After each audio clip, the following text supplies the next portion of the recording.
Tradoon.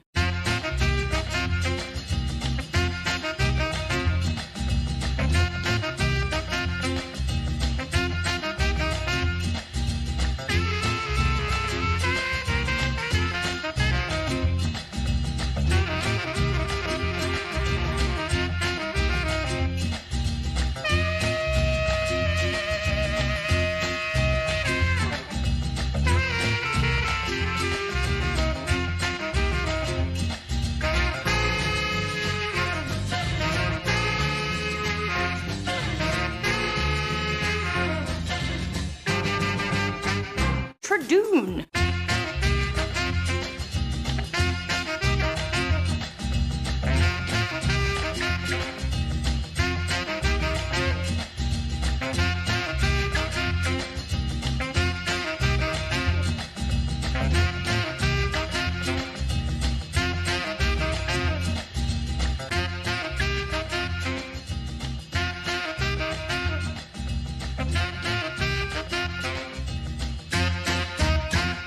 Tradoon. Well, hello everybody, and welcome back to Paleontologizing. How's everybody doing today? Hope you're having a wonderful day so far. It is Wednesday, January 18th, 2023, live right now. 1:32 p.m., just changed over. Here in the beautiful, sunny San Francisco Bay Area. Whether you're watching this live right now, hello chat, or whether you're watching this later on in the VOD or on YouTube, welcome to Paleontologizing. It's so good to have you here, and especially if you're new, let me introduce myself real quick. My name is Danny Anduza. I'm a dinosaur paleontologist. I'm here on Twitch trying to do some good old-fashioned science outreach. So normally that entails going over new publications, news items about fossil science, answering people's questions, doing all kinds of Q&A, and trying to give you an inside peek into how paleontology works, you know? As a dinosaur paleontologist, I work on dinosaurs. Most paleontologists don't. They work on other kinds of fossils. I work on dinosaurs in particular. I dig up dinosaurs and other extinct critters, mostly dinosaurs though, all over the American West, places like Montana, Utah, Wyoming, this upcoming summer, looks like. And I study dinosaurs. I work on them. I publish on dinosaurs in the scientific literature. And now, 5 days a week, I'm here on Twitch talking about dinosaurs with all of you good folks. But not just dinosaurs, also natural history in general. Extinction, evolution, the fossil record, the incredible history of life on our amazing planet Earth. I'd like to give you a better appreciation for that. Well, having a lot of fun along the way. So that sounds good to you. I hope you stick around and let me know if you've got any questions. We're going to be assembling more of our baby Triceratops today. We're going to see how far we get with the postcrania, because the skull we just finished putting together yesterday. Let me grab that real quick and show you. So excited about this. Check that out. Holy cow. Life-size baby Triceratops skull, all 3D printed. Yesterday we were assembling this, talking about these different constituent bones that make up the skull, and where those same bones are located in our own skulls. Some of you, well, those who were not here yesterday, might be surprised to learn that those bones that make up a dinosaur's body are... almost all of those are the same bones in your body, just, you know, different shapes and sizes. Because we get these, this kind of basic blueprint, both we as human beings, and dinosaurs, and every other vertebrate animal. We all get that same basic blueprint as like a hand-me-down that's inherited from our ancestors. Because if you go back far enough, we and she share a common ancestor, about 325, 330 million years ago. Yeah, we'll be talking about that. We'll be going into more detail about the rest of the skeleton, not the skull, what we call the postcrania, today as we assemble that. It's gonna look, well, you'll see how it's gonna look. We'll talk about that in a little bit. Before we get to any of that, though, let me scroll up to the top of chat. We'll say hello to everybody. We'll do some greetings. then we'll get started. And in the meantime, let me know if you've got any questions, too. We love viewer questions here on Paleontologizing. That's a big part of what the stream is all about, you know? So don't be shy with those questions. Majot50 was first today and has been subscribed for 12 whole months. Majot, thank you so much for your continued support. You know I appreciate that. Thanks for keeping me going here. Appreciate that very deeply. Thank you, Majot. Kodali 2010, how are you doing? Welcome, welcome, Kodali. Great to see ya. Ant Streams, howdy, howdy. How are things, Balint? I hope you and Lita and the cats and upcoming baby are all doing well. Very exciting. Great to see you, Balint. Hope you're having a good day. Layer T, cheers. How are you doing, Layer T? Welcome, welcome. And Run Gary Run has run on back to us. Great to see you've returned, Run Gary Run. Welcome back to Paleontologizing. I hope you're having a good day. It's good to see you. Portugasque, what's shaking with you? Good to see you too. I hope all is well. Travel the World. Travel the World, thank you for being here and for your generosity. Somebody sent me something in the mail today, and I don't know who it's from. We'll talk about this in a little bit because there's no from label on it, but somebody sent me a bunch of wet wipes, which I'll use for field work this summer, and man, am I going to be doing a lot of field work, it looks like. These will come in very handy. Doesn't say who they're from, though. Are these from you, Travel? Or from another generous member of chat? Let me know. Birds are dead on. How are you doing? Welcome, welcome. Great to have you here. And Art Young Might. How are you doing, Art Young Might? Never seen you here before, I don't think. Don't recognize that name. Are you new? If so, welcome. If you're not new, welcome back. Great to have you here. Who else have we got? Chris TS. How are you doing, Chris? Welcome, welcome. Go for Fluffernut. Hello to you too. Welcome, welcome. December 360. Great to have you back. Thank you for joining us. And Fall Machine. What's shaking with you, Fall Machine? I'm glad you've returned to us. Aditya says hi, Danny and everyone. Right back at you, Aditya. Hello to you too. I hope your day's been going well so far. Mojo Jojo Trakila. There you go. I hope you enjoyed the cold open video there. Another riff on the whole Tradoon meme. Metal Meows, how are you doing? Are those little theropod dinosaurs? Look at those. Very nice, Metal Meows. T-Mat Tricks says dinosaurs are dead. Get over it. They're not completely dead. We still got birds. Birds outnumber mammal species 2-to-1. Birds are still very much around. But even if they weren't, it doesn't mean that dinosaurs aren't still incredibly important for understanding our own place in the world. And our own place in geologic time, you know? Even if we didn't realize that birds were living dinosaurs, doesn't make dinosaurs any less relevant, you know? Yeah. Hello, future me, says Run Gary Run. Very nice. Yeah. Calcium Hype. There you go, Mojo Jojo. Yes, indeed. And, but yeah. Run Gary Run says, were dinosaurs more smooth-brained relative to human brains? Were they just as wrinkly but smaller? They're more like... They're less smooth in the sense that they've got more things projecting off of them. Human beings would be extremely smooth-brained compared to dinosaurs. Here's a T-Rex brain right here. You'll see what I mean. Right there. So dinosaur brains don't look like human brains, you know? The brains of most animals with brains don't look like human brains. They've got much more complex shapes like this. So they've got a much more complex kind of brain case. This is life-size. This is a T-Rex brain endocast printed here. It doesn't really have, well, I actually can't really say that. We don't really know what the wrinkles would look like or like the surface texture necessarily. If we were to do that, if we were to try and take a guess at that, we'd probably use what we call the EPB, the extant phylogenetic bracket, which is, it sounds really complicated, but it's not. Let me show you. This right here is darkness. Wait, what? Come on. There we go.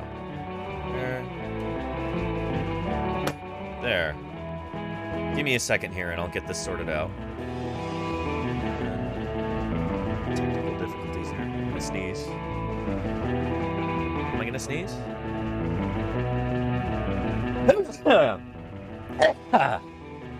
God bless me. Excuse me. Where's this source? It's acting up right now. Let's see. Should be right there.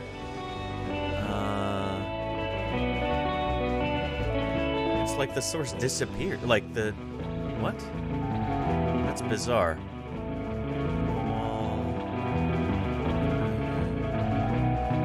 Hang on a minute. There we go. How in the world did that, it's irritating. I had a source just completely disappear from,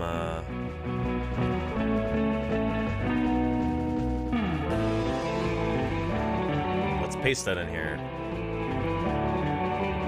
There we go. Anyway, yeah. Let's make that bigger. Whoop, nope, that should go behind there. What am I doing? Apologies, this is a live broadcast. You know these things happen. There we go. Like I was saying, this is called the EPB. If we want to figure something out about dinosaurs, something that doesn't readily fossilize, or we don't have good fossil evidence for something yet, we often use this. This is kind of like a theoretical framework. This is a thought experiment. This is just a way of kind of considering problems. We call it the EPB. EPB. EPB. The extant phylogenetic bracket. EPB.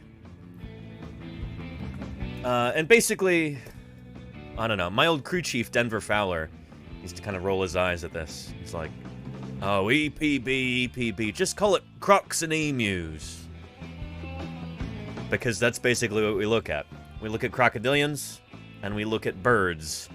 And big flightless birds are often some of the best analogs for dinosaurs, so crocodiles and emus. So, like, what do the brains look like of birds? Well, we know that. We can look at their brains today. What do the brains of crocodiles look like? Well, we can look at that. And then we can make educated guesses about what it would look like for dinosaurs as a result. Because these two groups bracket dinosaurs.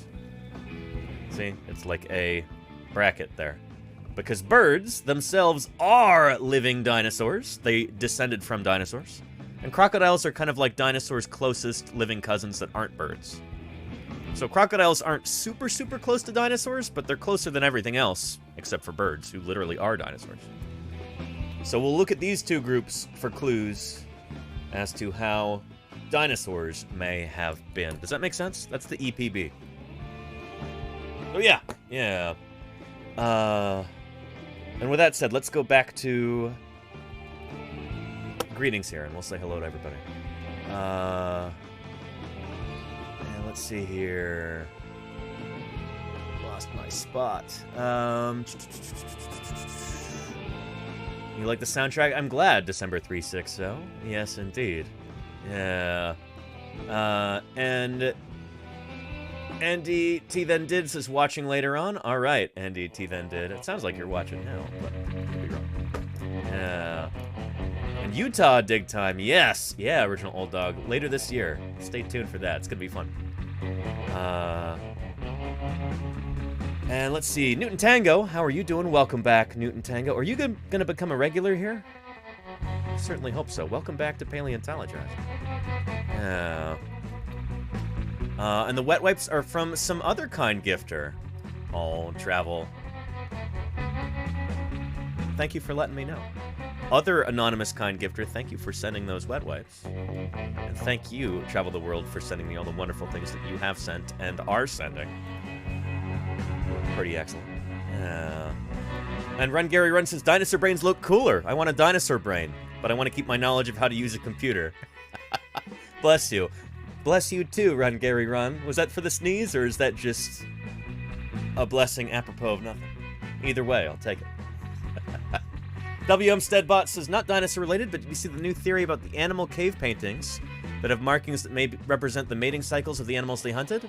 I did not see that, no. Interesting. Are those like the paintings at Lascaux in France, possibly? You know, they just don't make art like that anymore, you know? In our digital age, yeah. You know, I really appreciate vintage art, you know? But, you know, I'm just different that way, you know? You know, a lot of modern art just doesn't appeal to me, you know?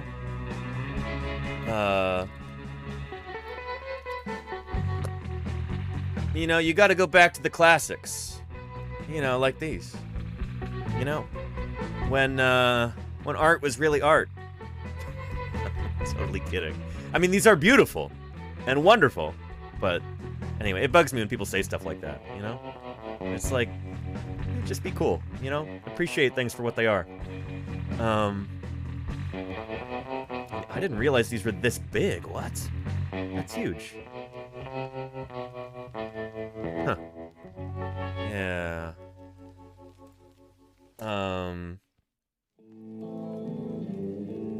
Making my way downtown, walking fast, faces pass, and I'm homebound. F. Jump Jess, thank you so much for the 4 months of support. Really appreciate that. Welcome back to Paleontologizing. Thank you for supporting me for the past third of a year, F. Jump Jess. Really appreciate that. Thank you, thank you. I think you're the first person to ever trigger that alert. That's a new one. Thanks for discovering that. Yeah. First time, yeah, that's the first time it's been triggered, Roses and Tea. Yes, indeed. But yeah. 1,000 miles. There you go, Aditya, yes. Saggy Iguana, how are you doing? Welcome, welcome. Yeah. Afternoon to you too, Zaza Gaming. Welcome back. Thanks for returning to us. It's great to see you here. Yeah. Yesterday was your first time, right? I'm glad you've returned.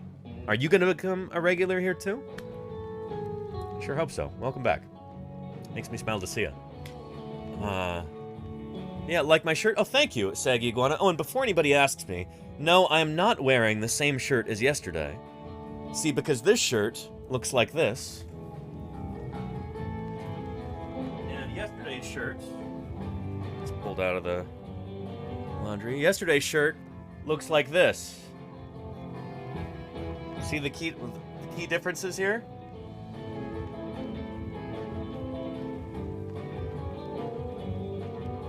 Well, they're identical, but that's the point.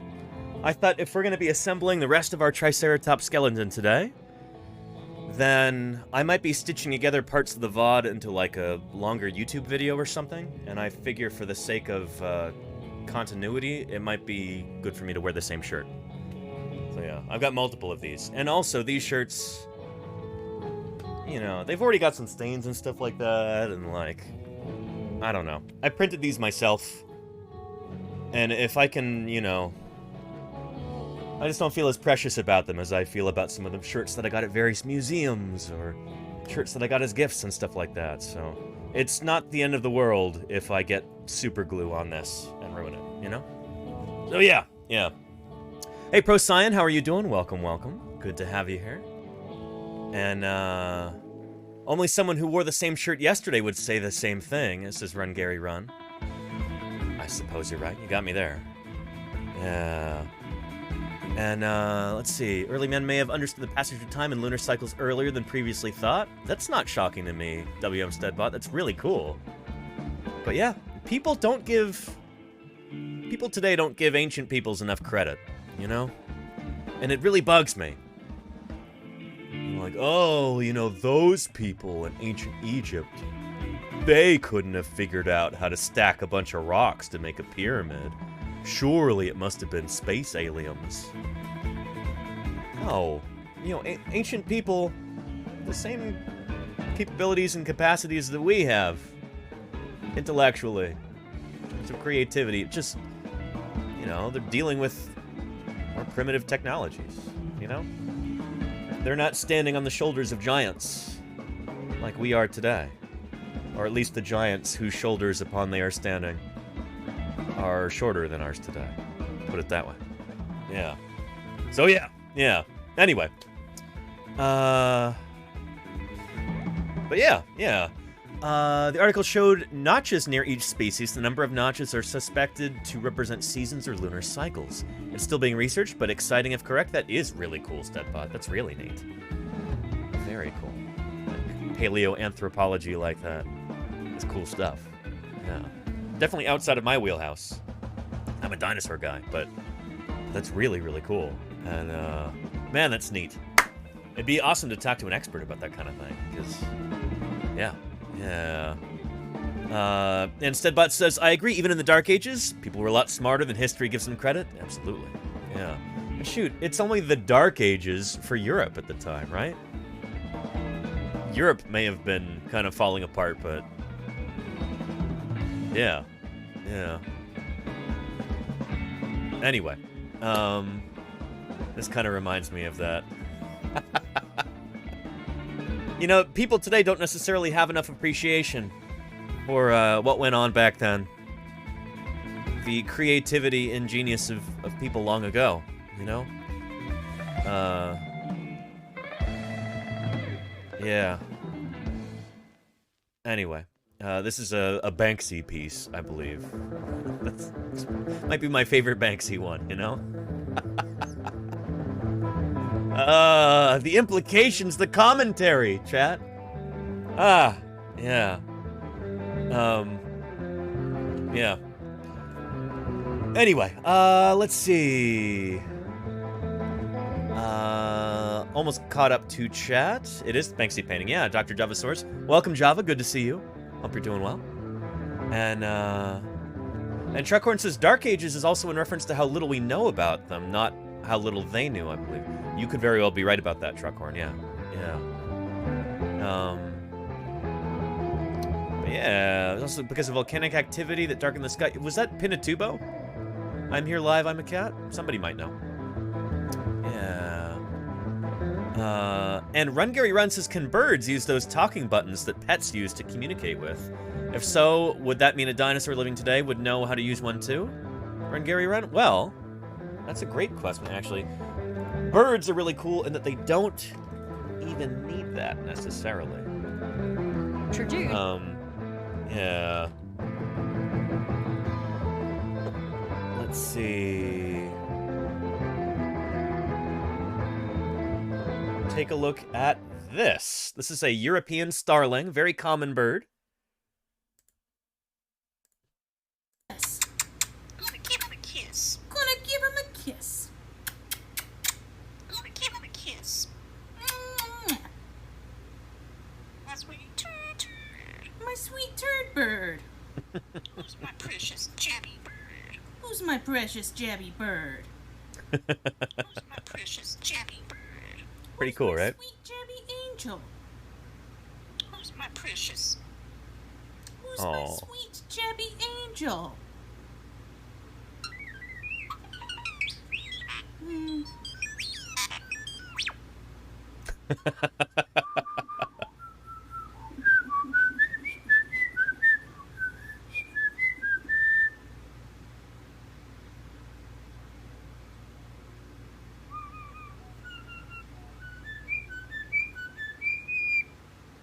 He's so sweet. Wonderful. What an amazing critter. And, let's see, where was that? Lyrebird. Here we go. Yeah. Take a look at this right here. Pretty extraordinary. Wow. Take a look. In his attempt to outsing his rivals, he incorporates other sounds that he hears in the forest. That was a camera shutter. And now a camera with a motor drive. To That's not persuade all. females to come close and admire his plumes, he sings the most complex song he can manage. Listen.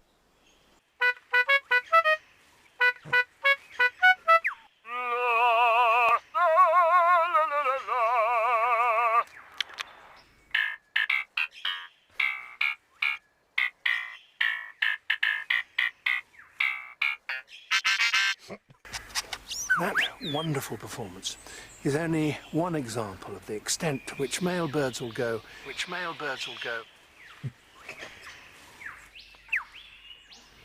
In order to attract a female.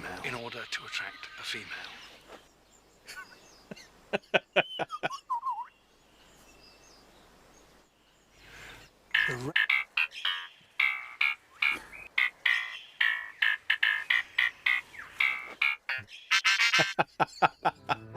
Anyway, that was recut. It doesn't...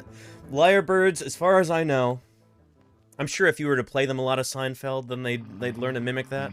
Or if you had David Attenborough talking to them for hours and hours and hours on end, they might learn to mimic his speech. But those parts were added as a joke. The parts at the beginning, mimicking the camera motor, they can also do like chainsaw sounds and car alarms and all kinds of amazing stuff. Anyway, so birds are extraordinarily intelligent animals, but they're not always intelligent in a way that, like, makes immediate impression upon us. You know, we've got a very human-centric view of intelligence. An animal like a bird, you know, might have an extraordinary sense of direction. Like, they can fly literally halfway around the world and not lose their way. Or they can stash hundreds or thousands of seeds or acorns and remember just about each and every single one of them. That's something that you or I would struggle to do, you know, even anything approaching that level of, like, complex memory. And these birds can do that just, it's like a matter of instinct, practically, you know? I'm sure it does require some sort of conscious thought, but, like, you know, I'm not a cognition scientist, I don't study this kind of thing, but I know just enough to know that birds are extraordinarily intelligent animals. And when we try and study that, and even just try and talk about it to explain it, we run into all of these walls where it's like, well, shoot, what do we even mean by intelligence? How do we measure that? How will we try to rank animals in terms of intelligence when they're intelligent in many, many different ways? How do we compare those? You know, there's a lot of complexity there, and it's pretty extraordinary. Really, really cool stuff, and there are scientists who've devoted their lives to kind of unlocking these mysteries. Part of this is actually chronicled in an excellent book. There it is. By Jennifer Ackerman. The Genius of Birds is an excellent book that I would recommend to you if you're interested in bird intelligence, cognition, problem solving, stuff like that. Really, really cool. An award-winning science writer tours the globe to reveal what makes birds capable of such extraordinary feats of mental prowess. Excellent stuff. The Genius of Birds by Jennifer Ackerman. You can also get it as an audiobook, too.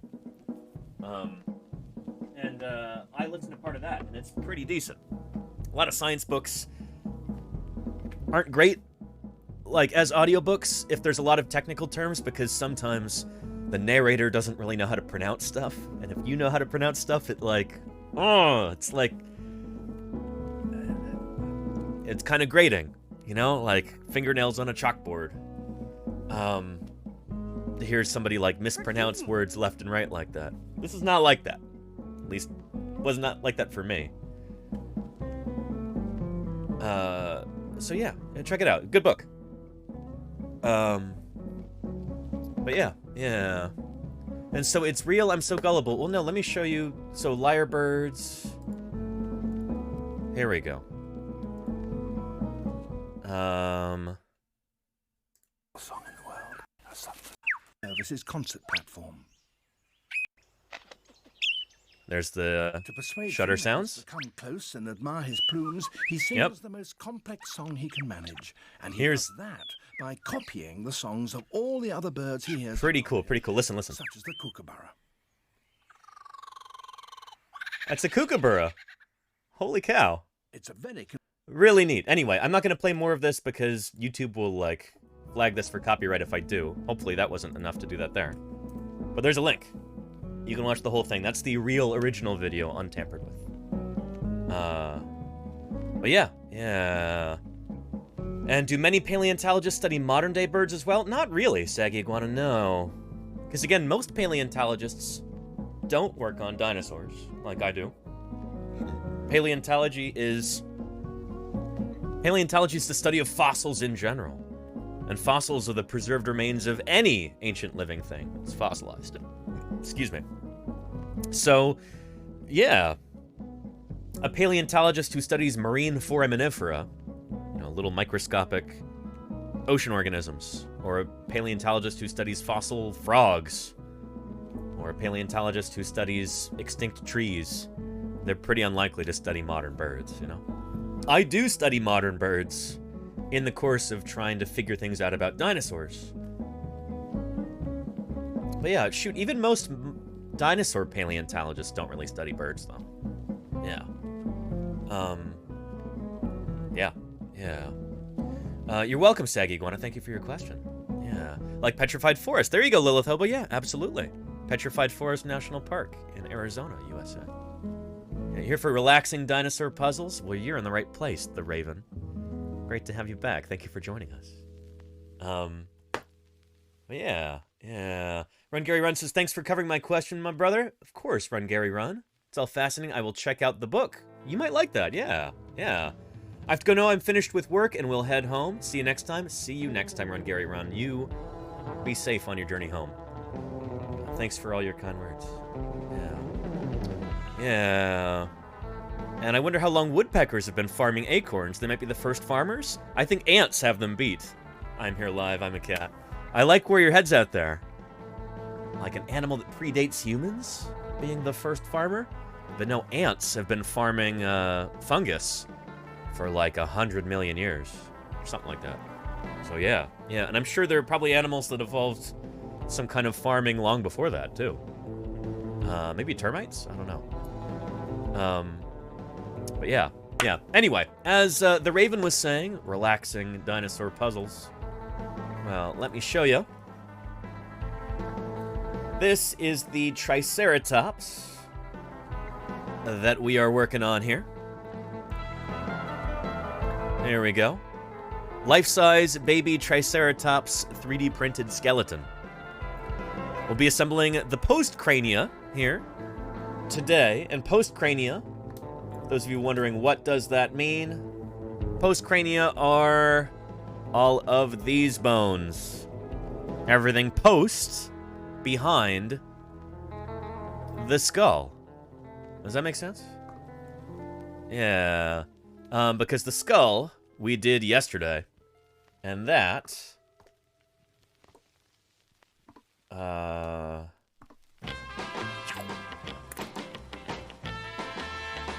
that's right here.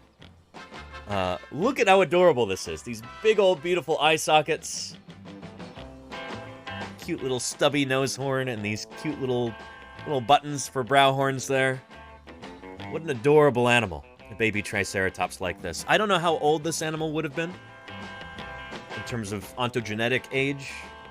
I'd guess probably less than a year, but I don't know. Yeah. Skull must be pre-torso. That's true, MacGyver. The skull is in front of the torso, yes. This drawer contains almost all of the North American identified specimens of Troodon. So it does. Tu sais comprendre?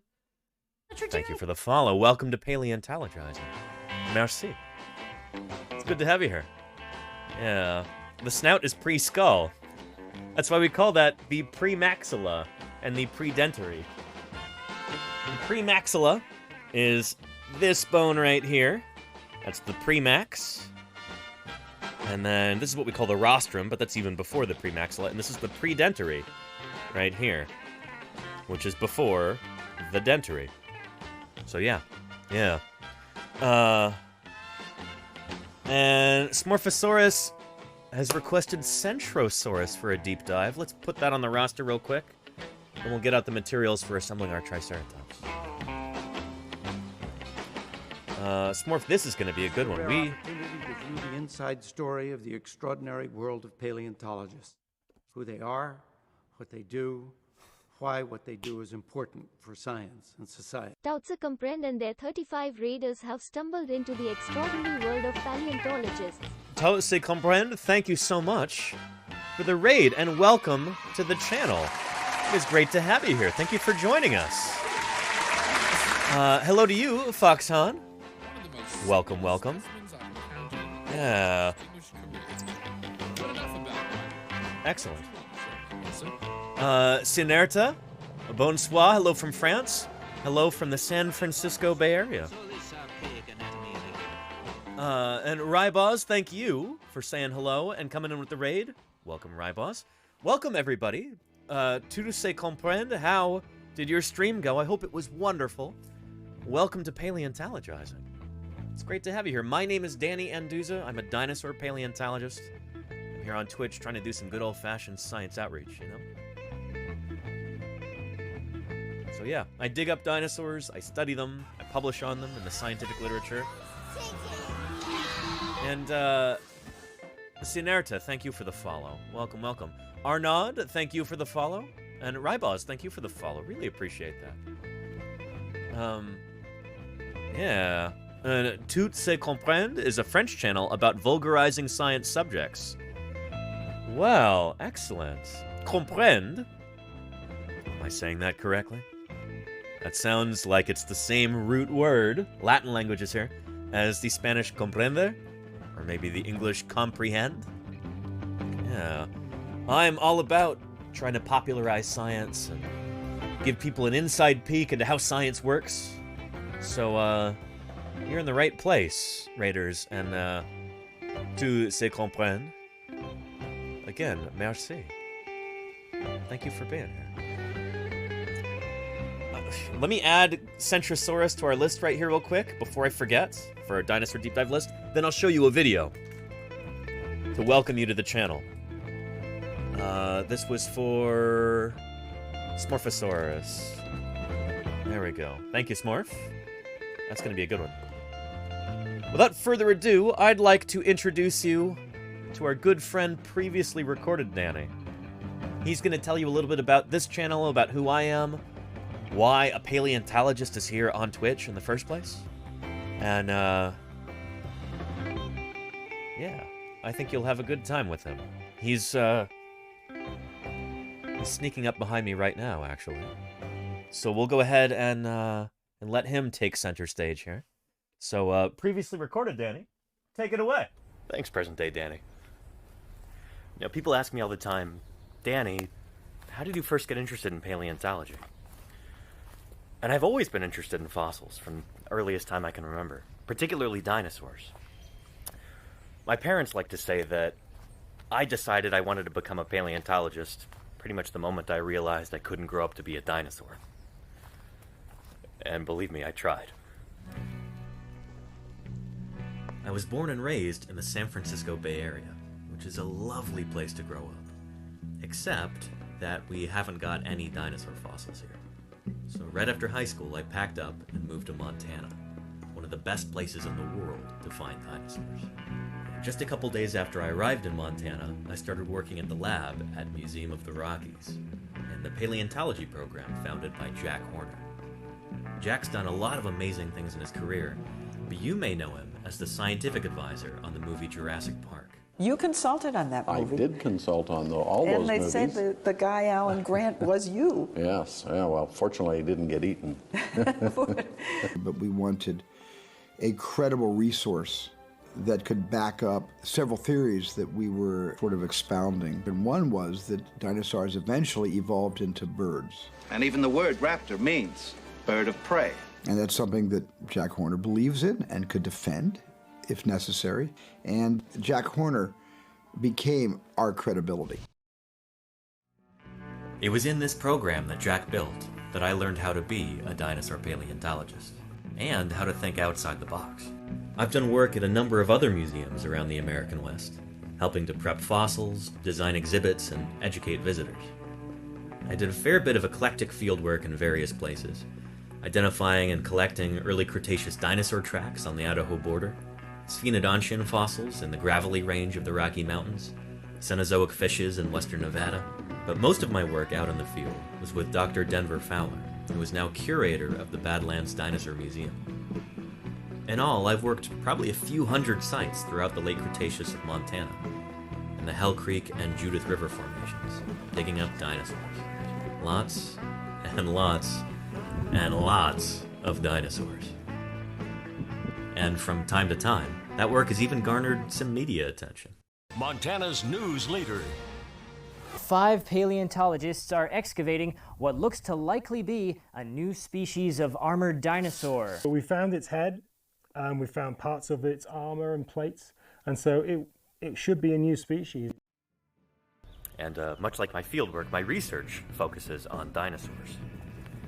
I'm particularly interested in their behavioral functional morphology. All these bizarre anatomical features that certain dinosaurs had, I want to know what they used them for. Right now, I'm working on a study on spinosaurs.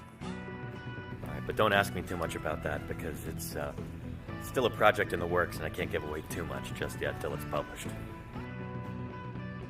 But anyway, a couple years ago I realized that things were definitely headed downhill in Montana. So I packed up and headed back to the West Coast.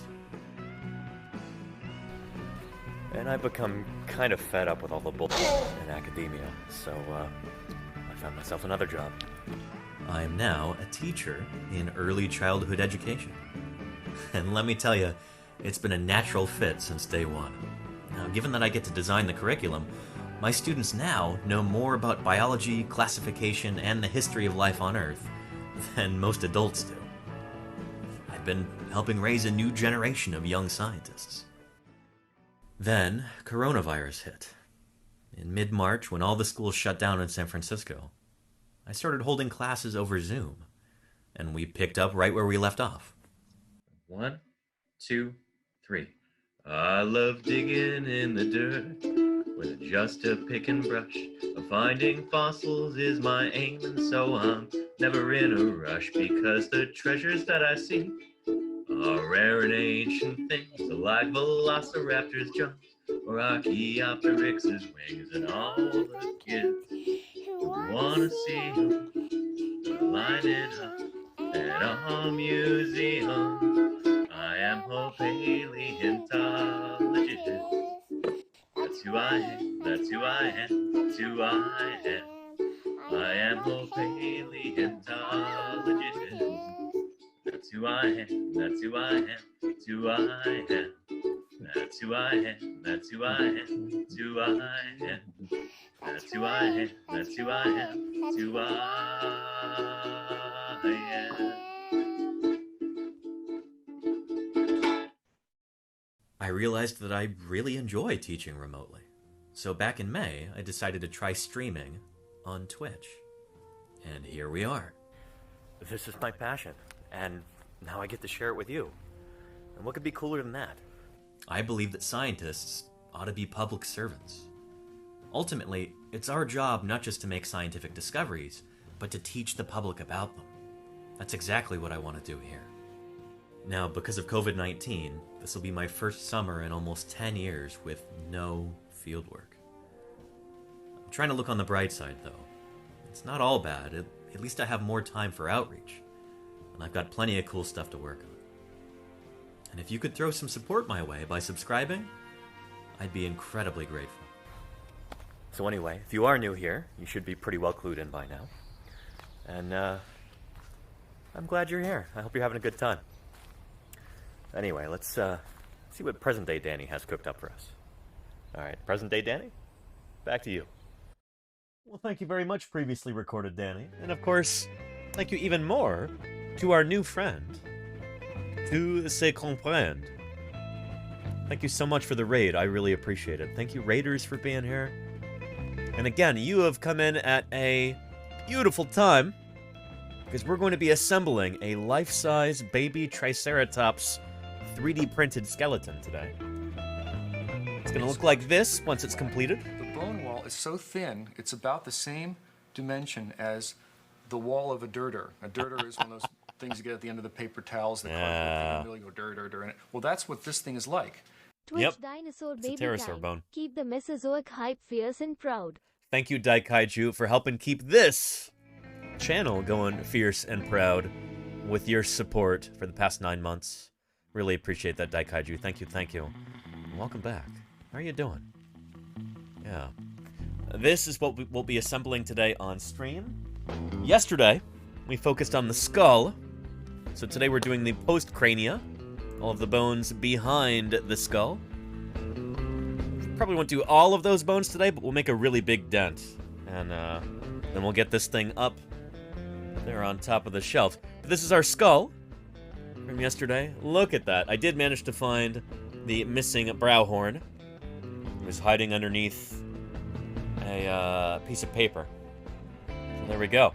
Yeah. Daikaiju says, wonderful to see a dinosaur being put together. Where else on the internet right now can you see this? You know? Yeah. So, without further ado, shoot, let's get into it. Let's start assembling this thing. I took all the parts and put them onto a little wheelie cart over here, so let me wheel that on over.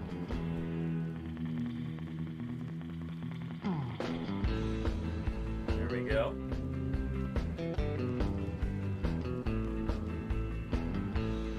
And, yeah. I figure let's just go ahead and get started. Maybe we'll do some of the limbs first. And we'll put those together, and then maybe we'll... Now maybe let's focus on the hind limbs first. Right there. And then we can attach the tail, and then maybe we can start on some of these dorsal vertebrae, which I think I have most of these ready to go. And the cervical vertebrae, too. Let's get started with that. Yeah. I'm surprised how narrow the skull is, says Foxhound. Yeah, I mean, these are... Ceratopsians in general, the horned dinosaurs tend to have pretty narrow skulls. And it very well might be that their jaws with those teeth were used for kind of shearing plants. They may not have done much actual, like, hardcore chewing, but these teeth all together would form like kind of a continuous cutting surface. So they could basically just kind of chomp through, you know, whatever plants they're trying to get.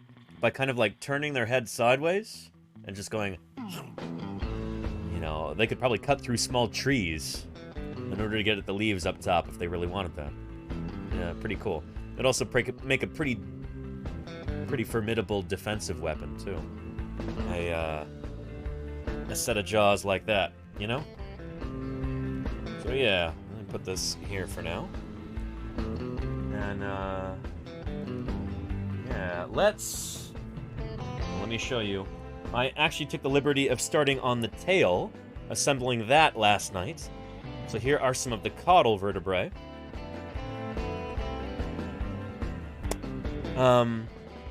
Let's do the hips first, maybe. And let's talk about dinosaur sacral anatomy. That's sacral, not sacred, but I don't know, I do think it's pretty special. What we have right here is the sacrum. So these are the vertebrae that are inside of the hips. I'll show you what that looks like compared to a human sacrum.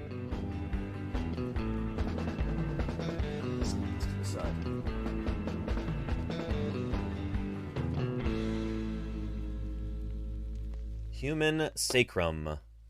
There we go. That is these bones there in your hips. So this is where your spinal column goes through the hips right there. Yeah. Iceclop says, did they eat the same amount of leaves as an elephant? Maybe more, Iceclop. It depends. A baby Triceratops like this isn't going to eat as much as an adult. But yeah. Yeah. But yeah. And Gotta go get medicine for a little baby with an ear infection. I read that as a little elephant with an ear infection. Because the line above says elephant. Ah!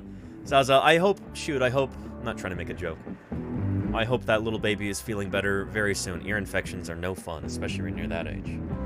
I hope to see you again soon, Zaza Gaming. Yeah. And this is homology again. It is, Ice Clop. Yes! Talking about homology. This is what the sacrum looks like in us. That's a human sacrum right there. So the vertebrae are kind of expanded there in the hips. Just like that. And then they attach to the ilia right there. You've got an ilium bone on either side. So you can actually feel your ilium. If you run your hands down your back and go down to where your hips are, you'll feel like 2 lumps. Right here. Right there. Right here and right here. Those are your iliac crests there. And it looks a lot different in Triceratops. Let me pull up the instructions for this model here. Caudal vertebrae, that's going to be up higher than this. There's our limbs. These are really straightforward. Really, I, for one, do not need instructions for this kind of thing. It's all very, very obvious. Yeah, there's our sacrum there, and with the ilia on either side. This is what it looks like from the side, right there. This is going to be the biggest and most solid part of our Triceratops, except for the skull. One might even argue that it would be more solid than the skull, and I can tell you a story, a personal story about this, actually. Yeah. There is the top part of our pelvis with the sacral vertebrae, aka the sacrum, in between, and then you've got those big ilia on either side like that. They kind of form like a big shield over the top. And those are huge muscle attachment points for the big old thigh muscles that this animal would use to walk and run and everything else. Oh yeah, yeah. So we're gonna go ahead and glue this together. And then that's our gateway for putting on the rest of the hip bones, the pubes and the ischia, and then the hind limbs and the tail. This is kind of our central focal point for the rear of the animal, is the sacrum. So yeah, let me scoot this to the side.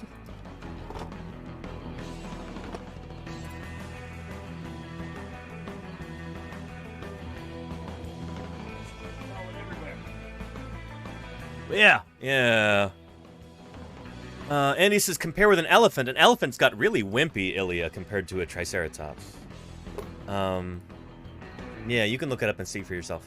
I gotta glue this together right now. So, for gluing, I've got 2 different kinds of glue to make kind of a gluey cocktail here. I'll show you what I mean.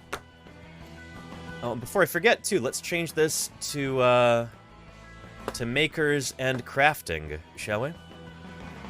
Yeah. Or maybe we'll keep it here in science and technology for a little while. Yeah, let's do that. Anyway, 1 glue, 2 glues. Camera. There's a desk view here. There's the top of our sacrum. And then our ilia. Let's make sure that our camera's focusing properly before we do a bunch of work on the desk. Figure video, camera control. Let's do autofocus.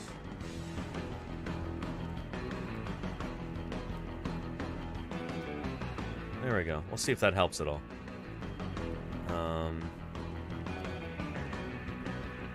Yeah, that should be a little bit better. So, the artist who put this model together, modeled on actual Triceratops fossils, very helpfully put little sprues right there, and little recesses right here, so that we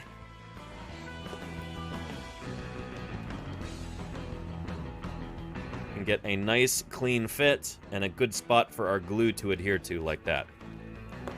So, let's take advantage of that here. Yeah.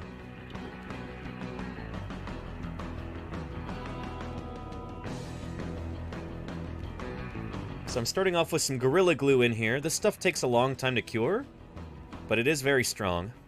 And it's got a nice kind of pliability to it. And oops, there's some more junk in here. Let me remove this real quick. More of these supports that I don't need in here. Extract those.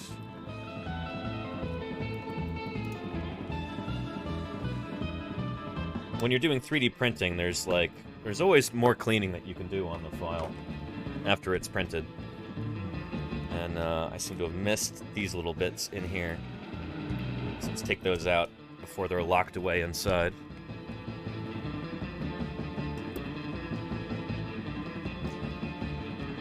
There we go.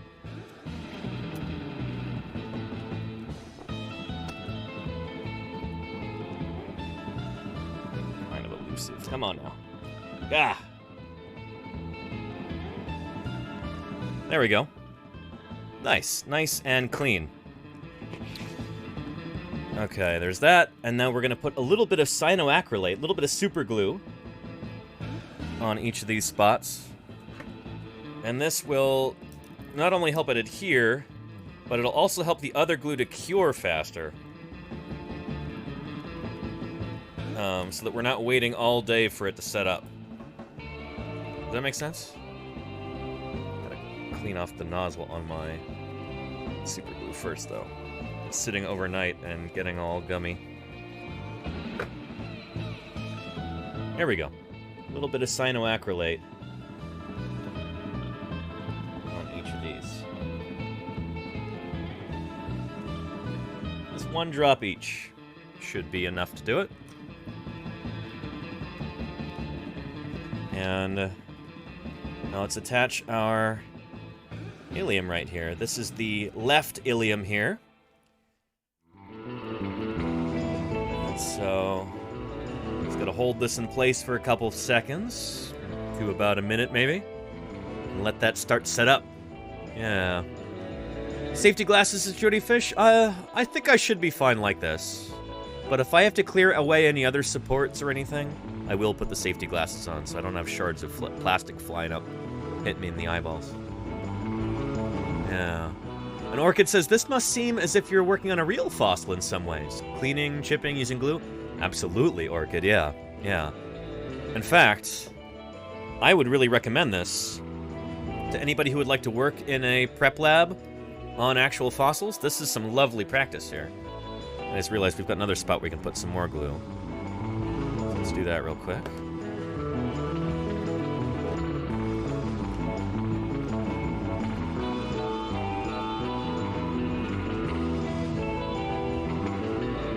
There we go.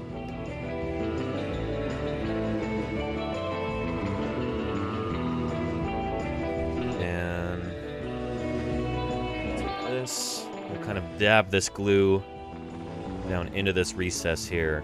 So we're making the most of that. Much better. All right. Now we're just kind of waiting for this to set up. It's usually pretty quick. Yeah. And, yeah. And Lenina, you're probably right about that, Lenina, but that's okay. I'm not... If I'm doing anything more hazardous, I will definitely put on safety goggles. But right now, I think we're okay. The what? The who? The huh? I didn't catch that. One more time? The what? The who? The how? Oh. A whole year of Tradun. Safarix, thank you so much for the 12 months of support. You know I appreciate that. Thank you, thank you. Thanks for keeping me here on the air for, yeah, a whole year. Really appreciate that. All right, next side. Let's take a look over here. That's looking good. And let's add some Gorilla Glue.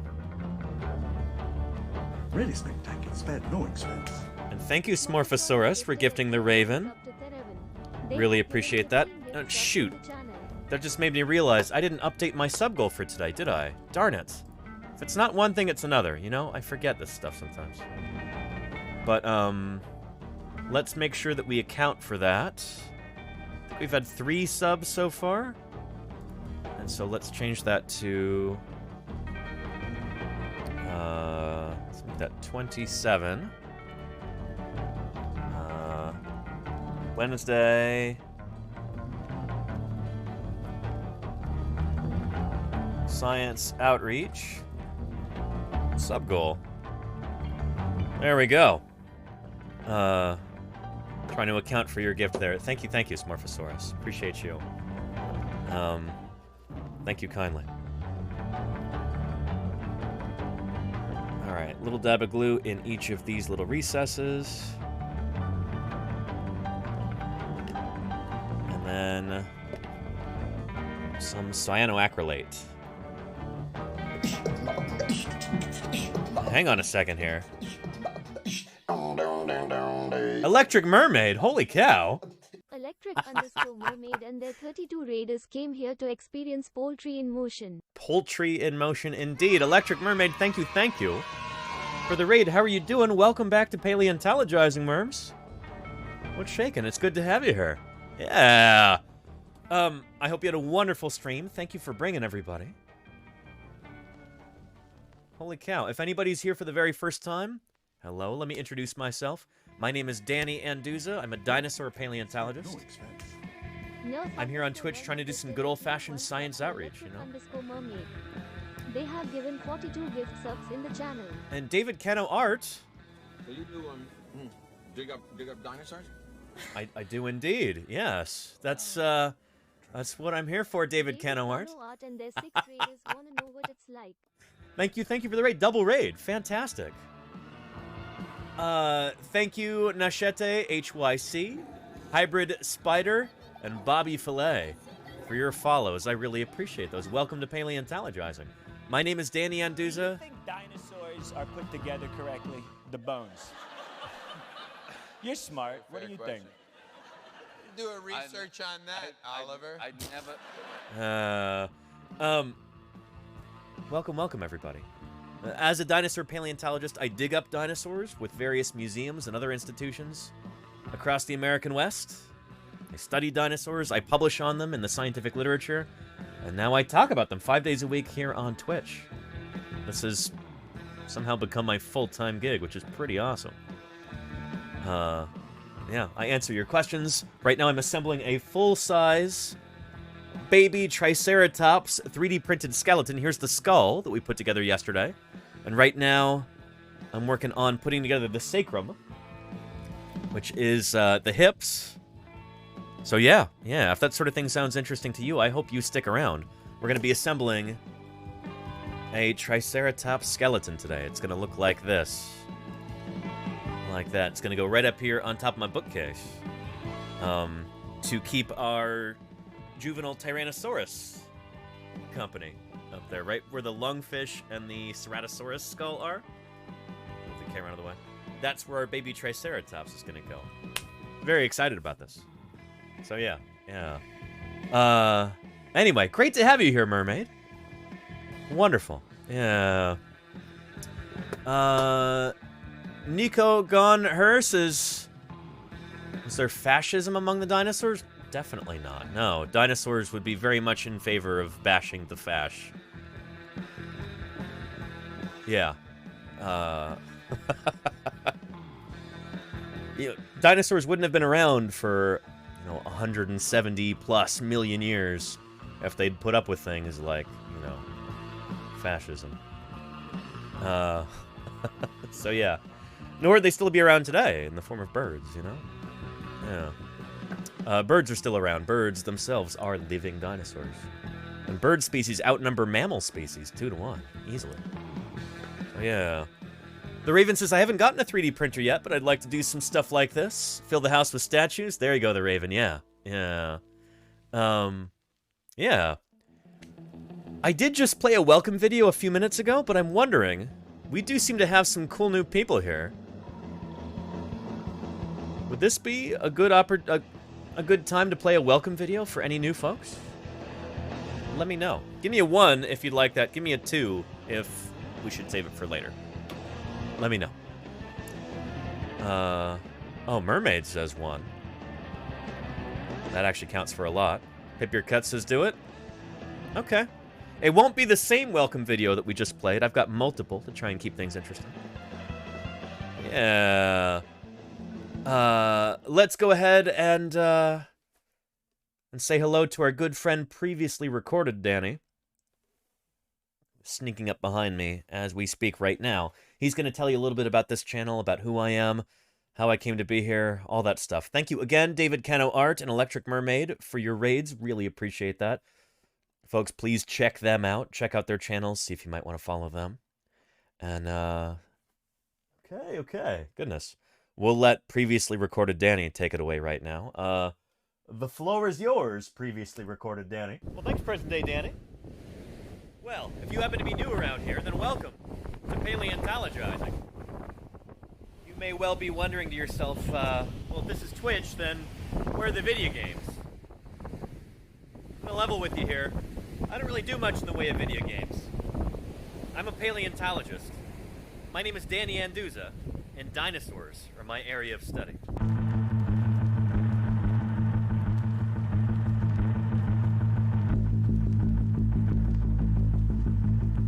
But how in the world does a paleontologist end up on Twitch?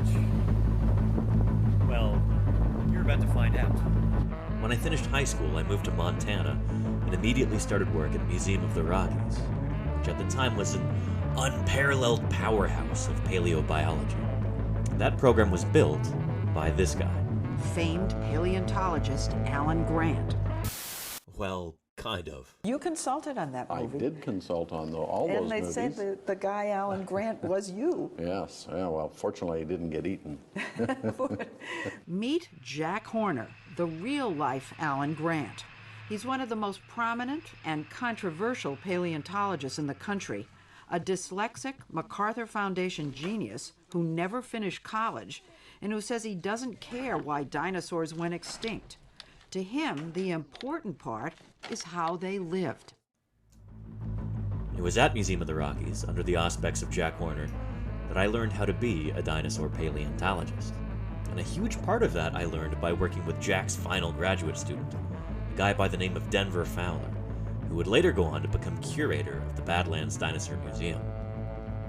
Working with Denver, I did summer after summer of fieldwork in the remote Badlands of Montana.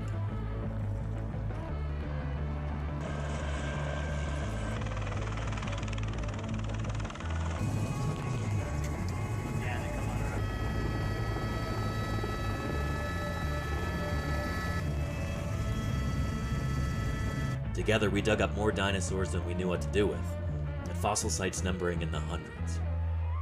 In 2012, I discovered a new species of ceratopsian dinosaur, hopefully soon to be published. The next year, we excavated the world's smallest and youngest Tyrannosaurus rex. Then, we dug up a brand new ankylosaur. Montana's news leader. 5 paleontologists are excavating what looks to likely be a new species of armored dinosaur. So we found its head, and we found parts of its armor and plates, and so it should be a new species. Not bad, right? Well, anyway, much like my fieldwork, my research also focuses on dinosaurs. For example, here's Triceratops, the last of the Alvarezsaurs, just published in July of 2020. One of my current projects focuses on Spinosaurids. I can't really talk too much about that until it's a little bit closer to publication, so stay tuned for that. Anyway, let's get back to how I ended up on Twitch. A couple years ago, things in Montana were declining rapidly, so I picked up and moved on to greener pastures. I'm so glad I did. And with that new perspective, I also realized that I have very little patience with the soul-crushing bureaucracy within academia. So for the time being anyway, I decided to take my career in a slightly different direction.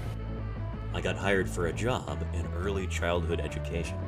As a teacher, I get to have a positive impact on kids' lives and help them find a passion for science. Then, when COVID-19 showed up, the school had to close. But that didn't stop the teaching or the learning.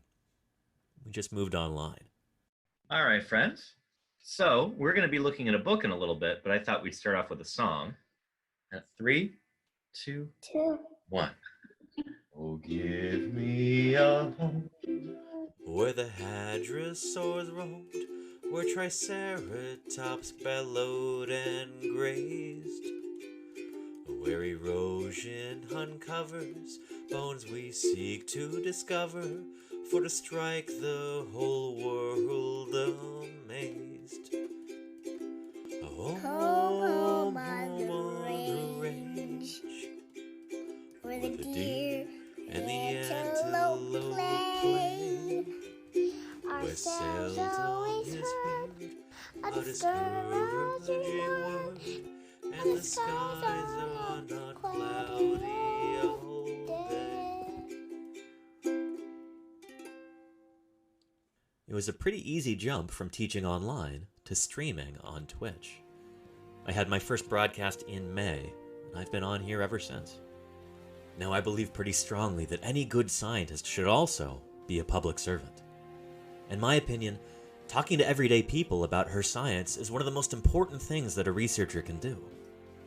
I now have a golden opportunity to reach out directly to people where they are. This is what I'm all about, and now, thanks to Twitch, I get to share it with you. And I'm so happy to be able to do so. It's my intention to continue this mission of education by answering your questions, providing good science content, and working to grow this channel. And if you could help by following, or if you could afford it by subscribing, I would be deeply grateful. So anyway, to my regular viewers, thank you again for sitting through this. To everybody who's new, welcome. I'm genuinely, earnestly glad that you're here. And I hope you stick around. We've got a remarkable little community here, and I'd be delighted if you join us. Anyway, let's go ahead and get back into it. So, present day Danny, back to you. Well, thank you very much, previously recorded Danny. And of course, thank you even more to Electric Mermaid and to David Cano Art for those raids. I really appreciate that. Welcome to Paleontologizing.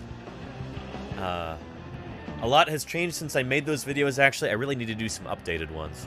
But, yeah, I now stream 5 days a week. I no longer teach full-time because this channel's really taken off to the point where it just made sense to start doing this full-time. So here we are. Thank you to everybody in this community who's gotten us to that point. You know, your support has been tremendous. And we had some excellent questions here. Paramedics Underground, hope you're still here. Paramedics wanted to know, are you going to be taking us on a fossil dig this summer? Paramedics Underground, am I going to be taking you on a fossil dig this summer? No. I'm going to try and take you on multiple fossil digs this summer. I'm still putting the pieces in place to get this to work, but the plan is I'm going to be gone for several months during the summer, and I'm going to be streaming as often as possible during that. 32 feet long and Ziggy Nightmare, feet high. Thank you for the follow. 1,500 teeth and not a single cavity. Ziggy Nightmare, thanks for that follow. Hopefully you and everybody else watching come along for the ride when I'm going to be streaming from the field this summer. It's the plan anyway. I'll be showing you what it's like to dig up dinosaurs. If you've ever wanted to watch that sort of thing live, then shoot. This is the place to be. Still a couple of things that need to happen before I can make that a reality. I've got to get my hands on a generator, first of all, in order to power the, like, satellite internet array that I have. But yeah, I should be able to broadcast from the middle of nowhere. From Utah and from Wyoming. Maybe also Montana, we'll have to see about that. But yeah, I'd like to show you firsthand what it's like to dig up dinosaurs. Because I think that'll be a wonderful opportunity for some real science communication right there. Some real groundbreaking stuff, you know?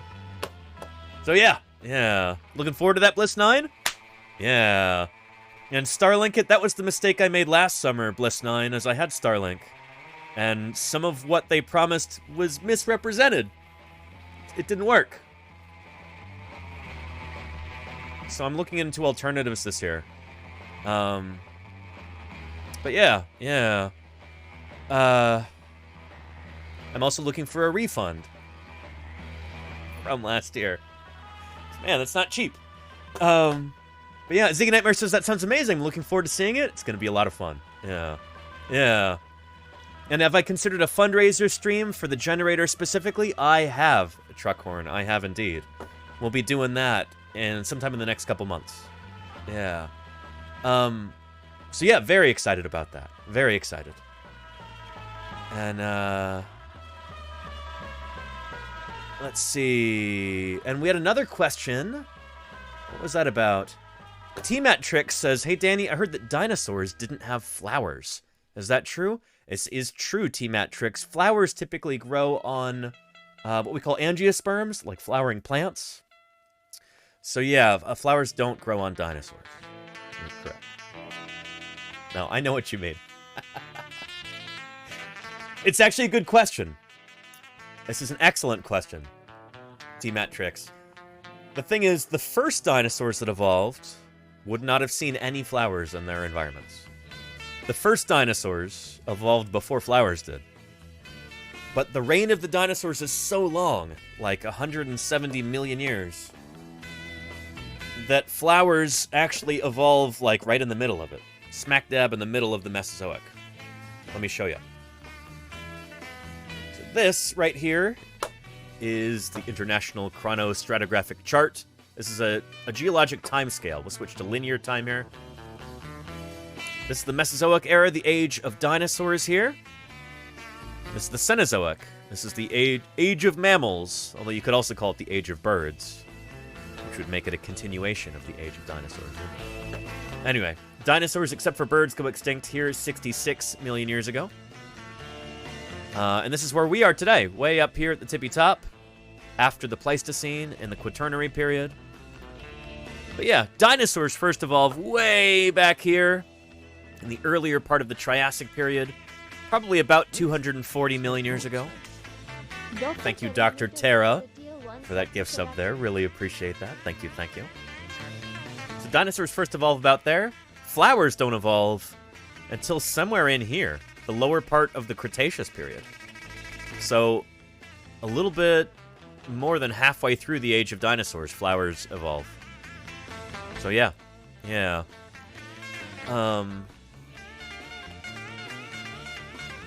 There's actually an interesting idea that's been put forth by Bob Bacher.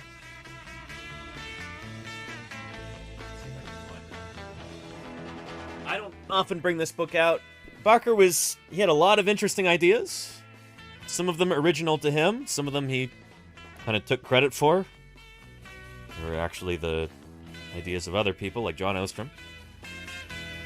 But anyway, there's one idea that's outlined in this book that I think is one of his more compelling premises. It's outlined here. When dinosaurs invented flowers. So we know that flowers first evolve in the early Cretaceous period, the heyday of the dinosaurs. And certain dinosaurs, like this iguanodontian right here, would have been really, really formidable herbivores. Araya Thalia, thank you for the follow. Welcome to Paleontologizing. So we know these animals ate a tremendous amount of plant material, and when they're grazing through an environment, they could do a lot of damage. So the idea is that early on, the late Triassic, early Jurassic period, you've got high-browsing dinosaurs, and then you get these low-browsing dinosaurs that evolve in the late Jurassic, and they really kind of spread out across the globe in the early Cretaceous. And so the idea is that these dinosaurs that are browsing low to the ground would have put such tremendous pressure on plant communities that they would have basically caused plants that grew quicker and spread more widely more quickly to, they would have selected for those plants, basically. So, like, herbivorous pressure from dinosaurs would have caused the right conditions for flowering plants to first evolve. And today, flowering plants, angiosperms, are tremendously successful. These are, if you were to name several plants off the top of your head, chances are most of those would be angiosperms, flowering plants. That's everything from grasses to fruit trees to oaks to, just about everything else. So yeah, here we go. This is the idea right here. Phase 1, you've got tree ferns and conifers and ferns and some little angiosperms, flowering plants down there. Come on, camera. There we go. Phase 2, these herbivorous dinosaurs run amok through there. They eat everything up. But what are the first things to recover? Angiosperms. And that may have led to their kind of taking over the world after that. Becoming the dominant plants on land. It's an interesting idea, and I'd love to hear a botanist actually look into this. A paleobotanist, see what they think. Because, yeah, I don't work on plants, and Bacher didn't work on plants either, so... Yeah, but it's an interesting idea. The idea that dinosaurs may have invented flowers in that sense. You know? Yeah, were there fruits back then? Not nearly as many as today, David Trish. No. No. Yeah. So, Gray's Anatomy. Andy, I like that. Gray's, G-R-A-Z-E. Yes. I like that a lot. Yeah. But yeah. Yeah. And Travel says, can we donate Amazon gift cards to help with the purchase of a generator? Absolutely, Travel. Yeah. Yeah, shoot. I'm gonna try and set up a thing that people can contribute to, but I've got to figure out what our best option is for that. For the generator. But yeah. And hey, Dr. Terra, you're back from Mexico. I hope you had a wonderful time. It is great to see you, Dr. Terra. Thank you for being there. Yeah. And Ice Clap says, no clear evidence of coevolution of flowers and insects, although it is suspected to have happened in one way or another. Yeah. Yeah. And Diagonal is here. Diagonal knows plants. Diagonal, you're exactly the person I was hoping would pop up in chat. Diagonal says, many flowering plants produce new leaves that are reddish. Animals that can see red would know which leaves are young and tender. Birds can see red really well. This is true. Insects can't, meanwhile. That's why when you look at hummingbird feeders, they're usually red. Because somebody figured out that, The creature we will be examining is a paleontologist. Oh, welcome, welcome, Lordy, and thank you for the raid. How are you doing, Lordy? Great to see you here. Yeah, excellent. Lordy, we've talked about this before, haven't we? How most hummingbird feeders tend to be colored red. Because, while hummingbirds can see the color red very well, bees, or wasps, or flies, or whatever, cannot. And so if you're trying to attract hummingbirds and not bees, then having it be the color red that's the way to go. Yeah. Anyway, if any of you are not yet following Lordy, you're missing out. Lordy streams cooking and crafting. She makes food and baked goods and art. Follow her for for chill streams. It's always a ton of fun. And Lordy is a member of my stream team. Me, Lordy, and Ios. Part of stream team Three's a Crowd. So yeah. Birds, not bees. There you go, Happiest Collie, yes. And Delta is here. How are you doing, Delta? Welcome, welcome. It's great to see you. I hope all is well. So anyway, yeah. But yeah, I don't know. Diagonal, who is well-versed in botany. Diagonal, have you heard of Bacher's idea about dinosaurs inventing flowers? To put it maybe altogether too dramatically? Yeah, and what do you think about that, if you have heard about it? This is from, like, the 80s, so it's not news anymore. But the new Megaraptor paper, I don't know if I heard about that one, Dr. Terra. Would you care to elaborate? I'm not sure if I knew Megaraptor. That sounds familiar? I don't know. Anyway, let's continue with our Triceratops. Ah. Our sacrum is holding together. Beautiful. And we're going to attach more hip bones and legs to this in just a jiff. Yeah. Sounds like you're recruiting. Yeah, there you go, Moosey Fade, yes. But yeah, let's see. Ultraviolet, for example. Yeah, birds can also see an ultraviolet, Ice Club. Partway into the ultraviolet spectrum. Whereas we Mammals cannot. Most mammals are almost entirely colorblind.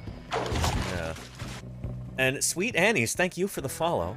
Welcome to Paleontologizing. It's good to have you here. Yeah. And you're back, Orchid? I'm glad you're back. Welcome back. And Diagonal says, yes, I've heard Bakker's idea. I think that the angiosperms also shape dinosaurs. I would agree, yeah. Because the ones that are able to spot the red angiosperm vegetation and fruits would have been able to take advantage of a new food source. I like that, Diagonal, yeah. We think that all dinosaurs would have had color vision, or at least we have no reason to think that they wouldn't. But maybe dinosaurs with more acute vision? I don't know, maybe that's a distinction that doesn't matter. All dinosaurs probably would have had pretty decent vision compared with your average mammal. So yeah. And Banierella says, I have several hummingbird feeders I put out every year. I also report my first sightings in the spring. Very cool, Banierella. I got a new hummingbird feeder just a little while ago, because my old one got knocked down and just absolutely wrecked. R-E-K-T, wrecked. During our recent rain and windstorms here in the Bay Area. But I've got a new hummingbird feeder and a new metal hook for it. So it won't... It used to be on a suction cup on the window. I got a metal hook now. So that's a lot better. Anyway, yeah. Back to our Triceratops. Again, we're assembling this bad boy today. Here's the sacrum, the hips, and the glue has cured. This is nice and secure. This is basically, you know, man, there would have been tremendous stresses on this part of the animal during its life, so it's got to be nice and strong. And holy cow, this is one of the most solid points on a Triceratops, is where the sacrum meets the ilia right here. These are the same as in your hips, everybody. So there is a human sacrum. There's the sacrum, the vertebrae in the middle, and then there's those ilia coming off the top. This is what it looks like in Triceratops. We're going to add the pubes and the ischia, the other hip bones, in a few minutes here. Yeah, in fact, let's do that right now. Yeah. The hips don't lie. This is true, Astral. This is true. You know, Shakira had that right. Where are those? There we go. So, like most deuterostome animals, these guys have got bilateral symmetry, which means that the parts on the front and the back are generally the same to one another. And let me show you. There. So these are going to go like this, right? I don't think it goes like... No, it doesn't. Good. Okay, this is going to save me on some... This is going to save me a lot on the... the smoothing compound. Clear away some stuff here so this fits properly into there. These here are the ischia. Each one is called an ischium. And, you know, before we do that, before we actually put these together, maybe we can find a quick video on sacrum and pelvic anatomy. So you don't just have to take my word for this stuff.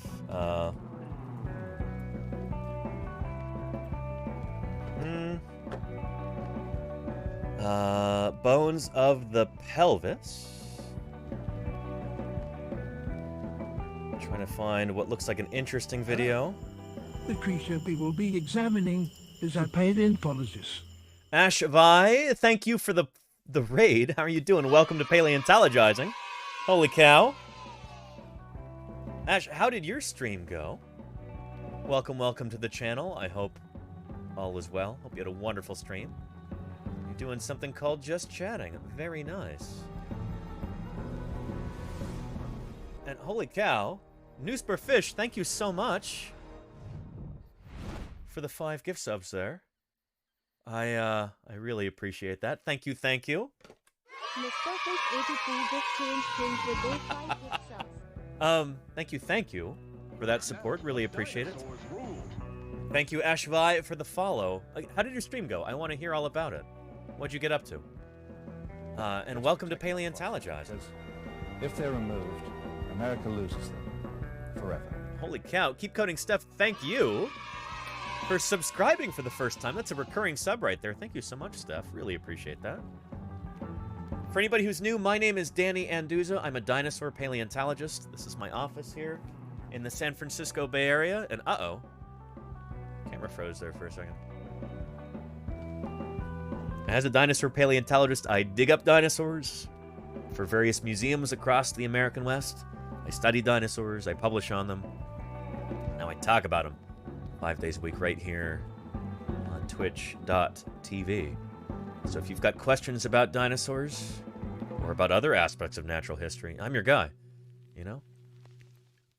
Don't be shy with those questions. Today we're assembling a full-size baby Triceratops skeleton that I've 3D printed. Here's the skull that we finished yesterday. And here's our sacrum with the ilia right here. It's part of the hips. So we're putting this together right now, and we're just going to talk about some of the hip anatomy in vertebrate creatures such as ourselves in just a second here. Yeah. Ashvi says, it was good. We were just co-working. Very nice. Then it ended with some GeoGuessr and words on stream. That sounds like a nice chilled time, Ashvi. Very, very nice. Thank you for bringing everybody here. I appreciate the raid. I really do. Let me know if you got any questions, okay? Yeah. Yeah, let's talk about pelvic anatomy. This is going to have a strong emphasis on humans here, but keep in mind that this is true for basically all vertebrate creatures that have hips. It's Matt from KenHub. And hey, Matt from KenHub. We will do an overview of the bones of the pelvis. Okay. The pelvis is formed by 4 bones, which include a pair of hip bones, otherwise known as innominate. But the paleontologist field isn't narrow to what we understand. On the contrary, we stretch our understanding to try and take in the universe. Arcathor, thank you for the follow. Welcome to Paleontologizing. Arcathor sounds like maybe somebody trying to say Archosaur if they have trouble with their sibilants, their S sounds. Anyway, welcome, Arcathor. Great to have you here. And the coccyx. Coccyx is the tail in our Triceratops. Pelvic girdle consists of the hip bones and the sacrum, and its function is to transmit the weight from the upper body to the lower limbs. While that's its purpose in us, in Triceratops, as you'll be seeing. It's got a slightly different purpose, where it's holding up the back of the animal. But since Triceratops walks on all 4 legs, its shoulder girdle, it's the front part of its appendicular skeleton, its forelimbs have to support its weight in the front. And that's why on Triceratops, they're so beefy. You'll notice that Triceratops's arms seem somehow like thicker and beefier than its legs. We'll talk about why in a minute. Allowing the or in body a while. to stay balanced. Yeah. The ilium, the ischium, and the pubis, which are Yep. the bones that form the hip bone and are seen here collectively highlighted in green, fuse together at puberty to form the innominate bones, and are joined by the cartilage found in the acetabulum. Mm-hmm. The acetabulum is the hip socket. I think the word acetabulum is Greek for like vinegar bowl or something like that. Acid bowl. It is like a little bowl. It's like a ball and socket joint. Well, there are several different bones that form the acetabulum in our Triceratops. We'll talk about those too. Yeah. The sacrum, which is a major feature of the pelvis, has the following parts.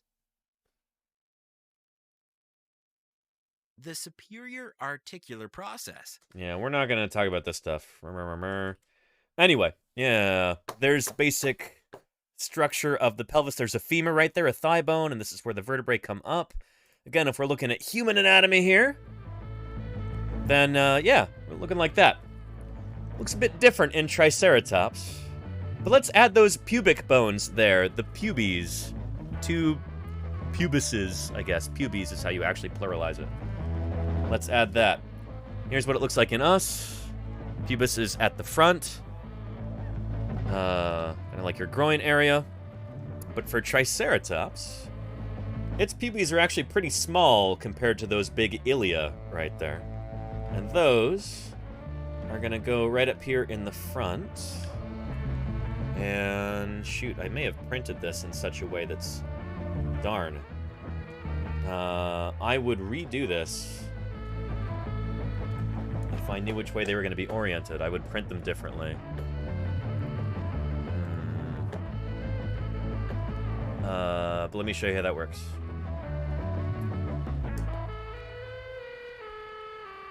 Where is that part? He wants me to do this last, I guess.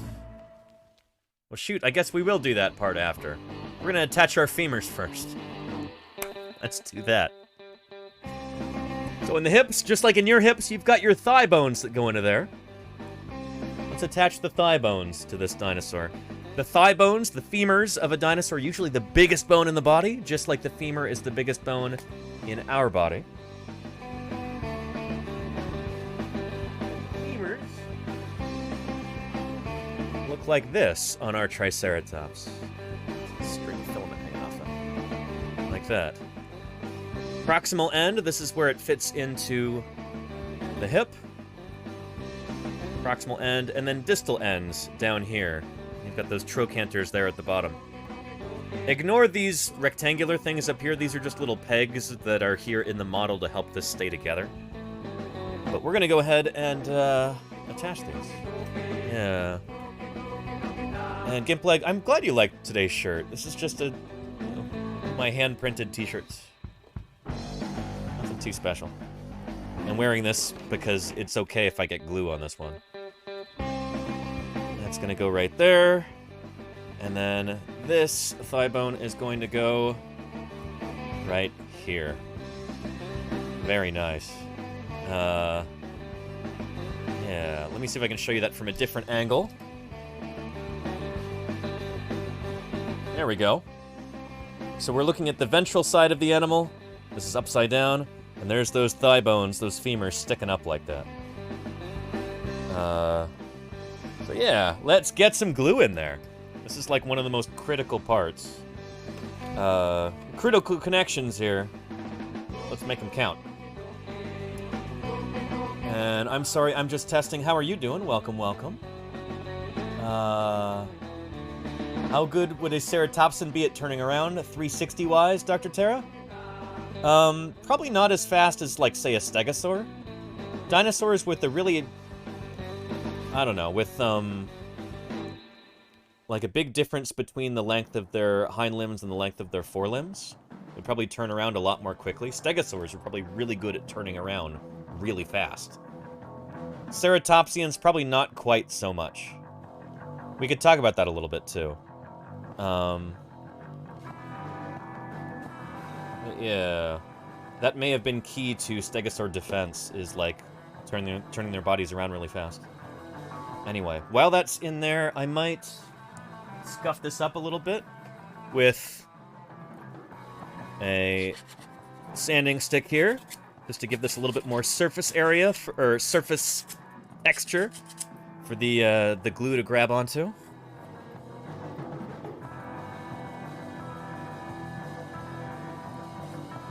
There we go, make sure to clean that. Yeah. Alright, there is our right femur. Uh-oh, I'm gonna have to hold that in place.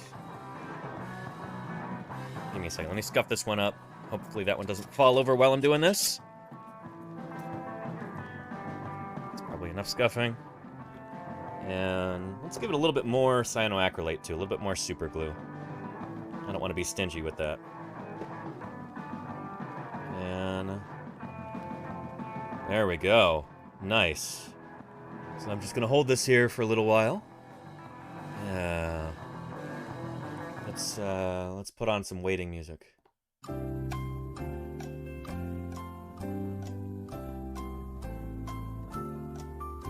Yeah.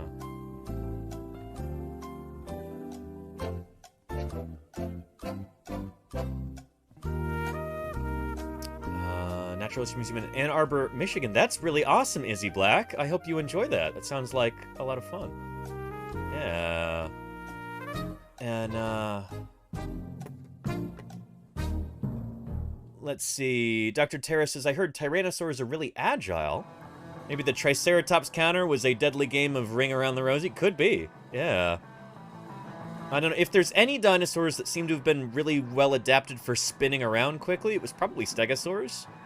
Although, ceratopsians have got those really powerful forelimbs. And they've probably got big, big, big deltoid processes on their humeri. We can look, actually. For attaching the kinds of muscles that will allow them to push to the side with their arms, which would allow them to kind of, you know, kind of move their front of their body around quickly so they can get those horns, you know, brought to bear against any predators coming after them. There we go. Here. Beautiful. Right side up is our Triceratops sacrum. And those hind limbs right there. The thighs. Very, very nice. Very nice indeed. Yeah. Pretty cool. And you uploaded pics on the Discord? Very nice, Izzy. That's awesome. Yeah. Very, very cool. And Mr. Golden V says, I have a question. If there are only dinosaur bones, do we know about, what about dinosaur jellyfish and undetectable old species? Well, jellyfish are not dinosaurs, Mr. Golden V. They're from a different group of animals, and we've got fossil jellyfish. Yeah, the fossil record isn't just bones. Sometimes other parts get preserved as well. So, let's see here. Fossil jellyfish. There you go. Yeah. It is sometimes a problem that, like, soft-bodied animals aren't preserved as well in the fossil record, but we do have fossil sea jellies, fossil worms, fossil gastropods, all kinds of fossils of soft-bodied animals. So, yeah. Yeah, definitely a thing. But yeah, yeah. Yeah, anyway. Oh, this is so exciting. This makes me happy. This makes me quite happy. Very nice. And right now, we could go several different ways. We could go backward a little bit and attach the tail. Where's the tail piece that I have? Where did I put that? Because I took the liberty of assembling part of the tail last night, because it was just too easy to get those parts mixed up. Unless I assembled them right then and there, they could get all jumbled together, and that would have been a huge pain in the butt. No pun intended. There is our proximal tail, and so if we want, we can just attach that right now. And, I think we might as well do that, actually. Let's do that. I'm going to do a little bit of clearing out in here.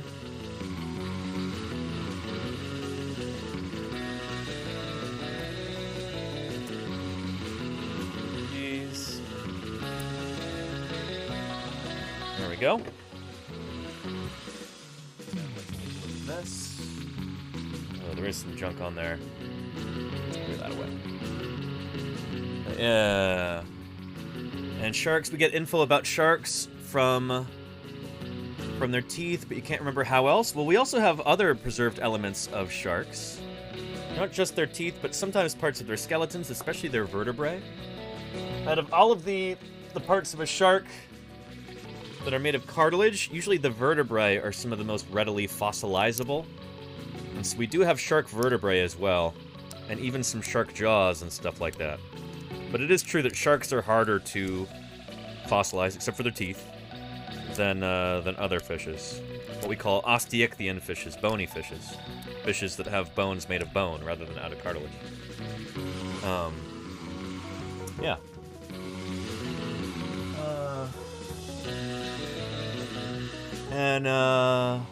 As he says, there is a dolphin-looking reptile that I got to see in Ann Arbor. You got to see an ichthyosaur? I didn't know they had any ichthyosaurs in Michigan. That's super cool, Izzy Black. Very, very neat. Yeah, ichthyosaurs are super awesome. I almost said, oh yeah, ichthyosaurs, they're super pro. I've never used that slang in my life. It just popped into my head. They're super pro, man. Ichthyosaurs. And they had ancient whales too. Very cool, Izzy. That's really neat. Yeah. But yeah, and there you go. Mayorspace, as usual, is correct about this. We don't have any marine dinosaurs yet, except for a few birds. Other critters that lived in the ocean, well, they're sometimes confused by the general public for being dinosaurs. They're not dinosaurs. Critters like plesiosaurs, ichthyosaurs, mosasaurs are not dinosaurs. Yeah. Right, this is a critical connection right here, so I gotta make sure I'm very happy with it. And that's still a little wiggly waggly. I don't know why. It's almost like I need to carve away the end of that. This right here. Let's see. Yeah. Ichthyosaurs are so radical, dude. Yeah, they are. Indeed.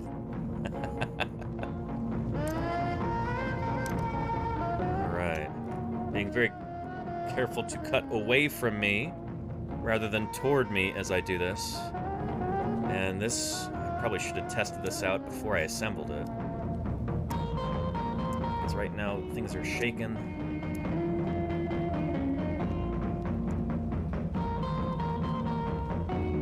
Pressure is being put on things where pressure should not be put.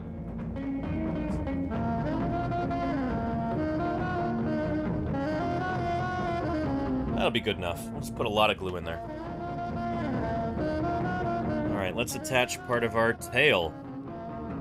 We call our proximal caudal series. That means the parts of the tail, the series of tail vertebrae that's proximal, close to the center, the core of the animal. That's what proximal means, is like close to the center. Let's put on some glue. Yeah. Here we go. Put a lot in here. Not be stingy about it.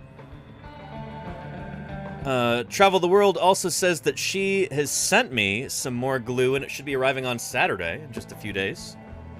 So, I'm grateful for that. And, we can use that on future 3D prints. And it also means we can use all of the glue on this current one.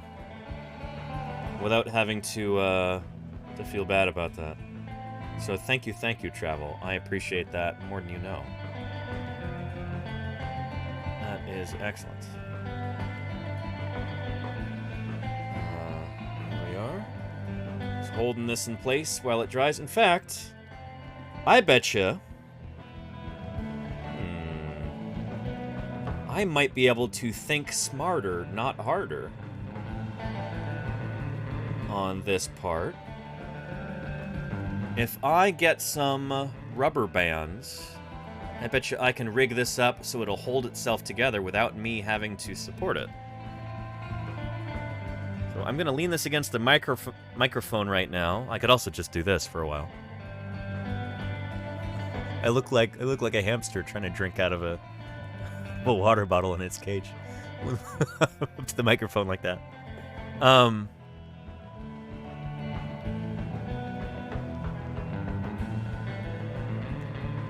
Yeah, we'll just leave it like this for a minute. That should be fine. As the glue starts to set up. But yeah. Anyway.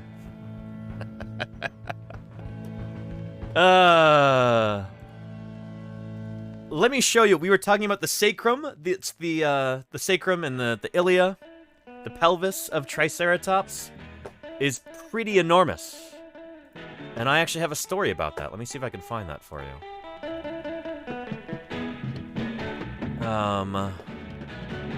Where did that go. It should be in fieldwork photos. Hell Creek 2011. Yep. I was digging up Yoshi's Trike, or at the Yoshi's Trike site in Garfield County, Montana. The photos that I have from the time are not very good, because they're taken with a Motorola Tundra, little flip phone. But let me open these up in Chrome so you can see. There we go. Here is one of the shots from the actual dig site. We've got shade tarps up above. That is Denver Fowler right here. That's Sarah Keenan. There's her butt right there. This is... what's his name? Nick, I think? There's Warwick Fowler, Denver's dad. And here's Alessandro Chiarenza, who's become a very well-known paleontologist now from Italy. Yeah, this is my first summer digging in the field, and we had a magnificent crew. And down here are the Triceratops bones. We were digging up the postcrania of Yoshi's Trike. And so we've got what looks like a femur right there. There's a bunch of other bones that are underneath this aluminum foil. This might be like right at the beginning of the day when we first got to the quarry and we're kind of unpacking things and getting ready to go to work. But, yeah. So there's that, and then let me find some other photos. Where's the T-bomb? That's what I really wanted to show you. Do I have photos of the T-bomb? Shoot, I better.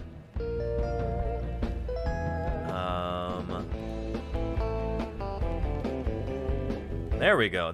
Okay, we're getting there. Yep, this is construction of the T-bomb right here. So, in dinosaurs, when they're, after they die, before they're, like, buried and fossilized, well, parts fall apart, you know? That's what happened with this dinosaur, too. So various bones fall apart after the animal dies, and, they get scavenged, they get carried away by water currents. Any number of things can happen to them. But in Triceratops, usually the hips are so solid that they stay together no matter what, and that was the case here. And it actually posed a big problem. Because those hips were so solid and so big that they eventually required a jacket that was so large that, that we had to reinforce it with rebar right here in order to keep it from flexing as we were going to move it. And then we later realized it's too heavy and too big to carry out. This is like the size of a... I don't know. Size of a smart car. It's big! We called it the T-bomb, and Nate Carroll made some art on it. I wonder if we have that.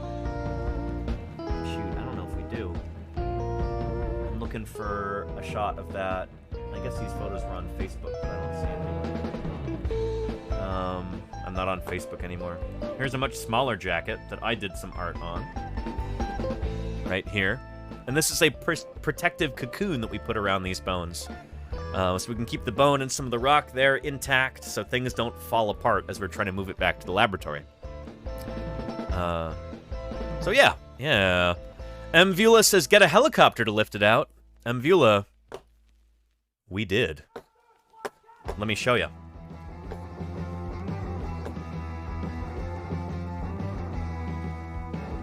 Here is the helicopter that we had. I forget what the civilian designation for a helicopter like this is, but the military variant is called the OH-6 Cayuse. It's from Hughes Helicopter, I think it's the manufacturer. And yeah. Find another shot of it. When it went to land, I got a picture. There we go. Yeah. From Panhandle Helicopter, it flew all the way over from Idaho to help us out. That was not cheap, but Jack Horner managed to find the funds to be able to get that. So, yeah. But unfortunately, Remember how I mentioned that the jacket that held the sacrum, the hips of our Triceratops, that were all one big solid piece? Remember I said that was too big? What problem do you think we encountered here? Any guesses? What do you think might have gone wrong? Got a big old fossil jacket. Got a fairly small helicopter. What do you think the issue was?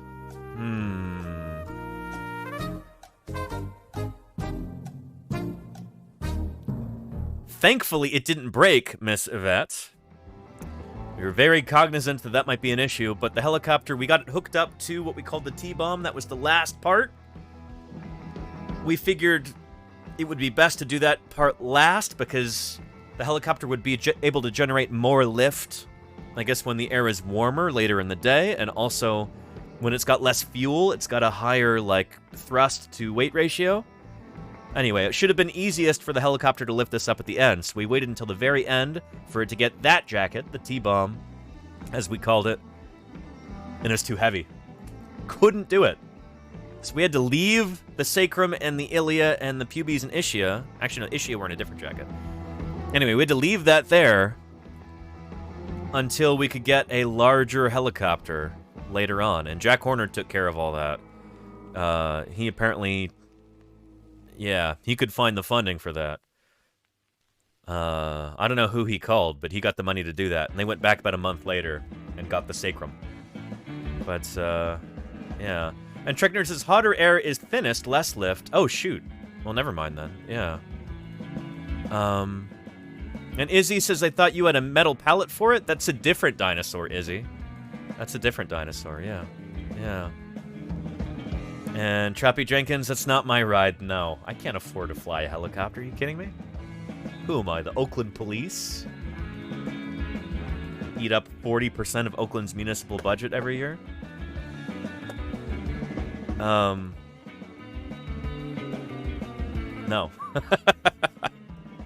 Anyway. Let's see, what was I, oh yeah. Find this here. Tyrannosaur helicopter. Tyrannosaur helicopter. Fowler. This is a rare opportunity to view the inside story of the extraordinary world of paleontologists. Who they are, what they do, why what they do is important for science and society. Holy cow, Meg's Mashables. Thank you for the raid and welcome to Paleontologizing. It's great to have you here. Shoot, welcome to the channel. My name is Danny Anduza. I'm a dinosaur paleontologist. Trying to do some good old-fashioned science outreach and trying to get my voice into the microphone while it holds up part of our Triceratops, whose glue is almost set. Good. We're assembling a full-size baby Triceratops, all 3D printed, today on stream. Here is the skull, right here, that we assembled yesterday. And, yeah, it's going to be keeping my baby Tyrannosaurus company here in my office. Anyway, if I didn't mention it yet, I'm a dinosaur paleontologist. I work on dinosaurs, I study them, I publish on them, I dig them up. Now I talk about them 5 days a week here on Twitch. Meg's Mashables, what did you get up to? How did your stream go? I hope it was wonderful. Welcome to the channel. It's lovely to have you here. And, gifted 3 months of tier 1 to Meg's Mashables. They gifted 3 months in the channel. 3 months? Excuse me. Yeah, 3 months all at once. Nolly Marie, thank you. Thank you for that. Really appreciate it. That is spectacular. Yeah. And, how perfect is that? You made a Triceratops? Triceratops cat? Very nice, Meg's Mashables. Well, shoot. What a lovely coincidence. Triceratops is one of my very favorite dinosaurs.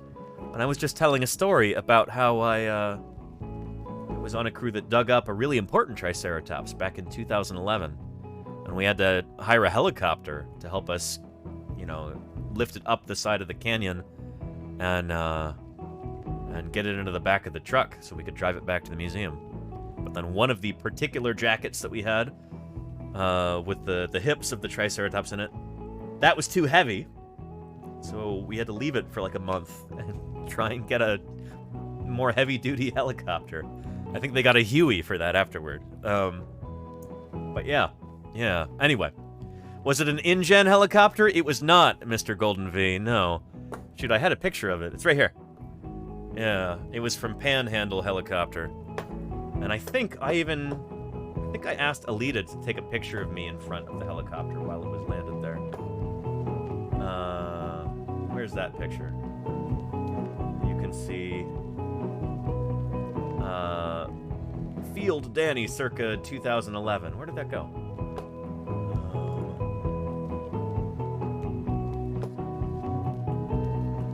There we go. I don't think she framed the photo very well. Well, maybe it's my fault. But yeah, there's me, and there's the helicopter behind.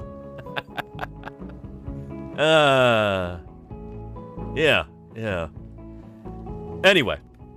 And Gunducky says, why was this Triceratops important? Was it the president of all Triceratops? No, but it will be a new species of Triceratops. Because Triceratops itself is a genus name. You know, like Homo sapiens, or Escherichia coli, or Escherichia coli? Or Tyrannosaurus rex. Tyrannosaurus is the genus. Rex is the species. So for Triceratops, we have Triceratops horridus. We have Triceratops prorsus. Triceratops horridus is from the bottom of the Hell Creek Formation. Triceratops prorsus is from near the top. And then we've got something weird in the middle that we think is an intermediate species between those two, between them in time.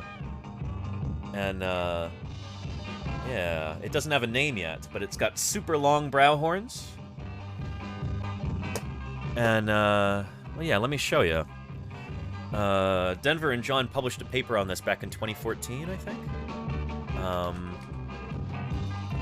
Snella and Fowler. Triceratops anagenesis. There we go. It's in the journal PNAS. And if they didn't want us to call it that, they should have chosen a better acronym. PNAS, the Proceedings of the National Academy of Sciences. Yeah. It is open access, no paywall. So, there you go right there. Yeah.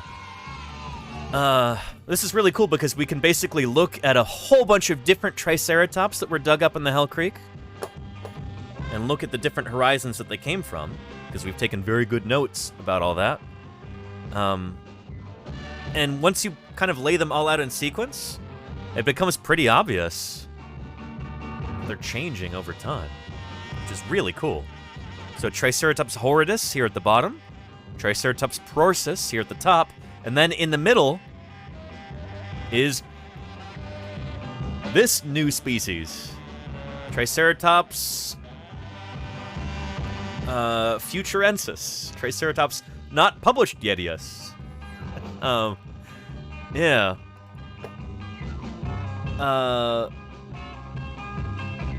Yeah, pretty cool stuff. We can basically watch them evolve over time like that. And this one right here, yep. UCM, or MOR 3027, that's Yoshi's Strike right there. Stranger than science fiction. Prehistoric fact. Cave Llama, thank you for the follow. Welcome to Paleontologizing. Yeah. Anyway, Yoshi's Trike is the name of the site this one came from. Astonishing. Simply astonishing. One of the most singular specimens I've encountered in all my distinguished career. But enough about my... Thank you, Gunducky, for the follow. Welcome to Paleontologizing. I think this is about dry now. I can move it. Good. We'll set this to the side for now. Nice. Yeah. Triceratops. This is the intermediate Triceratops, which you can actually buy a model of this From the company Eofauna, they've produced a model for this new species of Triceratops. And who's this knucklehead right here? Who's this dingus? There's me, by the Yoshi's Trike skull, when it was being put together in 2014, something like that? Yeah. Yeah. But, anyway. Yeah, you can go see this at Museum of the Rockies in Bozeman, Montana. Up on display there, Yoshi's Trike. The brown parts are the parts that we actually have. The white parts are the parts that we're not able to recover. Either because they're not there, or we didn't have enough time to dig a big enough hole in about a month and a half. So yeah. How do we know it's a new species? Nolly Marie? Well, great question. Part of it is stratigraphy. So part of it is that we know that these animals, like we know that this specimen, this is actually the one in Berkeley, but pretend that this is the Yoshi's Trike specimen here. These come from the middle Hell Creek, so lower, middle, upper. So we know that these are restricted to the middle of the Hell Creek right here. And their nose horn is a different shape in here than the big nose horns at the top or the little nose horns at the bottom. These guys have got kind of a medium nose horn there. And the orbital horns, big brow horns above the eyes, are also a different shape. The frill is different, the shape of the beak is different. Everything about it is a little bit different. But it's like a pretty nice, smooth transition from Triceratops at the bottom to Triceratops at the top, which is pretty neat. So you could definitely make an argument like, oh, it shouldn't be a different species. Maybe Triceratops prorsus at the top, and this species Triceratops horridus at the bottom. You know, this is all just one continuous lineage. Why even draw lines here and call them two or three different species when it's just the same population evolving and changing over time? And yeah, you'd be completely right about that. So yeah, it kind of raises the question, like, what is a species when we're talking about geologic time? You know, scientists who work on modern animals today, it's a bit easier for them because you're not dealing with that extra variable. You're not dealing with time. You know? With us, when we dig up a new Triceratops skeleton, we've got to figure out when in time it came from. So it's like we've got a whole nother axis on the graph, and it makes it that much more complicated.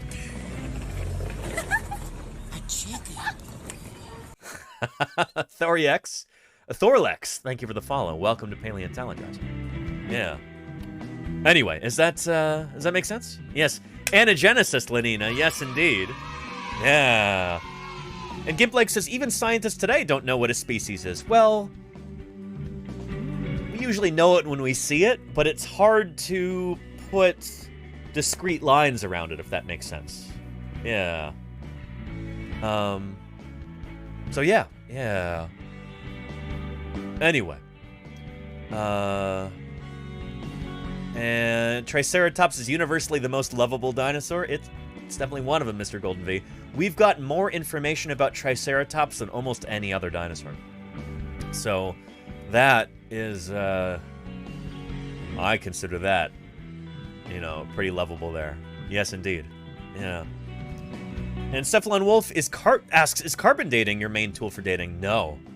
So I and my close colleagues never use carbon dating, because carbon dating is for much more recent stuff. Carbon dating only really works for stuff that's like brand new compared to the dinosaurs that I'm looking at. We would use other radioactive isotopes. Uranium lead, argon, I think potassium lead, other stuff like that. There's other radiometric dating methods, just not carbon dating, especially not carbon-14. Carbon-14, its half-life is way too short. We would have to use other radioactive isotopes that have a much longer half-life, if that makes sense. Yeah. So yeah. Yeah. And count the rings inside the bones. There you go, Granistula. Yeah, that's for you know, looking at ontogeny, looking at dinosaurs like this, trying to figure out how old was the specimen when it died. Not how old, like how long ago did it live, but how many years did it have under its belt before it died, you know? Yeah, and I even have a little video thing, a little video sting. We'll pop that up right here. There you go. These animals change a lot as they grow and develop. Check that out. Yeah. Ontogeny. So from a baby Triceratops like this to an adult, their horns and frill and ontogeny changes a lot as they grow. Yeah. So we call this process ontogeny. Ontogeny. Yes, indeed. So yeah. Yeah, and histology, that's the process of actually cutting open the bones, looking at the growth rings inside them to figure out how mature or immature these animals were when they died. Yeah. Do I know Nizar Ibrahim? I know of him, but I've never met him, Miss Yvette. No. Really spectacular. Spared no expense. Thank you, Bliss9. One sub to Ambula. They have Really given appreciate that, 22 Bliss9. subs Thank to you, the thank channel. you. Very generous of you. Appreciate it. And look, we're at 10 out of 27 new subs for the day. Thank you, thank you. Yeah, excellent. Let's go ahead and assemble some more parts of our Triceratops here. And he's going to give a talk. Oh, cool, Miss Yvette. Is it on Spinosaurus, perhaps? Yeah. I also work on Spinosaurids, if not Spinosaurus itself. But yeah. Anyway, this is looking pretty solid. Very nice. Well, we're going to assemble some more of the legs right here on our Triceratops. We're going to get into the tib and the fib. The tibia and the fibula is next up on our list. Yeah. And how do fenestrated skulls fit into the stratigraphy, says Victorious? Is that a feature that becomes more pronounced through anagenesis? It becomes less pronounced through anagenesis, Victorious. We're not even sure that Triceratops frills even fenestrate at the top of the Hell Creek. In fact, we don't really have any reason to think that they do. If they do, it might be really, really late in ontogeny. But, yeah. Excellent question. There's an idea called heterochrony, which... I don't know how much I can talk about this right now, because it's like, this is kind of... Anyway, it's going to be really important, and hopefully this stuff gets published on soon, because it's the missing piece of the puzzle, you know? So yeah, great question, Victorious. Great question. Let's continue on here, and let's work on our... Wrong button. There we go. On our hind limbs here. Our tibia and fibula. We're going to attach each of these together. So these are the shin bones. You also have a tibia and a fibula, and they look much the same. They're arranged in much the same way. Let's assemble these, and then let's talk about them a little bit. Or you know what? Let's talk about them first, actually. Can I find a video about this? Let's see here.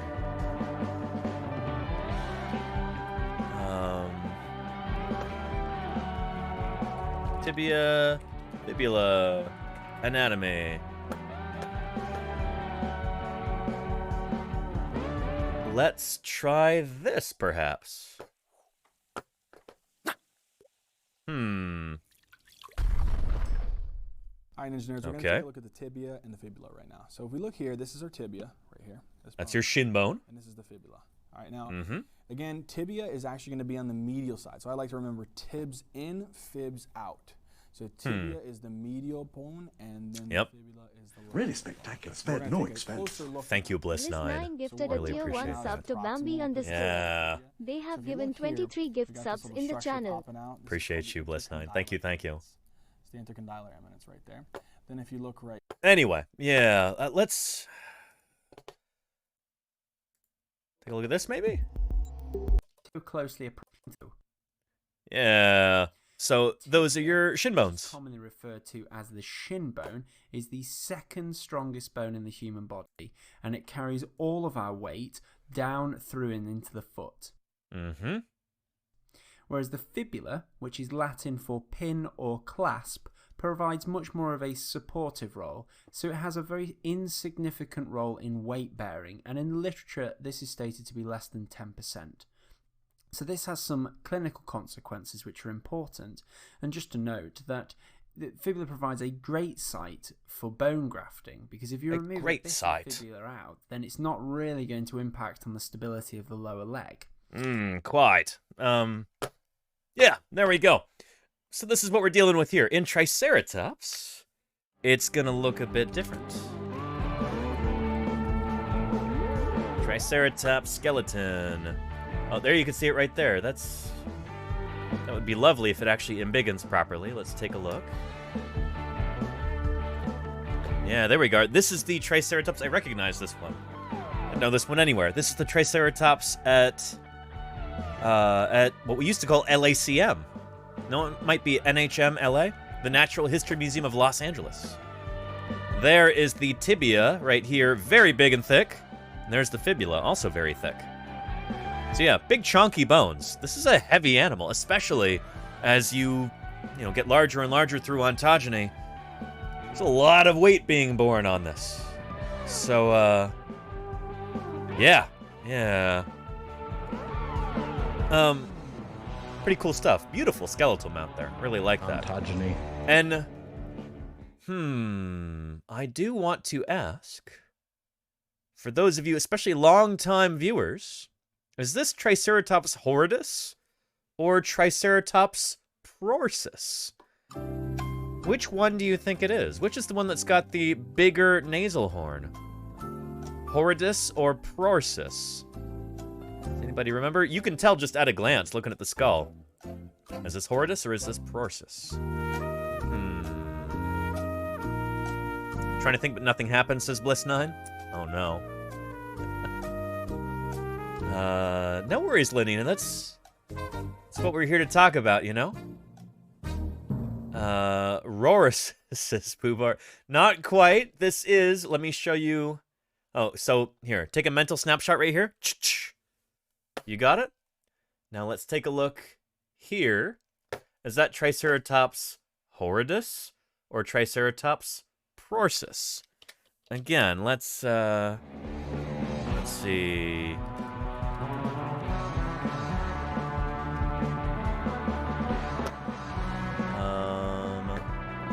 There we go. These should really be flipped. Like, they should have put horridus at the bottom and prorsus on top, because that's how they show up in the fossil record. But anyway, is it horridus or is it prorsus? What do you think, chat? It is Triceratops prorsus. Yes, indeed. With that big, long nasal horn right there. Right there and right there. Plain as day, Triceratops prorsus. See? Why are they different, says Poobert? That's evolution. These animals are changing over time. Nasal horn starts off pretty small toward the bottom. It gets bigger and bigger and bigger in adult animals as we go up in the formation. And then here, 66 million years ago, well, what happens there? They all die. Everybody dies. That's where the asteroid hits. And like 60% of life on Earth gets wiped out right there when the asteroid hits. So who knows what kind of crazy nose horn shapes these guys would have attained if they'd been allowed to continue to evolve, but this is all we got, you know? So yeah. And Big Time Big Boy, how are you doing? Welcome, welcome. Good to have you back. Back from the dead, it seems, Big Time Big Boy. It's a miracle. Or maybe Poober was less than honest with us earlier. Poober says, why aren't animals as big anymore? Well, they were until, well, yeah, here's the thing. That is a question that I get kind of a lot. I would get this question a lot when I would be docenting at museums, actually. Yeah. Up until pretty recently,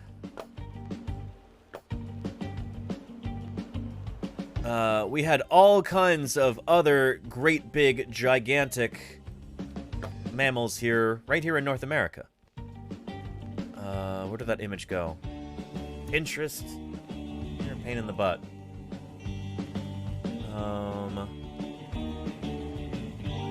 There we go. That'll work. This is the Pleistocene megafauna here in North America. These are some of the big mammals that we had here up until like 10,000 years ago, which is, geologically speaking, that's like last Thursday. Super, super recent. This is, you know, again, 66 million years after the extinction of the dinosaurs, but we used to have all kinds of really big, cool animals walking around until very, very recently in the geologic record. And so this corresponds with, like, the end of the last ice age, which is one thing, but it also corresponds to the arrival of humans on the scene here in North America. Suspiciously, just about anywhere humans show up outside of Africa, any great big land mammals or other big land animals walking around tend to go extinct very quickly thereafter, like within a couple hundred years, oftentimes. So it very well might be that many of these critters were hunted to extinction by humans. Many of those populations may have already been under stress because of the climate changing at the time, but I don't know. And there is a big debate. Was it primarily climate change that did them in, or was it primarily human overhunting? You know, the thing is, these critters did survive many, many changes in climate in the past before the arrival of humans, but it's like almost universally when humans show up in an environment, all the big animals go extinct. Just like that afterward. With rare few exceptions. So yeah. So anyway, yeah. Why were things bigger in the past? Well, they would still be big now if some of these things had not been hunted to extinction by people, in my opinion. But I'm a dinosaur paleontologist. When we talk about Pleistocene mammals like this, who really cares what I have to say about it? Because I don't work on these critters. My opinion doesn't carry much weight, you know? I don't study these animals. I don't have a horse in that fight, you know? So yeah, I kind of suspect it was human overhunting was, you know, a much bigger factor, but who cares what I think, you know? So yeah. Poober says we should get rid of humans so we can have brontosauruses again. They're gone, and they disappeared more than 100 million years before these guys were around. Humans didn't have anything at all to do with the extinction of big North American sauropods. So yeah. But yeah. And Creatrix Brit, yes. Large size used to make for better biological fitness, and then suddenly didn't. Yep. You just described extinction, Creatrix Brit. Yes. Different traits that used to be selectively advantageous, suddenly something changes, and bow. Suddenly those things are a liability, you know? Yeah. Yeah.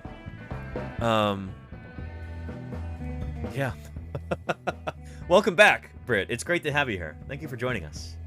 Yeah. Mayor of Space says, we have the weird instinct to look at the biggest guy in town and say, I can take him. Yeah. It's like that advice you get when you're going to prison. On the first day, find the biggest guy there and then punch him right in the face. Then nobody will mess with you. If you survive that encounter, I suppose. Maybe that's what the earliest of the Americans did. Earliest North American people moving across the Bering Land Bridge from Asia into North America. Maybe that was the same mindset they had. Find the biggest mammal you can and just punch him right in the face. Or give him a spear right into the trunk, you know? Yeah. And Friendly says, that bear has a horse head. Where?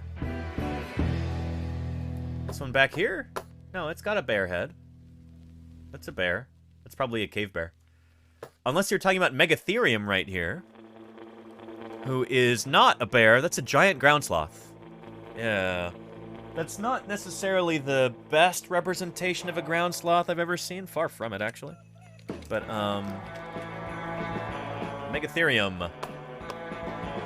There we go. Nobody actually really knows how to reconstruct these guys properly. Sometimes they come out looking like bears. Sometimes they come out looking like... I don't know. Something. I actually really like that one there. I think that's really nice. Yeah. Yeah, giant ground sloths. It's been a long time since anybody's seen these animals in the flesh. Yeah, there's a... Oh, look at those beady little eyes. And look at the sloth, too. Kidding. But yeah. Yeah. So yeah, that's a sloth. Yes, indeed. You thought it was a bear because of its pose. Yeah, it's not. That's not the best representation back there of a. Where is it here? Yeah, not the best representation, but that's supposed to be Megatherium, giant ground sloth.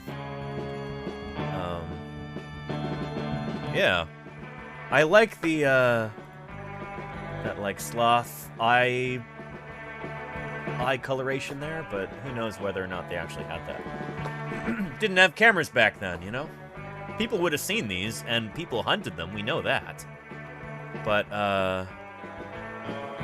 yeah. Anyway, so we don't really know how to reconstruct them now to make them look like they should. That almost looks like a big old wombat or something. Yeah. But they've got crazy weird skeletons. They're really bizarre creatures. But yeah. And yeah, Darien Beagle, absolutely correct about that. Yes. Large animals have a slow rate of reproduction, single offspring, long gestation period, yes. So they are particularly hard hit when you've got, say, the introduction of a new apex predator like Homo sapiens, you know? Looks like a bipedal capybara, says Friendly. It kind of does in this one, doesn't it? It is kind of capybara-like. Yeah, we don't have anything like this around today. Here's one that makes it look much more sloth-like. That's kind of neat. I like that. But it's also got kind of a hyena-y aspect to it, too, with that downturned neck. Interesting. Yeah. Yeah, anyway. Ground sloths are weird. They're very weird, but they're very cool. Yeah. Yeah. Yeah, a ton of interpretations. Friendly, yeah. I have my own ground sloth project that hopefully I'll be able to tackle sometime late this year. We'll have to see about that. But I'm going to be reconstructing my own ground sloth for a museum, and yeah, I'm going to have to make some interesting decisions on how to do that. How do I make it look like a sloth, you know? How do I not make it look too weird, you know? It's got to be weird enough to get people's attention, to hold their interest, but sloth-like enough where people don't go, hang on, what? What's wrong with that bear? Or, what did you do to that capybara? You know? I don't want people to say that.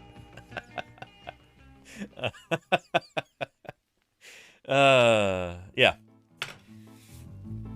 And Leia M. Core, welcome back, Leia. Good to see you. Leia says, is that part of the reason why rhinos and elephants are endangered? Because of the birth rates? Oh, yeah. Yeah. Very low birth rates in elephants. It takes like 2 years for each offspring to be gestated, I think. It's a long time. We've got a very slow rate of reproduction. Yeah. Yeah, anywho. Let's get rid of some of those tabs, and let's return to our Triceratops assembly here. I'm going to be putting together our tibia and fibula on each of these, and then we're going to glue those onto our legs. So I'm just going to take a little spot of glue right here and put that into this recess. Right there. And then a little bit of cyanoacrylate to act as an accelerant in here and give it some rigidity. And let's pop that into here. And then I'm also going to need a little bit of cyanoacrylate super glue right here too. Just a little drop. And we will hold that in place right there. And let that set. And then we'll do our next one. And then we'll put these onto the femurs. Yeah. Yeah, that definitely is sad, Miss Yvette, yes. The plight of megafaunal mammals. Oh, shoot. Rhinoceros, elephants. And shoot, in the oceans, whales. Whales also have very long gestation periods. It takes them a long time to bounce back if they have high mortality rates from things like hunting or disease. So yeah, it is definitely sobering to think about. It's interesting too because as big placental mammals like that, they do have those really long gestation periods. Dinosaurs would not have had that. Dinosaurs would have reproduced a lot more quickly since they just laid eggs. So, you know, when a female dinosaur is ready to reproduce, you know, she could have new offspring like every year. Maybe even more frequently than that. Which is something that modern mammals that get really big can't do.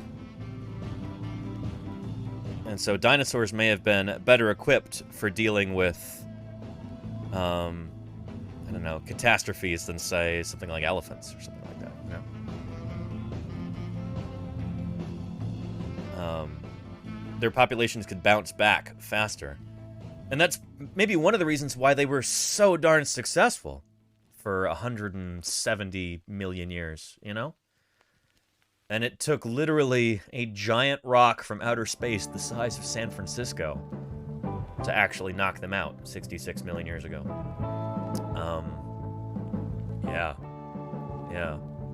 The same thing were to happen today, oh boy.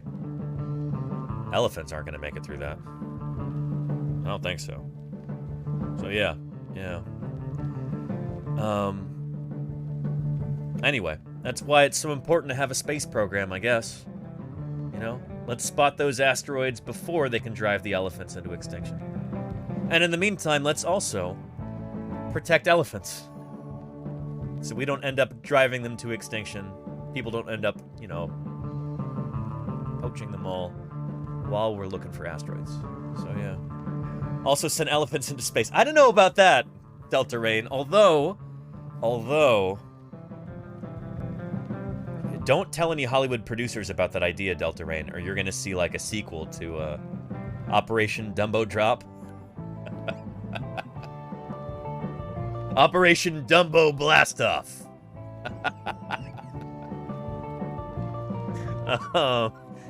It's not the most economical idea, but you stand behind it. There you go, Delta. You know, I, for one, would like to live in an optimistic Star Trek future where we've solved all of our problems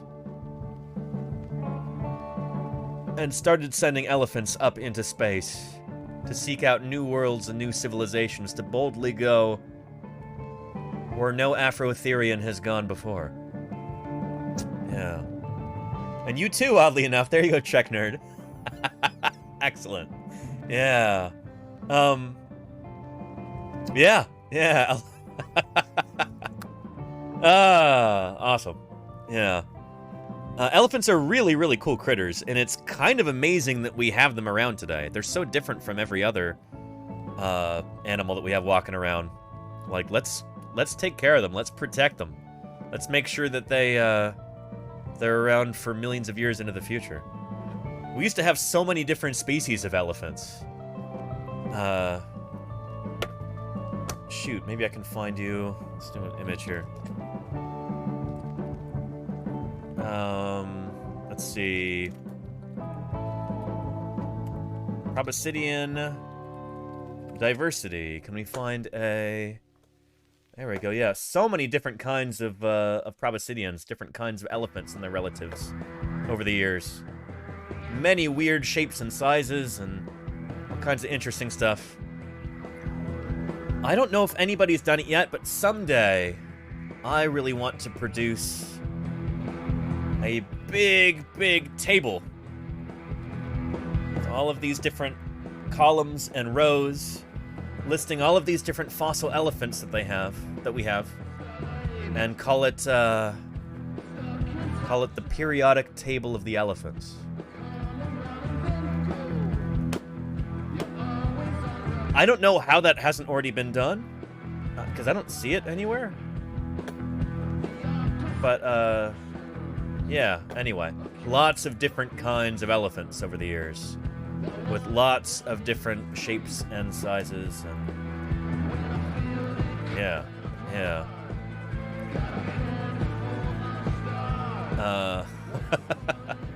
Really interesting fossil history that elephants have. Yeah.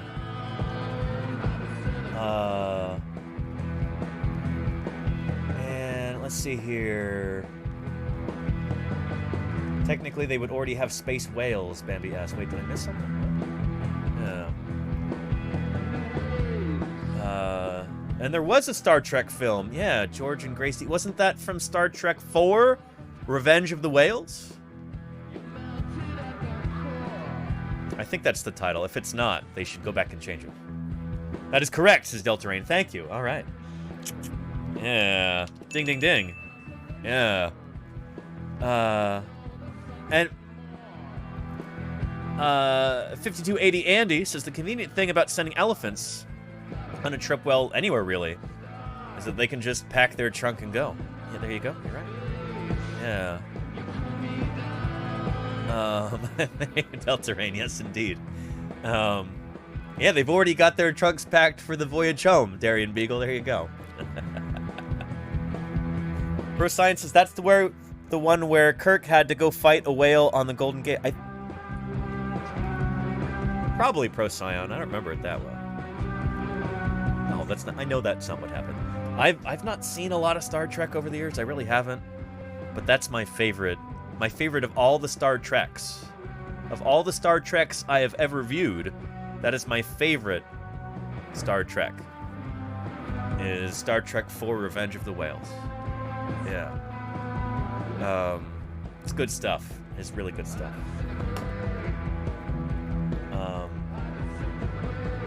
They never actually show the whales that are inside that giant spaceship that was destroying the Earth. Yeah, we never get to see what the space whales look like. Yeah. Yeah. Something called a star whale. Interesting, Leia Mcor. Interesting. The beast below. Cool. We've got our Tib Fibs are now dry. Let's add these, shall we? So they're gonna fit on just like this. Oh, that's nice. Very nice indeed. Let me show you from another angle. Right there, like that. Yeah. Very nice. Might be better from this angle, actually. Keyboard here. And... yeah, shoot, let's do it. Use a bunch of glue in here.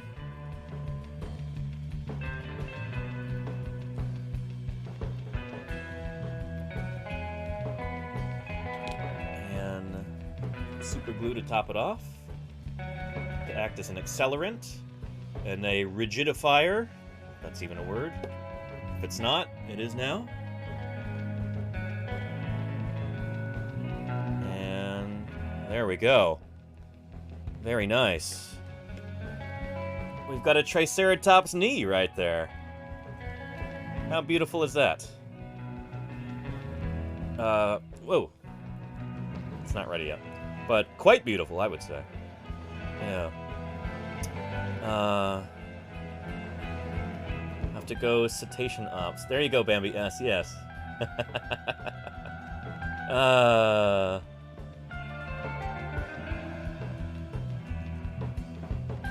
Yeah. Oh man, I'm so excited about this. To see it come together like this. Oh, excellent.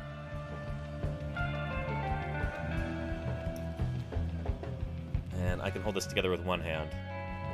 Let's do that. And actually, while we're doing that, let's do our other knee. We'll add our tibia and fibula to our distal femur here on the left side. There we go.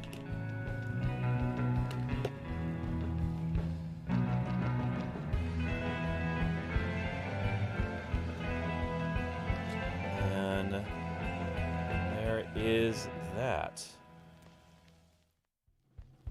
Uh-oh, I should have tried this beforehand.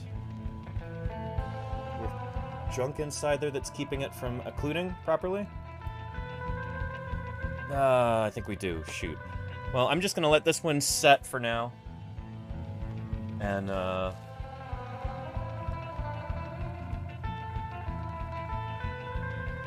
is some junk in there. I'm gonna have to extract that. Unforeseen complications.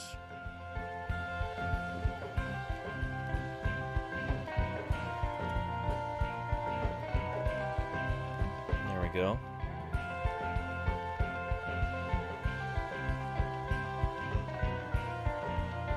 I should probably do it. Clean off my tools.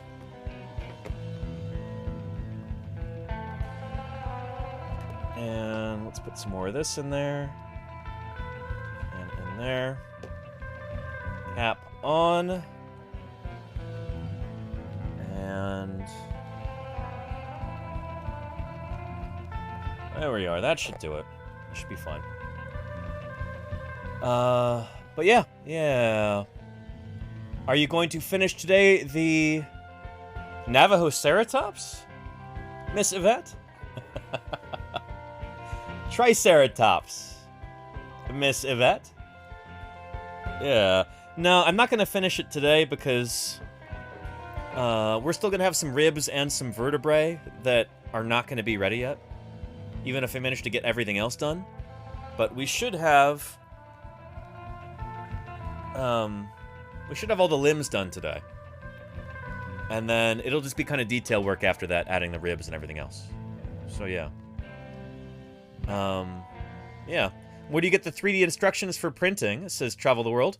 They're from that website. So the actual files themselves, the 3D printer files, were put together by a Belgian artist. I think his name is Justin Van Luke. But, he goes by Inhuman Species on the 3D printing websites, and I can give you a link. But yeah. I told myself I was going to make a command for that, too, and I kind of forgot. But, yeah. Here. I'll find that for you. Copy. Paste. Chat. There we go. Oh, and Lenina got it right at the same time. Thank you, Lenina. Yes. There we go. Ha! We've got our hind legs of our baby Triceratops. Beautiful. Very, very nice. And now we can also add the ischia there for the hips, which help to form part of the acetabulum. This is the hip socket. So there's one ischium right here. And 2 ischia right here. And yeah. Anyway, let's get those together.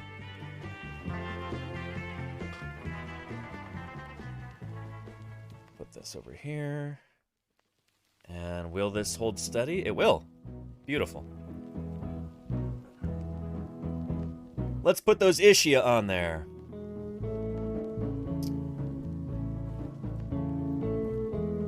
So these are bones at the back of the hips. And they help form the hip socket too, and this is going to need a little bit more clearing away some of the junk on here. So it occludes properly. There we go. That might do it.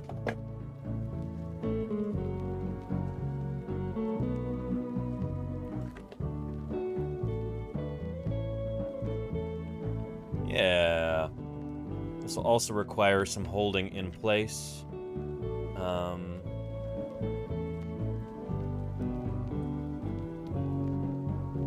This is actually not... they both need to be cleaned. My safety goggles. Here we go. Yeah.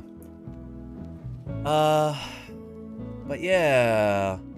Vast improvements in robotics and AI happening almost exponentially, it seems. What are your thoughts on future robotic dinosaurs? Search Paramedics Underground. I look forward to the future of robotic dinosaurs. Funny enough, dinosaurs have actually played some interesting roles in the development of robotics.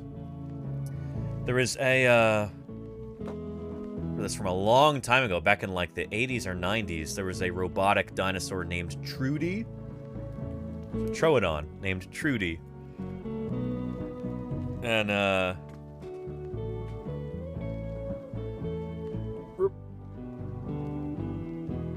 yeah, learning a lot about, I guess, robotic specialists were able to learn a lot about bipedal movement and balance and everything by studying the anatomy of Troodon, or troodontid dinosaurs, and trying to, basically as a challenge, make like a robotic version of one of those animals. Try and get it to work properly. And I guess they learned a lot from it? I'm not entirely sure.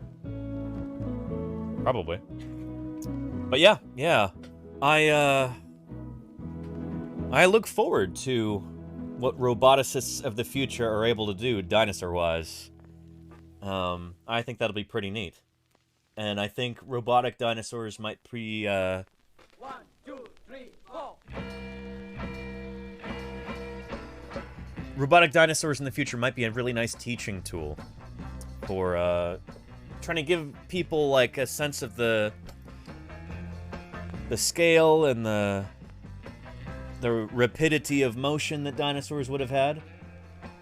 Stuff like that, you can, it's one thing to imagine it or to see it in a movie, but to see it in person, a big thing moving around right in front of you, it just hits in a different way. And, yeah. I look forward to what roboticists are going to be able to do in the future in terms of reconstructing dinosaurs like that, you know? Yeah. Man, these do not want to stay in place. Yowza. I'm just going to have to hold these here for a while. That's going to be a pain. Shoot.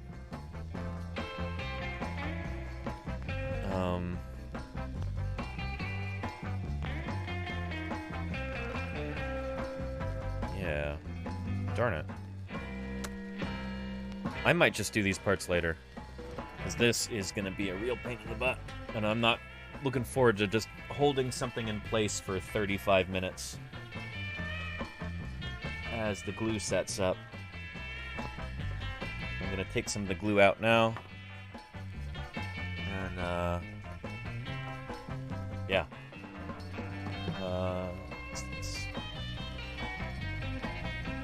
Nope, that's a good one. I don't want to use that. Toothpick. Yeah. And I have clamps, Hojo Cat. They don't tend to work super well on really irregular organic shapes like these. I've tried to use spring clamps and C-clamps and other kinds of clamps on 3D printed dinosaur fossils before, and I've not had much luck with it.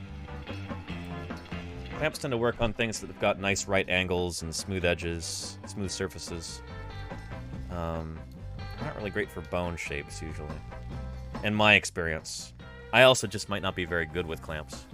Oh, yeah. And, Suika, Jacqueline, how are you doing? Welcome, Suika. Good to have you here. Yeah. But yeah. And there are some cool animatronic dinosaurs already. There are Mayor Space, and there's some, what I think are even cooler, are some of these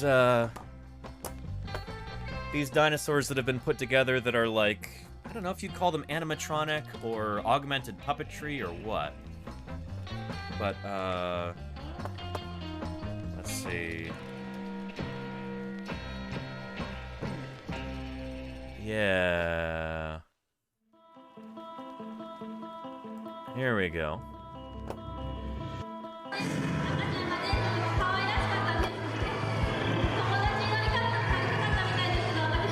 Pretty impressive, right?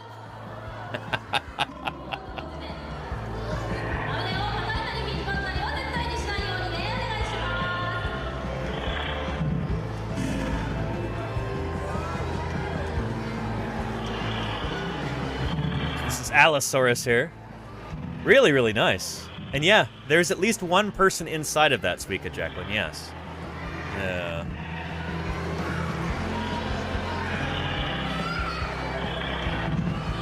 Very cool. The legs don't quite... They're not quite convincing to a paleontologist. Like, it's still a little bit too plodding. But the quickness with which it moves is really impressive. And it's very kind of organic looking, you know? Here, let's see when it first walks out.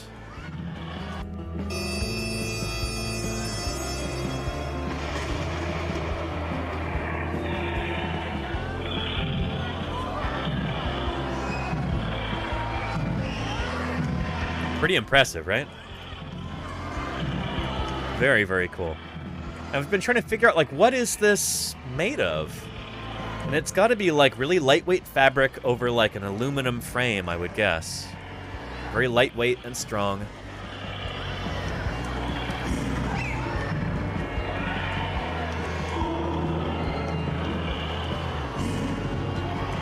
Pretty cool.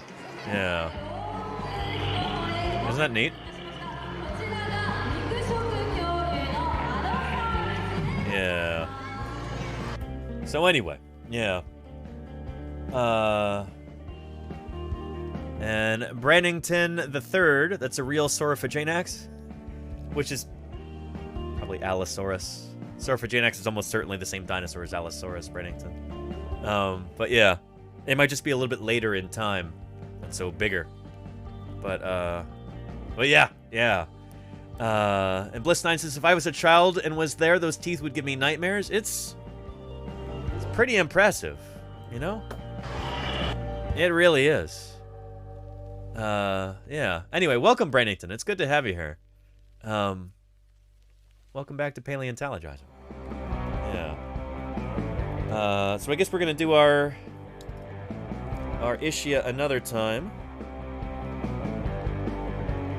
Right now, let's continue the hind limbs on our Triceratops here. And let's get that assembled. Yeah. And oh, I'm sorry to hear that, Barian Beagle. Which animatronic dinosaur at Disney World? I'd love to know, actually. That would be fascinating to hear about. All right, we're gonna add our tarsals and metatarsals now. Yeah. And hang on a sec. Suika Jacqueline says, are dinosaur teeth like human teeth and they just stay put? Or like some fish species where they retract? They did not retract, no. So they're fixed in sockets. Dinosaurs had what we call thecodont teeth. So they had teeth inside of sockets, kind of like we do. But unlike us as humans, who get like 2 sets of teeth our whole life and then we're done, we have to have dentures or dentistry, stuff like that. Dinosaurs are just constantly replacing their teeth all the time, kind of like sharks, or like most other animals that have teeth. Mammals are like really weird in that sense, where they've got... We as mammals have got like a really weird setup. No, it goes there. Ah, shoot! No! That's a bad sound. We need some more glue in here. In our other knee. Yeah. Before this all goes asunder. I'm just gonna have to hold this in place for a while it cures. Some water vapor there. Let's set up faster. But yeah. Mammals are always the weird ones? Yeah. We like to think of ourselves as being normal, so I usually go out of my way to say that mammals are weird. Because I like to kind of challenge people's perspectives like that. Yeah. They should make a Titanosaur one with helium in it, so it won't take a lot of force moving around. I like that idea, Mayor Space. That would be really cool. To have a dinosaur, a big sauropod like that. Yeah, walking with dinosaurs. Action Ant, thank you for the follow. Welcome to Paleontologizing.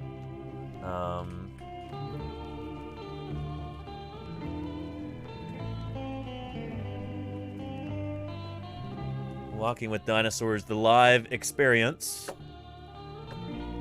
Here we go. There's our Stegosaur. And we're gonna have some Brachiosaurs in here somewhere, right?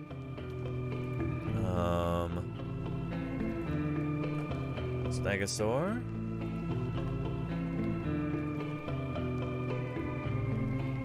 Let's see. Where's our big, spectacular Brachiosaurs? There's our Allosaurus. There's our Brachiosaurs. So these are somewhere close to life size. Yeah.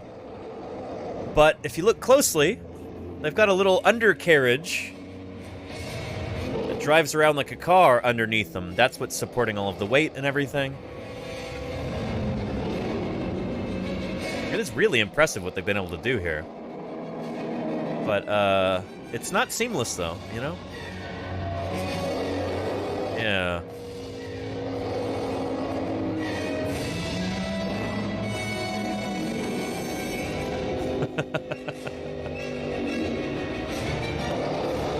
Anyway, really cool stuff.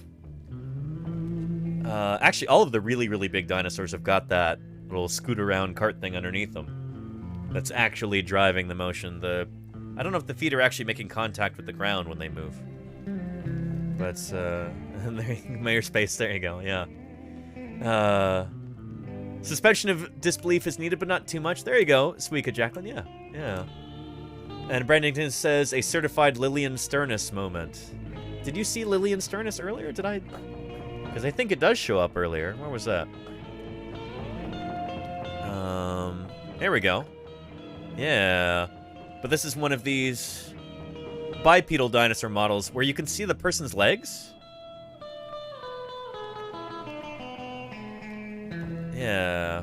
Which is really cool. Like, that's a really neat way to get this to work. And honestly, the legs do look more realistic in these than they do in the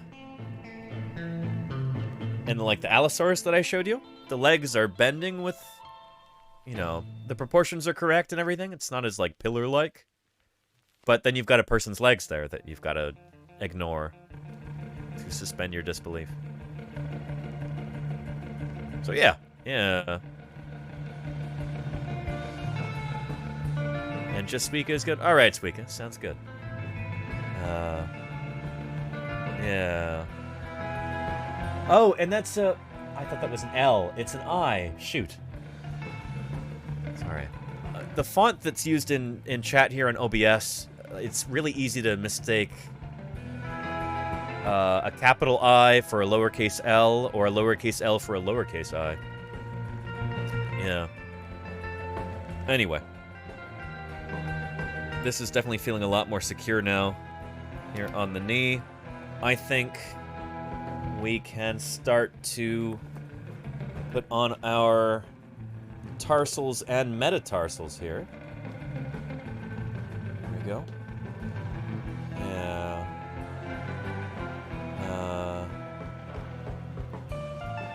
You don't take L's. Very funny, Brandington.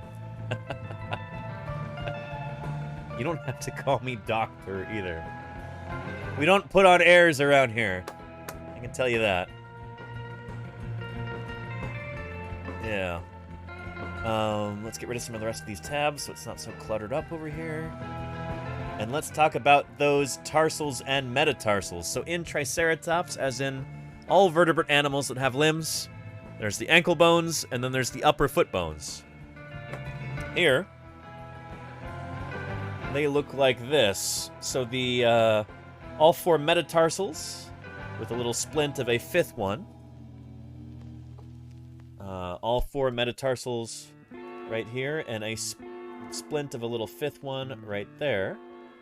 1,000 bits can make a wonderful difference in promoting the appreciation and understanding of fossil science here on Twitch. Ranger Cleric, thank you so much. Thank you very, very much for those 1,000 bits. Really, really appreciate that. Thank you for your support. That's excellent. Thank you kindly. Yeah. Appreciate you, Ranger. Thank you, thank you. Just talking about the next part that we're going to assemble here. Our metatarsals and tarsals. The tarsals are the ankle bones up here. And then these are the metatarsals, the upper foot bones. And those are going to go...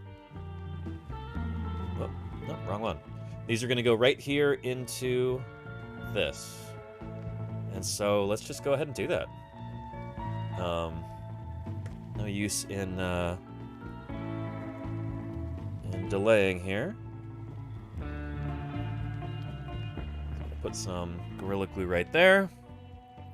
And then cyanoacrylate super glue to act as an accelerant and a rigidifier. Ontogeny. Right there.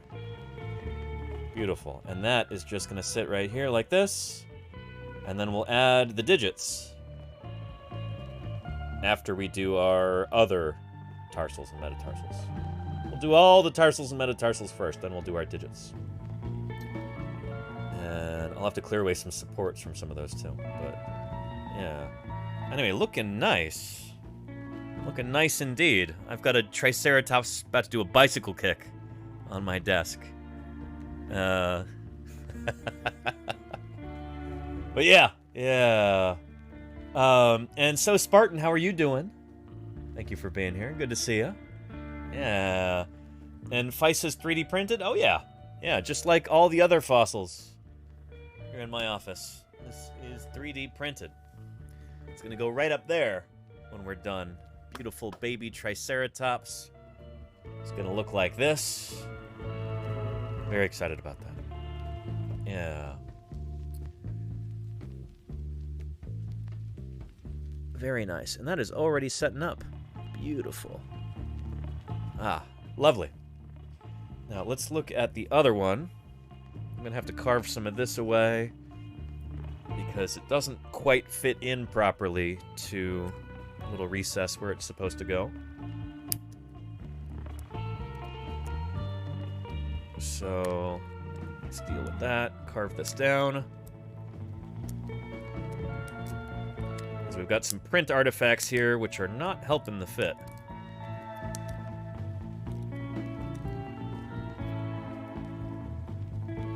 Let's see if that improves things. There we go. Oh yeah, and Bully for Brontosaurus. Excellent, Ranger Cleric. I like that essay a lot too. That's a good one. I had that book when I was a kid, Bully for Brontosaurus. And Dinosaur in a Haystack. What do you know, as a dinosaur-obsessed kid, I got both of the Stephen Jay Gould books with dinosaur names in the title. Okay.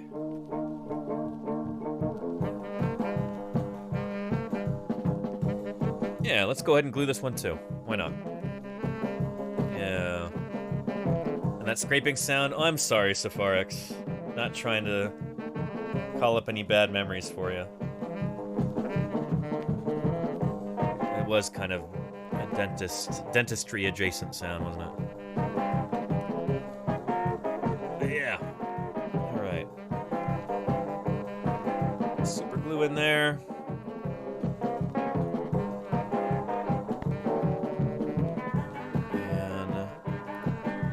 Lovely, there we are. We've got ankles and the tops of the feet right there. Very nice. Starting to come together, right?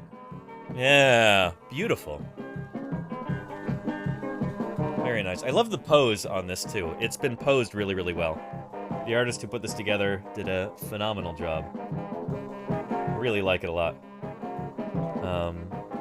Yeah. And, yeah. And what's that full-bodied theropod up there? No, this is a juvenile Tyrannosaurus. Nope, wrong button. There we go. Yeah, that's modeled in part on MOR specimen 6025, I think. Is that right? Chomper Rex, the world's smallest and youngest T-Rex, which I helped dig up back in 2013 and 2014. Really cool specimen. I can't wait till it gets published. I think Denver's probably working on that now. Yeah.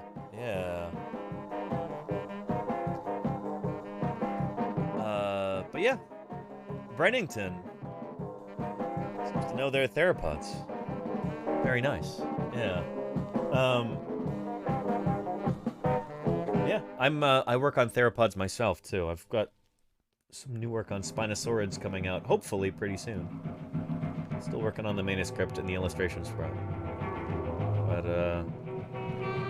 yeah, hopefully it'll be not too long before that finally gets published. It's certainly been long enough. That's looking pretty good. Looking pretty good indeed. All right, let's set her down again. And let's start working on these phalanges. Yeah. Will the paper be paywalled? I'm gonna publish it open access. That's the idea. So no, should be no paywall. All right, here's some of our digits right here, which I've already wrapped up. But let's clear away the supports on some other digits first. Well, this glue dries. Give myself some time here. There's 3 more of our digits. Put that right there. And where's our 4th one?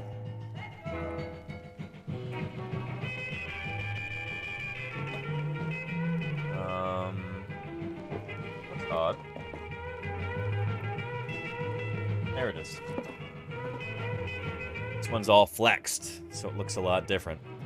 But yeah, let's clear away some of these supports. And I'll show you how that works. So when it first comes off the 3D printer, by the way, here's the 3D printer. I guess the camera shut off. Never mind. Anyway, you would see the 3D printer there. It's quiet right now, but yeah. When they first print on the 3D printer, here's one of the toes right here. It's kind of flexed. They have these supports underneath. Since it can't print in the air, it has to have a support structure underneath it as it's laying down all those print lines. And we've got to clear away the supports. That's went really quickly. It's a nice...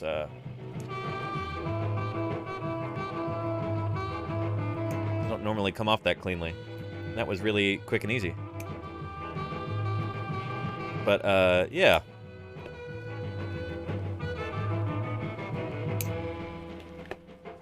There we go. There's 1 toe, and then 3 more right here.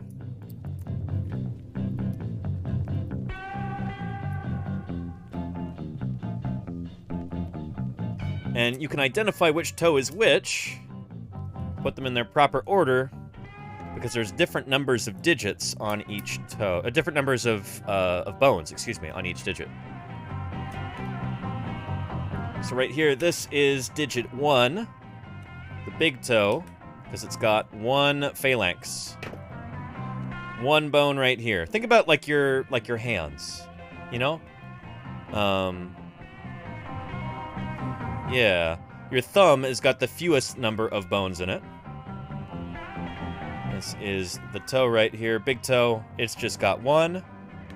I guess it's like your big toe. Second digit has 1, 2, and then the claw.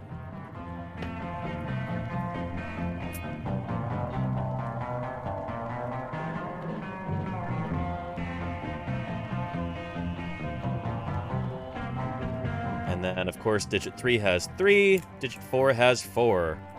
And if there were a digit 5, I think it would have 5, but we don't have 5 toes on I think, any dinosaurs. We've only got 4 on each foot. So it makes it a little bit simpler, I guess. Fewer toes, it's easier to keep all the bones separate when they're all jumbled up in the field. Easier to figure out which ones go where, if they're not preserved in articulation. Anyway, there we go. Nice. But yeah, anywho. And Elwa Links says, are some of the open access science journals getting good peer review? Absolutely, Elwa, yeah. Yeah. General question, not about yours? Yeah. I mean, the thing is, it often comes down to the individual, like, editor and paper, like, as to whether or not things are being reviewed well. I don't know. There have been some non-open access journals that have had really poor review lately. And you never want to see that, but it happens. Let's see. These are flexed and these are not. These are going to go right on here.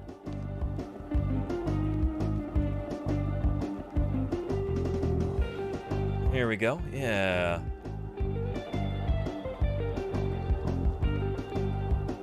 Let's do our digit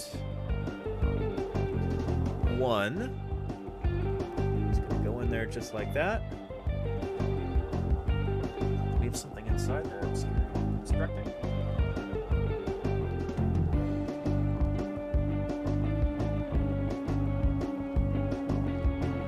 Yeah, let me make sure that I've got this correct.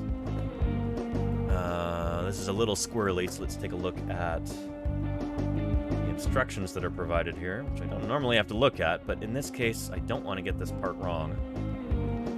So let's make sure we're following this as it's supposed to go. And let's see, that flexed one.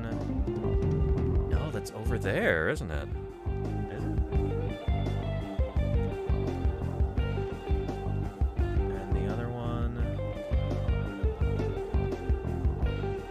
No, that is right. Okay.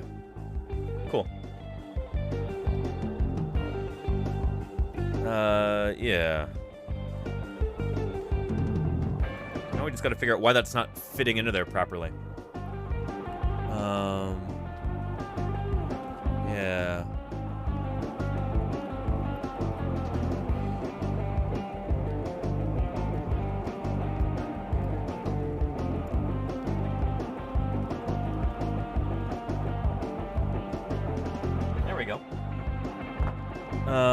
Yeah. And Old Beard says, does your religion play in your field slash discovery? What's your religion? Oh. Maybe like what role does religion play? Well, that's the thing, is that religion kind of can't play a role in science. Because it's like a different sort of a way of thinking. Science is really cool in that it's a universal pursuit. So people of all different cultures, all different languages, all different backgrounds and classes and religions, you know, can all practice science, because science is kind of, ideally, it's supposed to be separate from all that stuff. So no matter who you are, what your background is, what your personal religious beliefs are, once it's time to go into the laboratory, or go out into the field to collect data or specimens, or kind of present your findings at a research conference, or write it up in a paper or whatever. When it's time to do that, you're a scientist in that moment, you know? So I guess that's what I'll say, you know? Ideally, that's not relevant to somebody's work as a scientist, you know? Yeah. Does that make sense? I hope that makes sense. Yeah.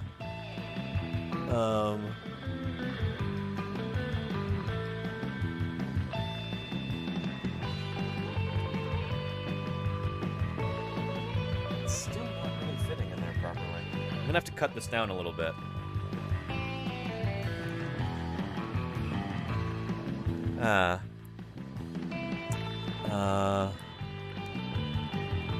And Suika, interesting, yeah.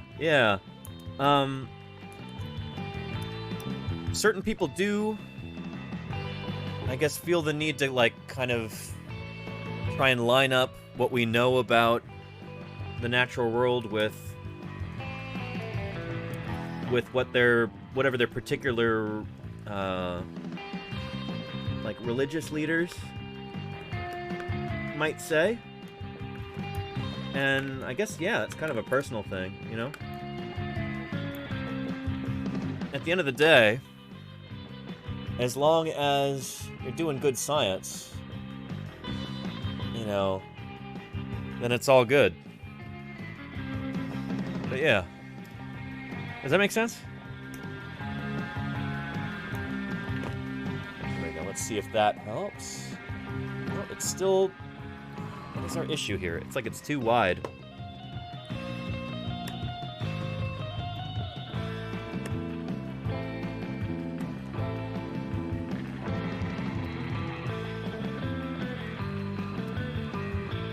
Let's try that. See if we get a more snug fit. Still not. There's like something to do with this. Inside of here.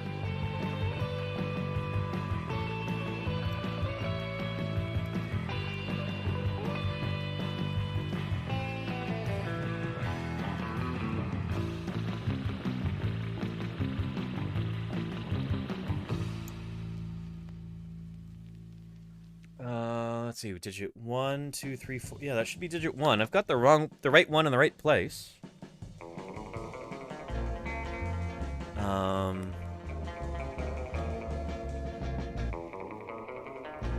Now it fits. Okay, nice. It's just gonna take... It's gonna take a little bit of patience there as it cures. As the glue sets up, I mean. To help that along, here's a little bit of super glue there.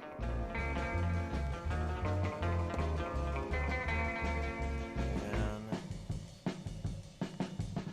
there we are. Nice. And I'm gonna maybe have to hold this here for a minute.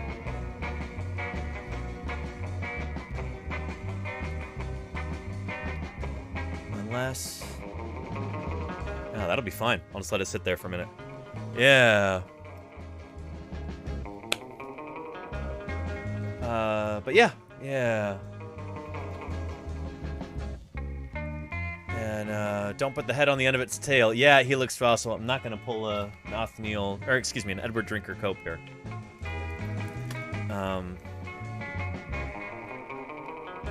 Yeah. Next up, digit 2, right here. Oh, that fits in very nicely. Let's just do that. Spot of glue in here. Like that. A little bit of cyanoacrylate.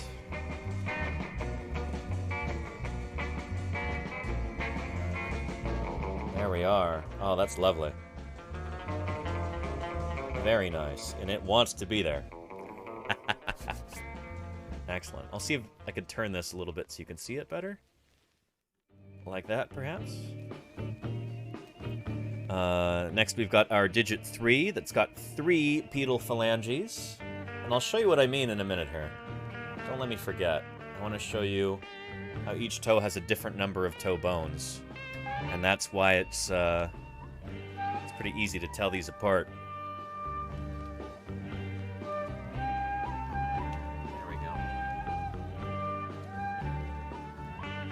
Should have tried to do a test fit first. Shoot. This is somehow too long for that spot.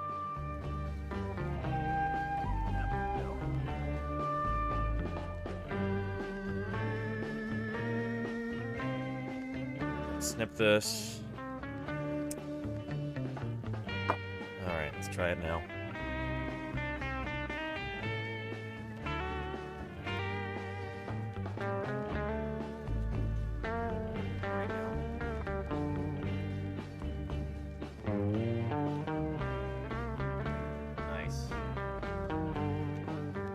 Very nice. Okay. And now our last one, let's test fit this first. Should go just like that. Yeah, nice. Very nice.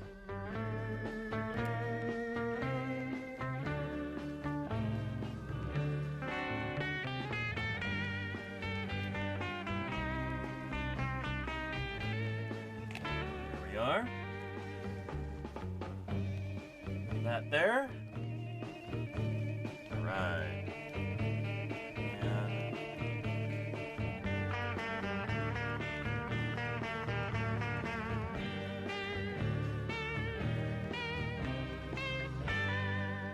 very, very nice. Oh, that's beautiful. And it's forming a nice kind of planar surface, which is exactly what we want to see. This is going to be contacting our wooden base that we've got for this this skeleton. So yeah, excellent. Yeah. And Brennington says, really appreciate the surf rock. Never surfed in my life. I haven't either. But love some reverb. Yeah, Brennington, you're in the right place. Yeah. And Lenina, I'm glad you appreciate the music too. Yeah. Yeah. And Hojo Cat says I keep singing along with the Bowie surf tracks. Let me see if I can find you one real quick, actually. Let's see.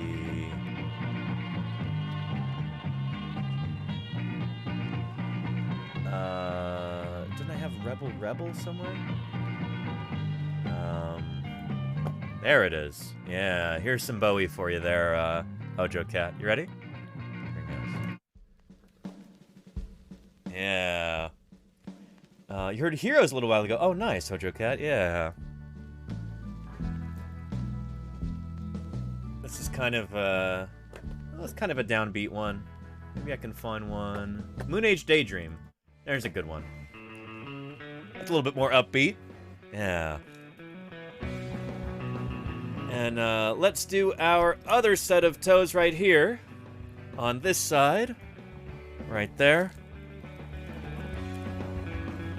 Let me put my protective cap on our hobby knife, so I don't end up having any mishaps there.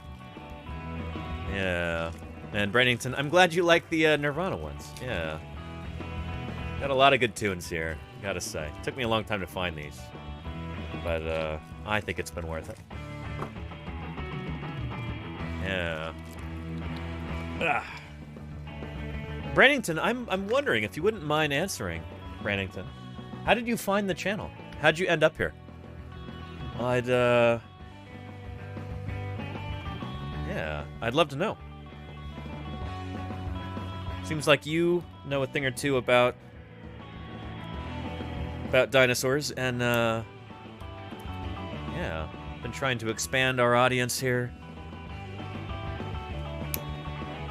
I don't feel like much of Paleo YouTube is aware of my existence yet. Kind of waiting for that to happen. And when it happens, it'll happen. But, yeah. Same with Paleo Twitter, for that matter, I suppose. But, yeah. Alright, let's get our toes on it here. Test fit these. And again, this is like, it's a little bit too... I can't tell if it's too tight or too loose.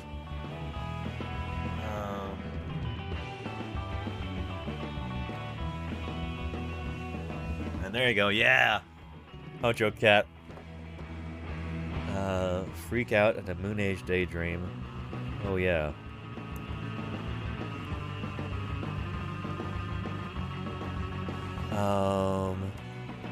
Have I found you before Dinosaur Twitter has? I find no one first? Well, here you are, Suika. You have. Welcome. Yeah. And thank you, Brannington. Hey, that's wonderful. So you found me through YouTube. Interesting. I really ought to do some more videos on the old YouTube. It's just editing takes so long for me most of the time. But I've been trying to be very diligent about downloading all of my VODs off of here. All of the videos on demand, all of our stream recordings, and then posting them to YouTube afterward. And, yeah. If nothing else, it'll be nice to have, like, a record of the streams that I've done, for me, you know? And if that brings more people here, all the better. Alright, there's our digit 1 right there. The big toe. Next up, digit 2, with 2 pedal digits. Yeah, and when I say 2, this one's got... Whoop. I'm gonna go like this. There's the hoof, or the what we call the ungule right there. And then 1, 2 toe bones. So digit 2 has 2, whereas digit 1 has just 1 right there. Right here, just 1. Does that make sense? I hope that makes sense. Yeah. Let's get this one on there. And that fits like a dream. In fact, it's like... too loose. But yeah. And what glue am I using today, Creatrix Brit? I've got a cocktail of 2 different glues. This one is called Gorilla Glue Clear Grip, and much of the graphical part of the packaging has already come off. So I use that, but it takes a long time to set. It's very strong, and it's got a nice kind of pliable sort of strength to it. You can wiggle it, and it doesn't come apart. It's very non-brittle. But afterward, I use a little bit of this on the top. Bob Smith Industries Instacure Cyanoacrylate. Good old-fashioned super glue. So this kind of acts as an accelerant. And it also gives it a nice kind of rigidity as well. That I wouldn't have if it were just for the Gorilla Glue. And I'm going to have to hold this here for a minute. I would have to hold it for a lot longer if I did not use the cyanoacrylate, the super glue. So yeah. Field consolidant? No, Prenington. It's not like Vinac. No, not polyvinyl acetate glue. Vinac or acryloid, like I used this past summer with the Utah Geological Survey. Or Bootvar, which other field crews use. But yeah. Formal occasions he's called Brontosaurus. Big fella, isn't he? Kid Family, 8'5". 70 feet long. Thank you for the follow. At a substantial 35 tons. Welcome to Paleontologizing. It's good to have you here. Yeah. Yeah. Someone get this man some more glue stat. It's on its way. Travel the World, very generous contributor to this channel. She has already sent me some new glue. That should be arriving in a few days. I'm hoping I don't run out before then, but that's a real possibility. We will see. In which case, it might be a little bit longer until we actually get this thing all the way assembled. But we'll see. We'll see. Glue is cheap. And yeah, glue is cheap. Well, this glue is not as cheap as I'd like it to be, but I don't have to worry about that now that Travel is sending me some more. So yeah. Very nice. Man, it's one toe after another. This is going pretty well. So this is not... Oh, is this PLA? PLA filament, yes. Creatrix Brit, yes indeed. Yeah. I don't have a resin printer. I've got a PLA printer. I think if you type in ! 3D printer, I think we've got a command for that. Oh shoot, I should have tested this before. It'll be fine. Yeah. There we we go. Careful not to drip glue onto my microphone. That would not be the greatest. And now I just gotta hold this here in place for a while because it's not gonna hold itself there. But yeah. Really spectacular, spared no expense. And thank you, Spartan. I appreciate you. 12 months of tier 1 to Moobot. Thank you for gifting Moobot there, Spartan. Wait. Hang on. A 12-month subscription to Moobot? Spartan.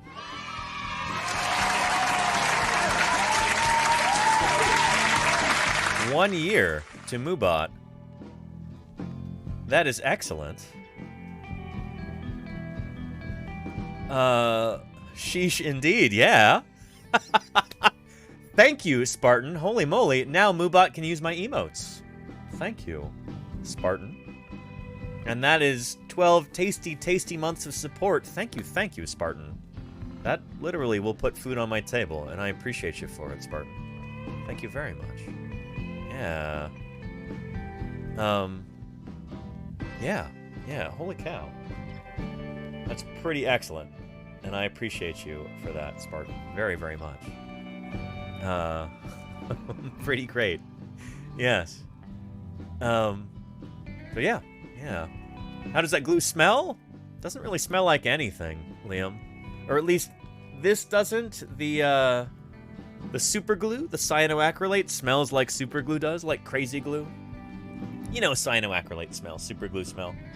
But it's not very strong. I actually really like that this formula that they have is not... It doesn't smell very strongly, which is nice. So yeah. And friendly, yes, Moobot is a bot. Very popular chat bot here on Twitch. Helps run some of the commands and stuff. I've got Moobot and Nightbot because I ran out of Moobot spots. But look at that. Holy cow. Yes, indeed. Check that out. Beautiful. Very, very nice. It's just like big enough that it won't really fit in the frame anymore properly. Excellent. Turn her over. Ooh, beautiful. Yes, indeed. Oh, man. Gorgeous. Very, very nice. I've got to see how many of these vertebrae that I have ready to go. Maybe we'll do... Yeah, if I have enough of the dorsal vertebrae ready, we'll put those together. If I don't, maybe I'll do those off of stream later on. But, in that case, we will do the forelimbs instead. Well, let's see. Let's take a look at these dorsals. I've already separated these out and wrapped them up in some tape here. These are just the dorsals. We're going to have intervertebral discs that are going to go in between them. And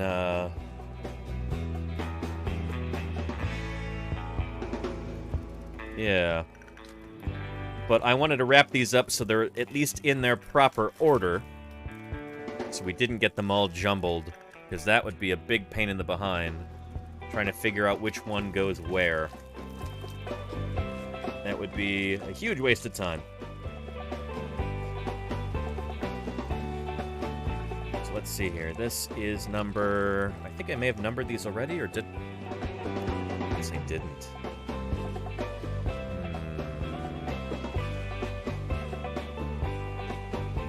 It's not numbered either.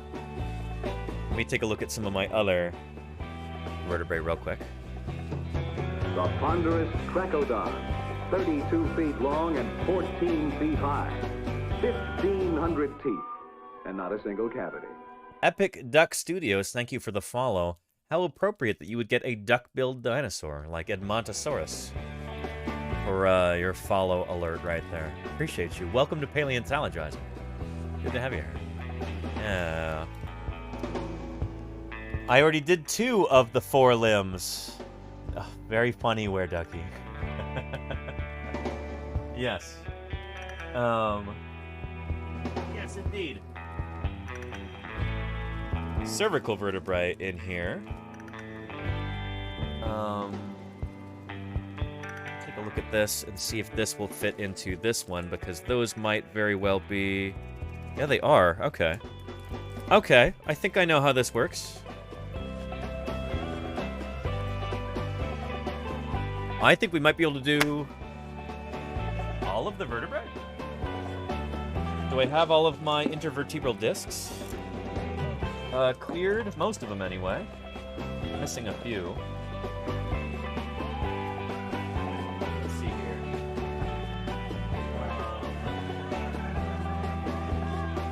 1 through 15 for the discs. But we've got way more than 15 vertebrae. Let's see.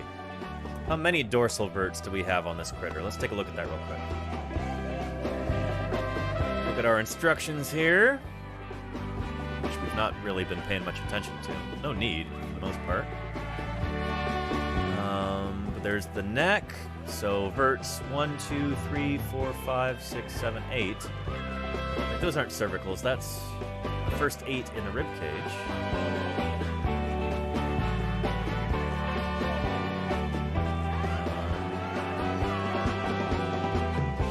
Let's see. 1, 2, 3, 4, 5, 6, 7, 8, 9, 10, 11, 12, 13, 14, 15. 15 in the 15 dorsal verts. For cervical vertebrae, where are my intervertebral discs for the cervical vertebrae? Oh, they must be here. Okay, this is making sense. It looks like we've got pretty much all of our vertebrae accounted for, which is good. We can put together most of this critter. Let's get to work on that. Yeah. Dual alternators? No. No alternator at all on this. No need for it. It already generates AC. Not just direct current, but alternating current. Yeah. There's no need for an alternator. All right, Lidina, I'll see you soon. You feed those cats, Lidina. Yeah, so what we're going to do here is let's start building out our vertebrae from here in the hips. So I'm going to go to my last vert here. That should go right about there. There we go. Yeah. Open up our intervertebral discs. First, I'm going to set these in. There we go. That. And, I think I have these numbered. If I were clever, I would have numbered them, and I did. Very nice. Yeah. So here are all of our intervertebral discs. Right here. And I have numbered them. That's a 2 right there. If it's illegible. I took the time to actually number them. So we're going to count down from 15 here. And we're going to start putting these on. We're going to start gluing them onto our dorsal series. So this should go on there like that or like this. It's probably like that. Does that seem right? That does not seem right.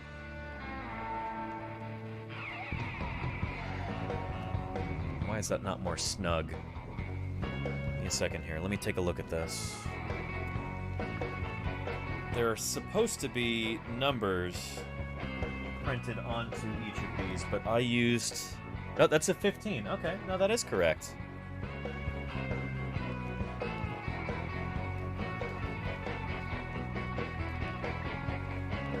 Here, let me make sure here.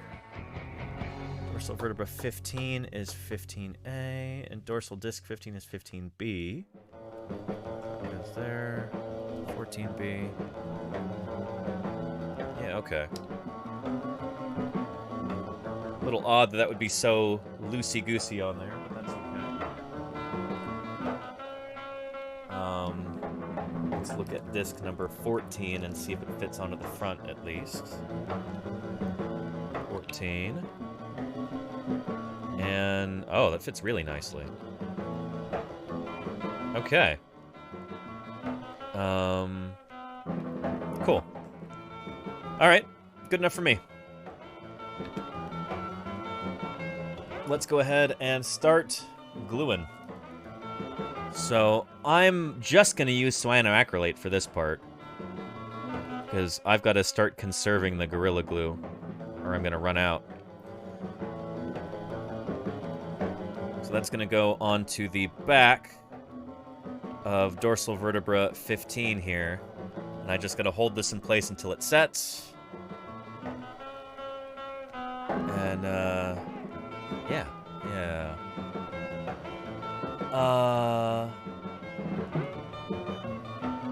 And let's see. Liam says, do you get contacted by collectors? Collectors of what, Liam?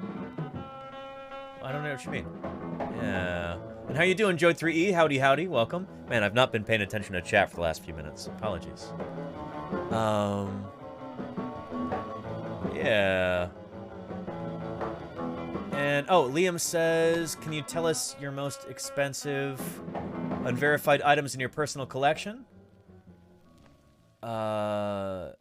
Yeah, Liam, so I'm not in this as a collector. I work on dinosaurs. I'm a paleontologist. I'm in it for the science, you know? And as a scientist, I don't collect for personal gain. Not in it for fortune and glory. I'm in it for science, you know? So the fossils that I go out and collect end up at museums. Yeah, to be held in the public trust. I believe that important vertebrate fossils, like dinosaur bones, belong to all of us. Not just, you know, some wealthy collector or something. These are important scientific artifacts, and we should all be able to enjoy them. Scientists should be able to study them. They should be held in the public trust in perpetuity, you know? And so all the fossils that I have here in my office are 3D prints or other kinds of replicas. I've got a few other, like, very, very common fossils. Like, here's a beautiful Green River fish. It's a lovely fish that I got as a gift. Oh, upside down.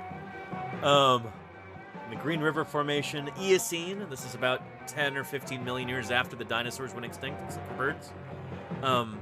Yeah, but this is a really, really common fossil. This is not scientifically important, you know? In the way that, say, rarer fossils like dinosaur fossils would be. So yeah, pretty much everything here in my office is a replica. Most of them are 3D prints. And, yeah, I hope that makes sense. But yeah, it belongs in a museum. Yes, indeed. It belongs in a museum. Yeah. Yeah, thank you, Liam. Appreciate you. Yeah. Yeah. We're in it for the Prime Directive. There you go, Brannington. Yeah. Anywho, yeah. I'm starting to realize, too, that these vertebrae, this is going to take a long time. And maybe we'll, I'll do a few of these. And then maybe we'll move on to the limbs. And then we can go back and finish the vertebrae later if we feel like it. But yeah, I now have this vertebral disc on the back of this vertebra. See these holes right here? These are where the ribs are going to attach to. That's going to go on there just like that. And this is kind of a wonky one.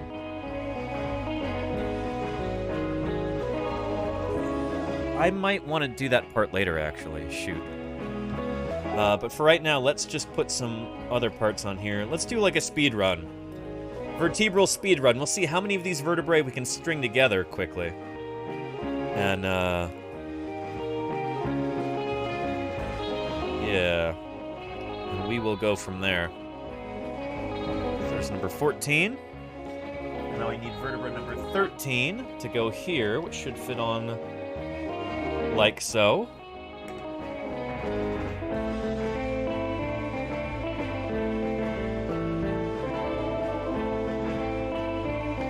This. Just like that. Now I have intervertebral disc number 13.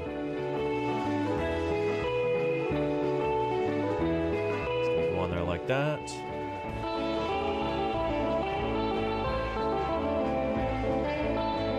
There we go.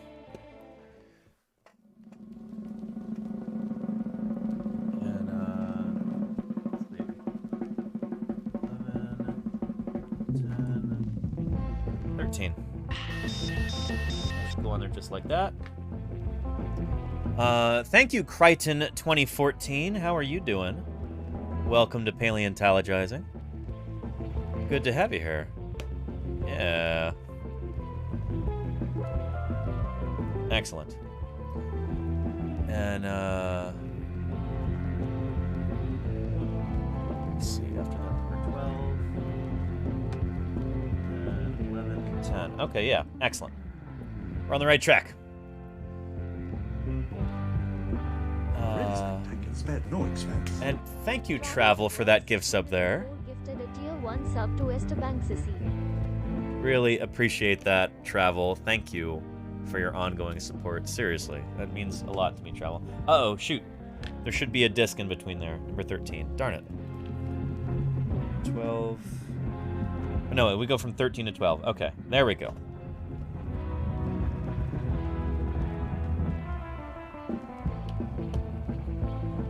To 12. There we go. Excellent. And let's just hold these together for a while they cure. But yeah.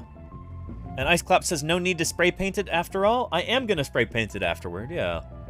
Because while this is a really nice color and I like it because it shows up so well on the camera.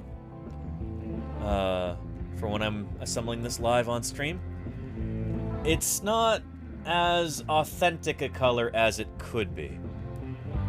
Triceratops, you know, I've dug up a lot of Triceratops in the Hell Creek Formation of Montana, and Triceratops bones, like the bones of most things that come out of the Hell Creek, tend to be kind of a nice kind of chocolatey brown. And so that's the color that I'm going to give them. This is a little bit too kind of sandy, I don't know. So I will be painting these, and yeah, it'll be nice. I'm also going to be covering them with a smoothing compound to kind of help get rid of a lot of the little print lines that are kind of inherent to 3D printing. So yeah, it is a little bit too gold, Suika, yes.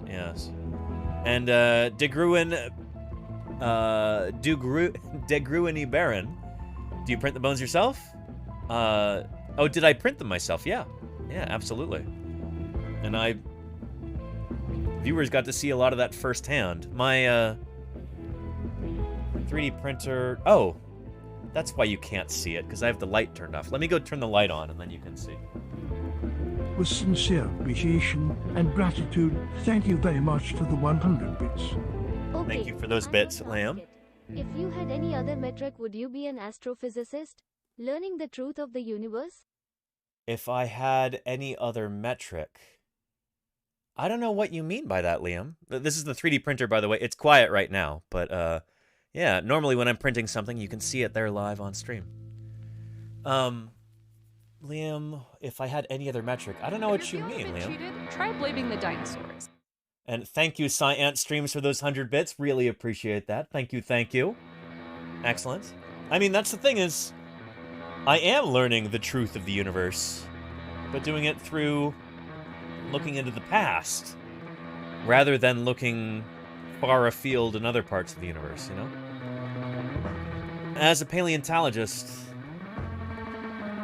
you know, when I hold a fossil, or when I look at layers of rocks, and I'm out doing field work, I think I feel a very similar kind of feeling that maybe an astrophysicist would feel looking through a telescope at some distant galaxy. You know? Thank you, Lenina, for gifting Feral Helena. Appreciate that, Lenina. Thank you, thank you. Holy cow, Lenina. Appreciate you. You know, they're... much like astronomy or astrophysics, paleontology and geology, too, could give us a similar kind of context, you know? Tell us about our place in the universe, but paleontology and geology, you know, can teach us about the ancient past here on Earth, where we came from, why we are like how we are, you know? Just a second, there's a car alarm going off outside.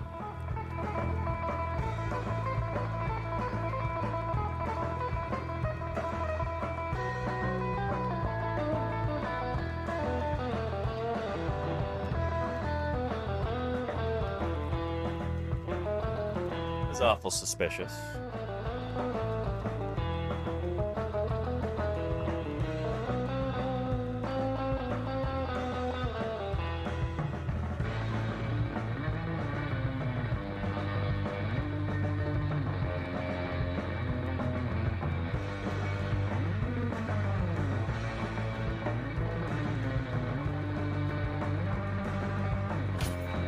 Hopefully that was nothing. But, yeah. So anyway, I don't know, I don't have much interest in astrophysics. It's just not for me, you know? That's not how I want to do science. I've got a different branch, I've got different passions. But I think it can kind of lead to some similar places, you know? Yeah. So yeah. Braddington says, I have to actually start learning this stuff. The idea of being out in the field and picking at rock and bone is almost transcendent in a way. It really is. Yeah. That being said, oh, there you go. Okay, Braddington. Creighton says, I know nothing about this. How do you find dinosaurs to dig up? Are they randomly discovered, or is there a certain approach to it? No, it's all about the geology, Creighton. Yeah. Shoot, if you want to go out and find a dinosaur, then first of all, you've got to go out and find some rocks that are of the right age, you know? Luckily for us, geologists have mapped out pretty much all, or nearly all, of the rocks around the Earth, and we know what ages they are. So, here, let's look at a geologic map of California, for instance. Oh, this is nice. I actually have this up on my wall. It's the same one. Here in the state of California, geology is really important. You know about earthquakes in California. But geology helps shape life and environments and all kinds of stuff. It's really important to understand. These different colors that you see here represent different ages of rocks. And so, for instance, if it's like a greenish color like this, that's probably going to be Cretaceous in there. And these would be rocks of the right age to find dinosaurs. But then you got to make sure that you're looking in the right kind of rock, even if it is the right age. If you're looking for, say, ocean animals, you know, plesiosaurs or fishes or sharks or something, you're not going to find those on land. So you got to make sure you're looking at marine rocks. That's actually a bad example, because here in California, pretty much all the dinosaur fossils that we have are from the bottom of the ocean, because most of California was underwater for most of the age of dinosaurs. Dinosaur fossils are rare in California, but we do occasionally find dinosaurs that somehow drifted out to sea and sank down to the bottom of the ocean and were preserved in marine sediments. But yeah.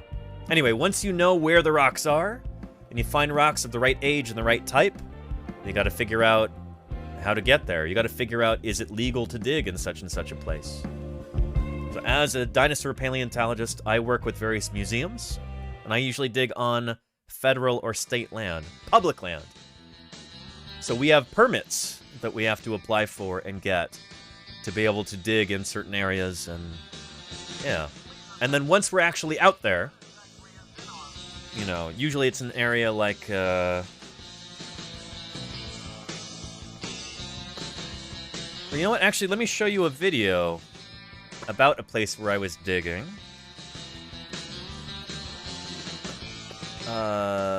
This past summer, back in August. Here we go.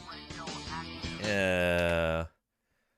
So this is with studying the Cedar Mountain Formation for the last paleontologist Jim Kirkland talking here. And one of the things we've done with the Cedar Mountain Formation, these early Cretaceous rocks, is subdivide them into a number of units. Yep. And right here is one of our thickest sequences of the lower unit, the yellow cap member of the Cedar Mountain. Mm-hmm. And if we look up at this big escarpment on the southern skyline, that's the poison strip up there, isn't it? You see some little blue slopes, and then a red sandstone interval. And we're basically standing on that sandstone interval right here. We're using that gravelly, red, iron-stained sandstone to mark at this location where the Cretaceous-Jurassic boundary is. And so this sort of thing is really, really important. If you actually want to go out and do good science and find dinosaurs, you got to understand the geology. Or be on the crew with somebody who can point this stuff out for you, like Jim was doing for us this summer. Jim Kirkland is Utah's state paleontologist. He works for the state of Utah. He's the official paleontologist for the state of Utah. And, yeah, he's particularly interested in dinosaurs from just above the Cretaceous-Jurassic boundary, and so that's where we were looking. And so in an area like this, if you want to go out and find dinosaurs, what you do is you basically go out there and you walk. And you look at the ground. You look for, you know, little hints of bone that are poking up out of the surface. You let erosion do the first bit of exploration for you, you know?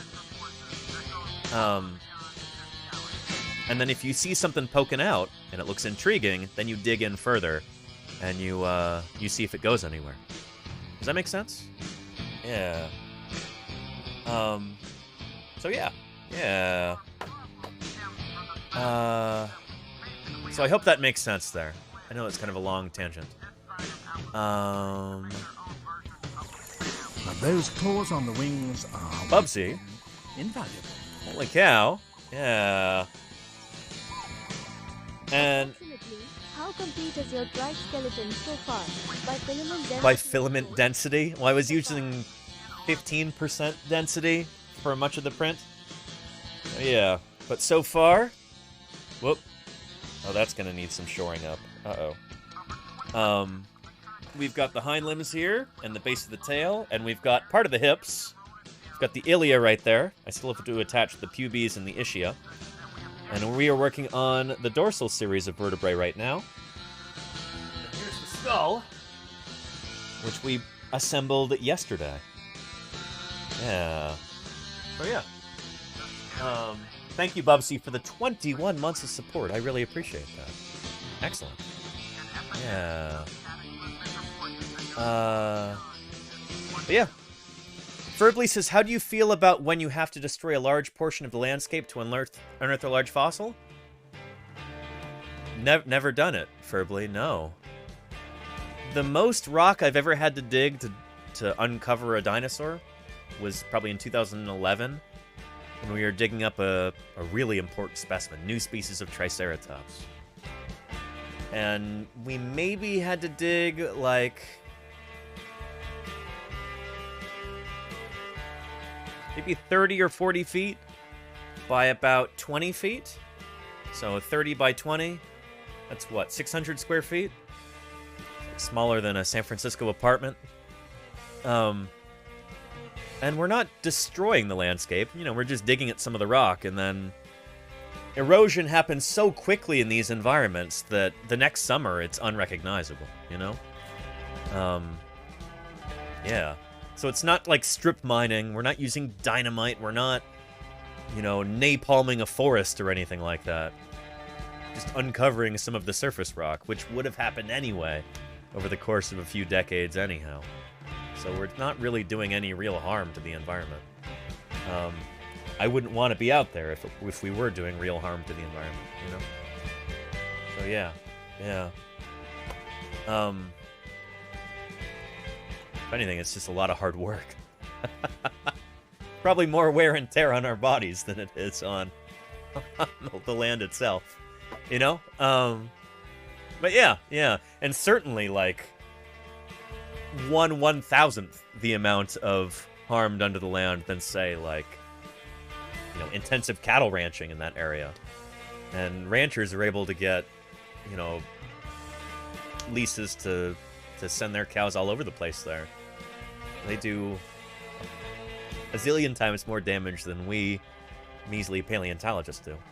So yeah. And Lenina says, Jim Kirkland, I hope to see more of him this field season. I bet you will, Lenina. I bet you will.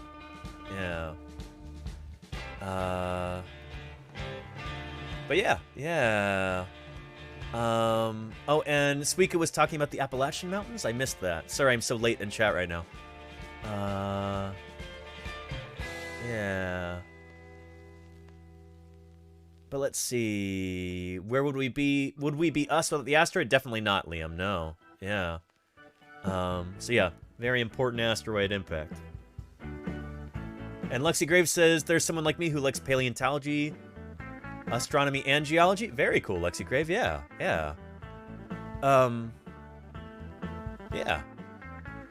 Let's see. And Orson Welles' Time Machine. You mean H.G. Wells' Time Machine, Liam? Yeah. I read that back when I was in school. 6th grade, I think. Time Machine. Yeah. And let's see. Napalming a forest would be a deal breaker for a lot of us in chat. Good, Creatrix Brit. Yes. Oh boy, would not want to do that. Yeah. But yeah. And Orchid Twilight says, your 3D dinosaur prints, are they taken from actual real dinosaur bones, or were they created by imagination by skilled artists? A lot of both. Orchid, yeah. Here, give me just a second here.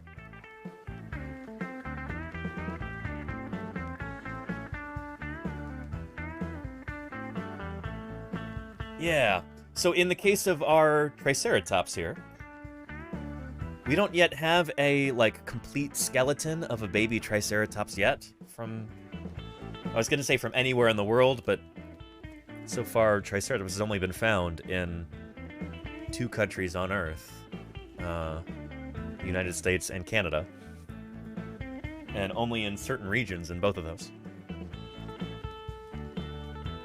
But this particular specimen here is based on an actual fossil. Let me find that for you. There we go. Yeah.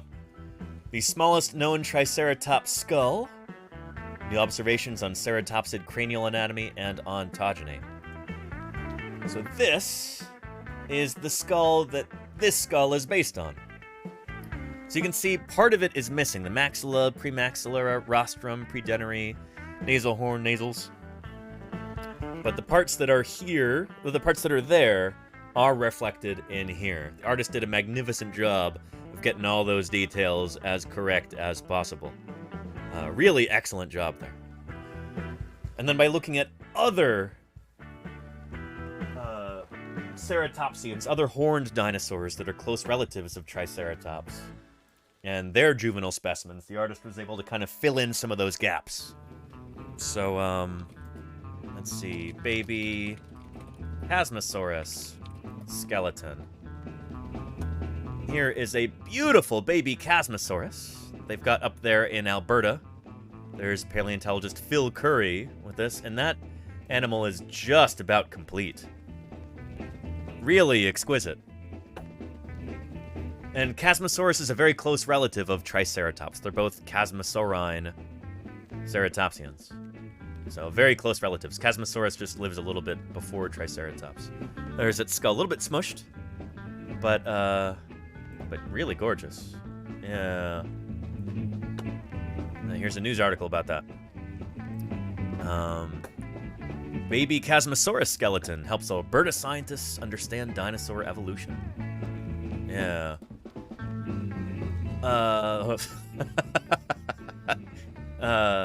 Oh, and shoot. We've got a video here. Let's take a look at that. Yeah. In order to understand how significant ontogenetic changes are within a dinosaur species, we need to have fairly complete skeletal remains of both adults and the infants of the same species. Yep. As you can imagine, acquiring both skeletons of young and old specimens of the same species can be quite challenging. Yep. Sometimes, though, we get lucky. Hiking through the Badlands of Alberta, I've made many exciting, wonderful discoveries over the years, but this one is one of my favorites. Very cool. In the summer of 2010, I was going up cliffside, and I saw the edge of the frill coming out of the cliff. And when I looked at it, I thought, you know, that kind of looks like a ceratopsian skull, but I realized that my chances of finding a skull that small were not very good. And I rationalized to myself this was probably a turtle rather than a skull at all. But I It's so nice to hear Phil Curry say that, because shoot, when I found a ceratopsian dinosaur in the Judith River Formation, although honestly it's probably like more equivalent to it's probably the Montana equivalent to the Dinosaur Park Formation. This is older. Anyway, when I first saw that, I found a big flat piece, and I thought it could be one of three things. I'm not going to be so lucky. It's not going to be the skull of a horned dinosaur. It's going to be either an ilium, so like one of the big flat bones in the hip, like this, right here, big ilium like this of a dinosaur, or it's going to be more likely a turtle plastron. It's going to be one of the chest plates from a turtle. But I dug in, and nope, turned out to be big old squamosal of a ceratopsian dinosaur. I got very lucky. So it's really funny to hear Phil Curry say basically the same thing. Finding a skull that small were not very good. And I rationalized to myself this was probably a turtle rather than a skull at all.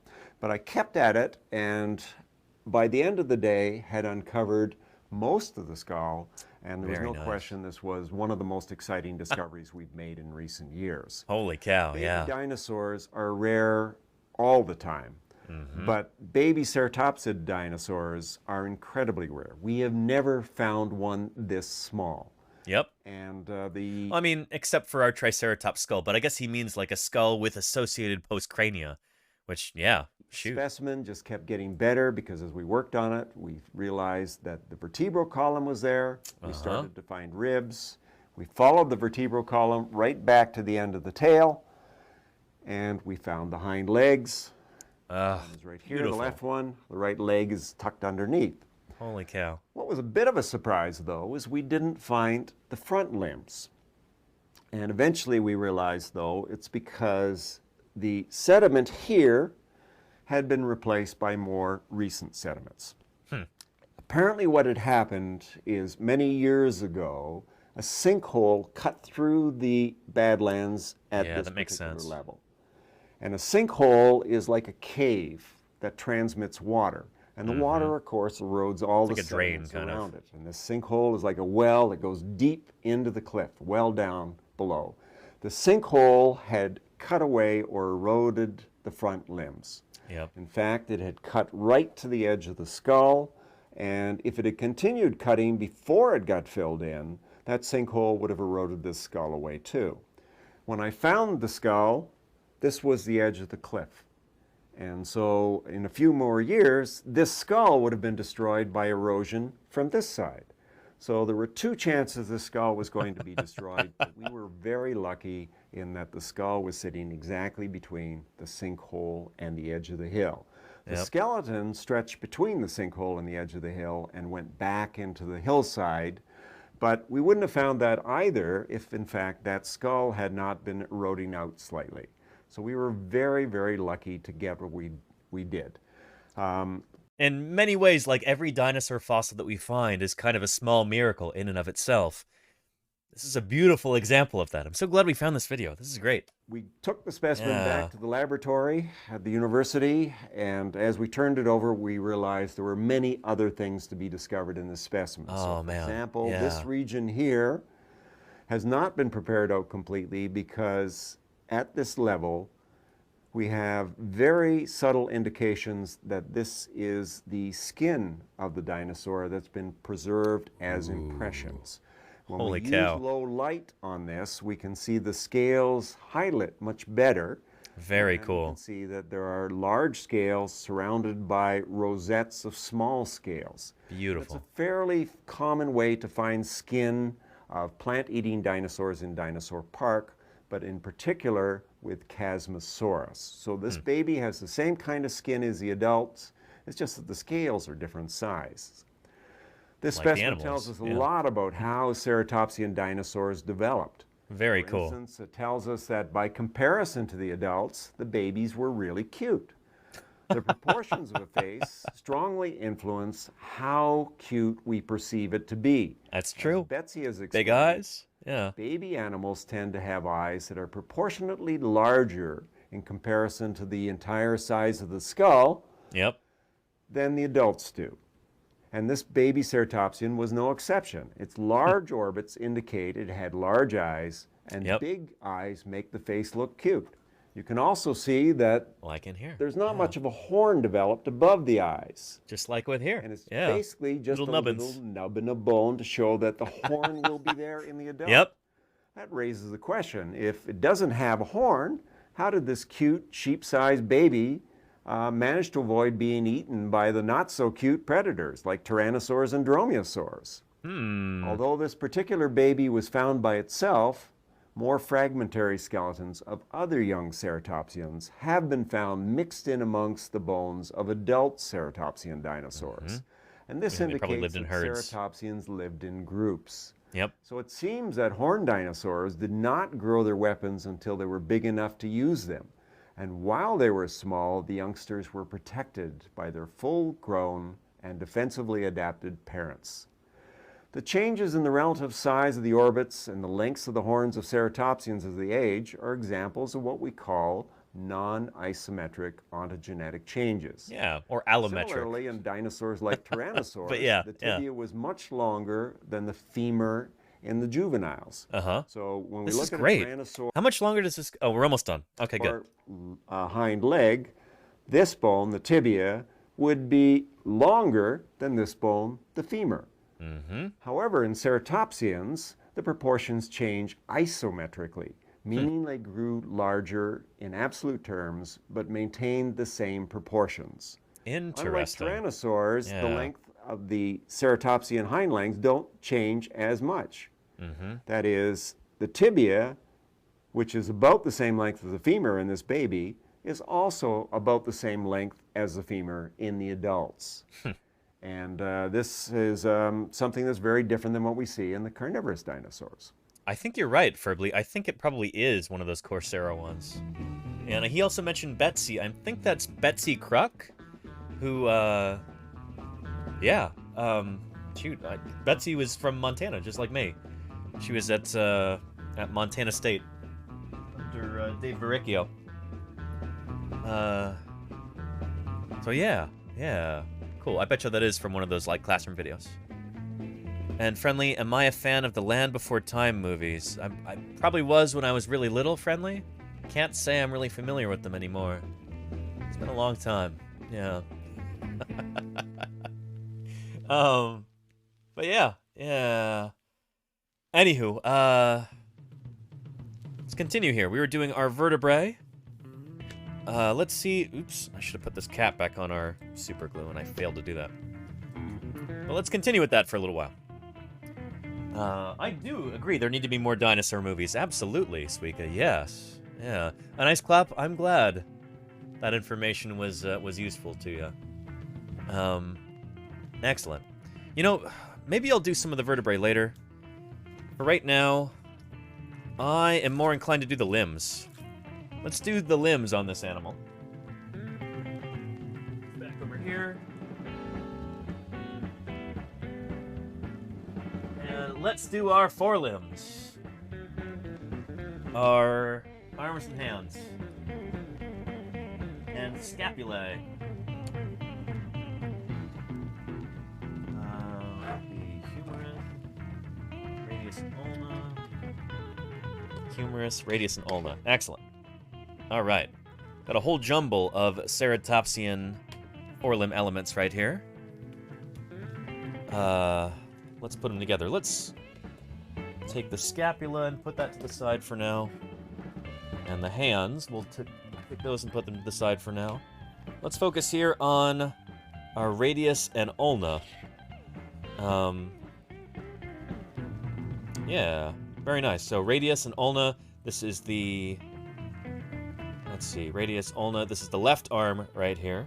And so these are the same bones that you have in your forearm.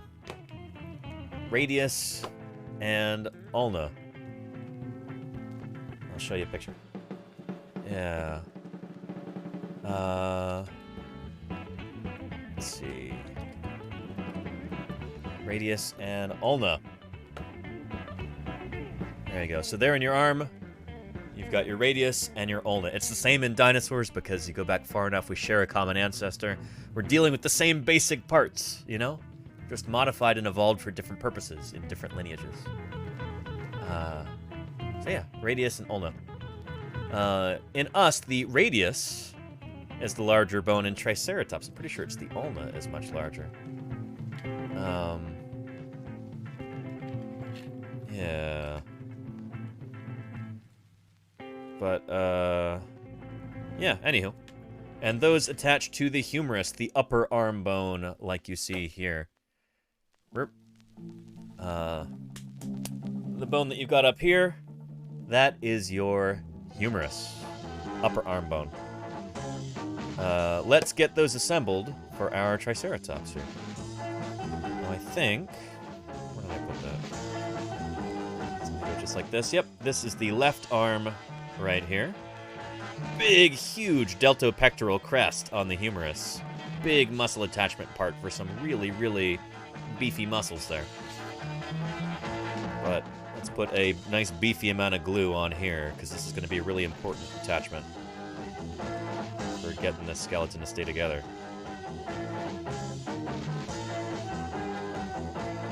There we go. Some cyanoacrylate in here. There we go. Get this to set up nice and quickly. And, there we go. Just like that. Beautiful. Very nice. That was a very satisfying juncture right there. Getting these two to fit together. Oh, that is going to be a solid connection. That's exactly what we want. Very nice. Check out this huge honkin' deltopectoral crest on the humerus. Just enormous. I wonder...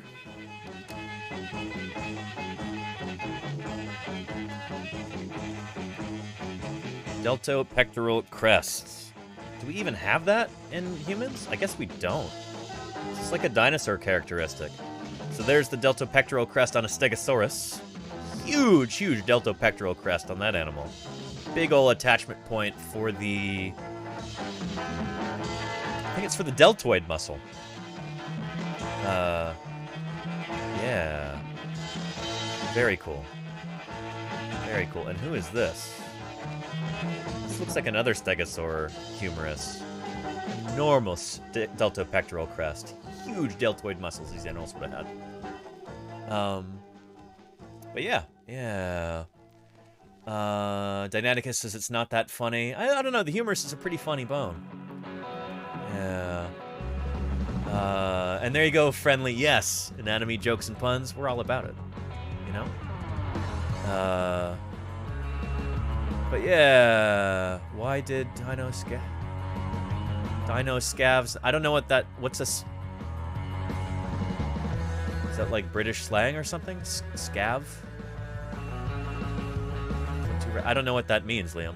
Yeah. Scavengers. I mean, we do have dinosaurian scavengers. Some of the most famous of all scavengers around today are indeed dinosaurs.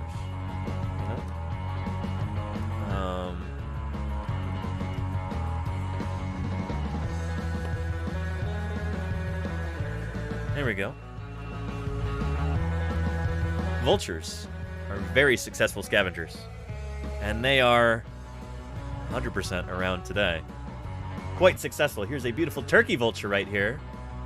We've got these all over California.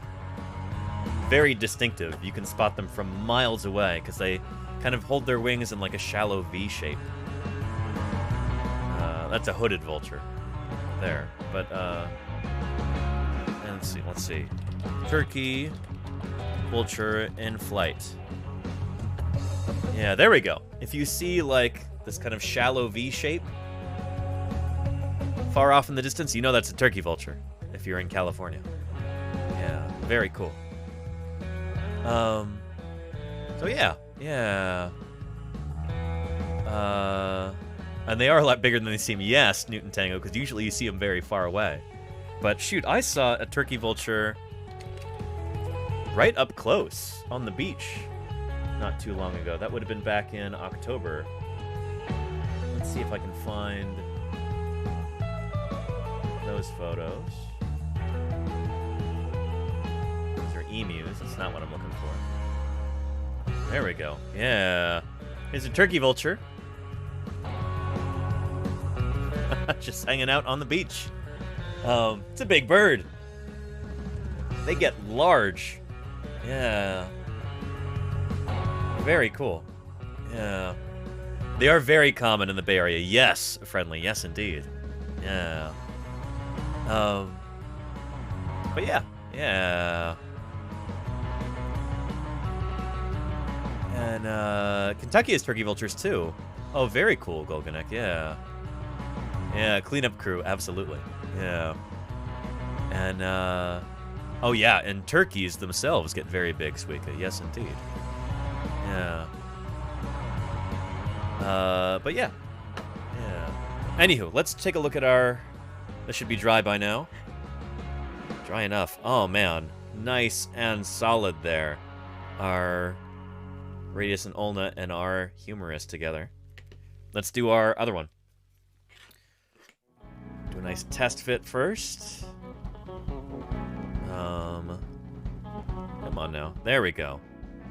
Yeah. It took me a second, but... yeah, just like this. And see how scrungy this is on here? I'm gonna have to use some smoothing compound on that. Get that sorted. But, yeah.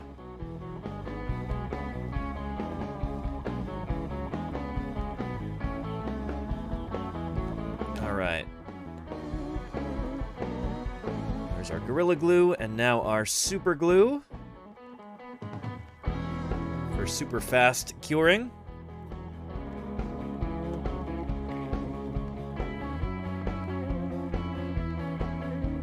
There we are. Excellent. Very nice. Yeah, our two forelimbs right there. Beautiful. Yeah, excellent. So yeah. And permanent and breeding ranges all over the U.S. Yeah, turkey vultures are all over the place here in the U.S. Yeah, here, give me just a second.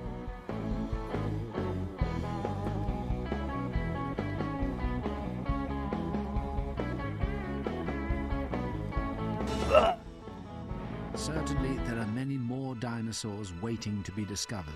Very true. Many new mysteries waiting to be pondered.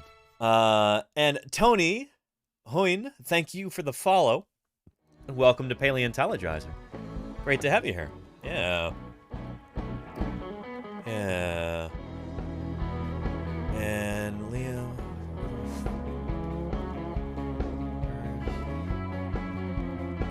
I don't know what you're... What, Liam? Understand what you're asking, Gimp, there. Yeah. Anyway, these, let's go ahead and put our hands on. Our hands and wrists. Let me scoot this to the side so it's out of the way. Get some room to breathe here. Yeah. And, oops, I should actually remove some more of the trunk from inside here. I could do that later. Let's attach our hands to our forelimbs here.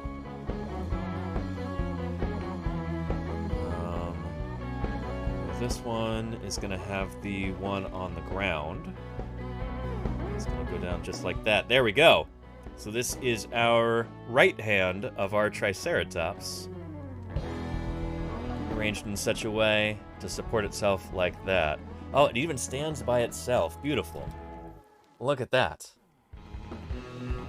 Very nice. Yeah. Check that out. Ah, lovely. Yeah. Excellent. Very, very nice. And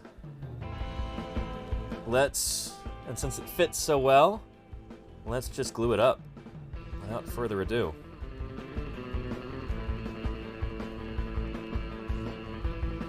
There we are.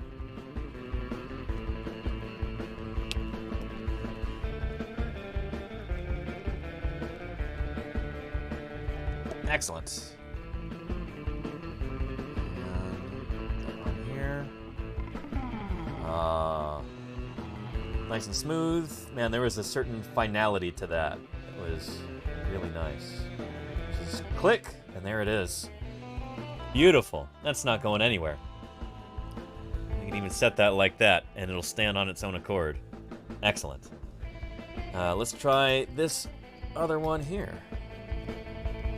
There we go. So this limb is kind of up in the air, and so those fingers are not like flat on the ground. A real dinosaur? Thank you, Hanny RGP, for your follow. Welcome to Paleontologizing. It's good to have you here. Thanks for joining us. All right, a little bit of cyanoacrylate on here for fast setting. And there we are. Very nice. Very, very nice. Ah, that makes me happy. Yeah. Excellent. Yeah. But yeah.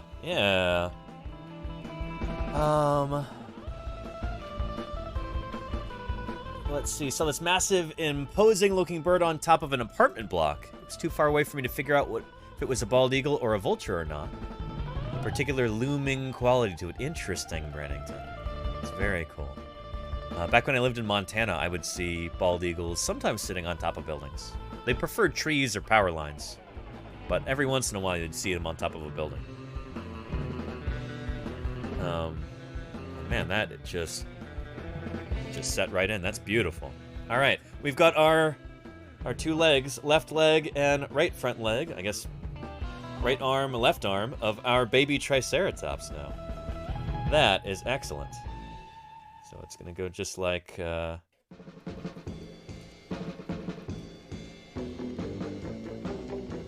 this. Held like that. Very nice. And if we want to, go ahead and add our scapulae right now. Left and right scapula, those are the shoulder blades.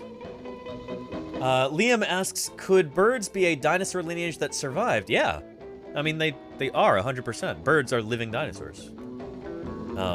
It's the general consensus among paleontologists and evolutionary biologists, just about everybody, is that birds today are living dinosaurs. Yeah. Was the first true bird Evo? Crazy, man. Oh, what was the first true bird Evo? I don't know if I understand, Liam. I think we have ours mapped. First true bird Evo? I don't know what you're asking, Liam. Could you rephrase, maybe? Yeah. And I'll see you later, Suika. Thank you for being here. Here, let's get our scapula put on. Our right scap. There we go. There we go.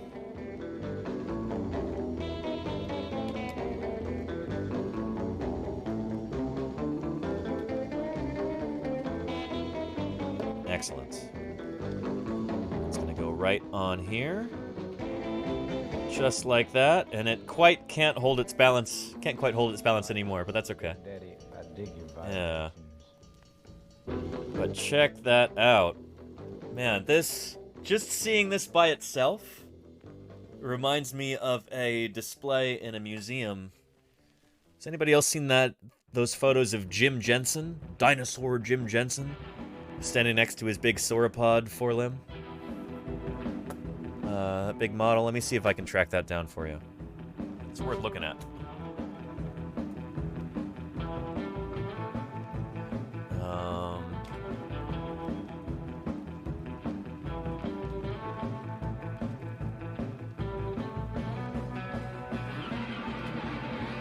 Is Ultrasaurus or Supersaurus going to be the better one? Nope, that's the one I'm looking for.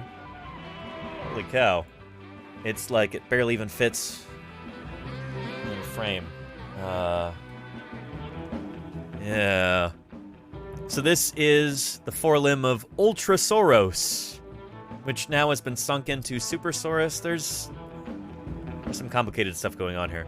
But anyway, really, really big forelimb of a dinosaur.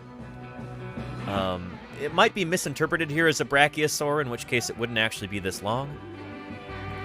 But anyway, yeah. There were dinosaurs that got about that big, though. Shoot, here is the Supersaurus skeleton.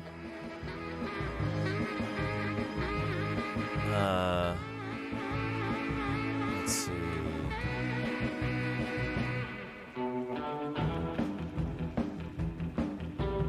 Supersaurus skeleton. I think we can find this with a sauropod researcher in front, right?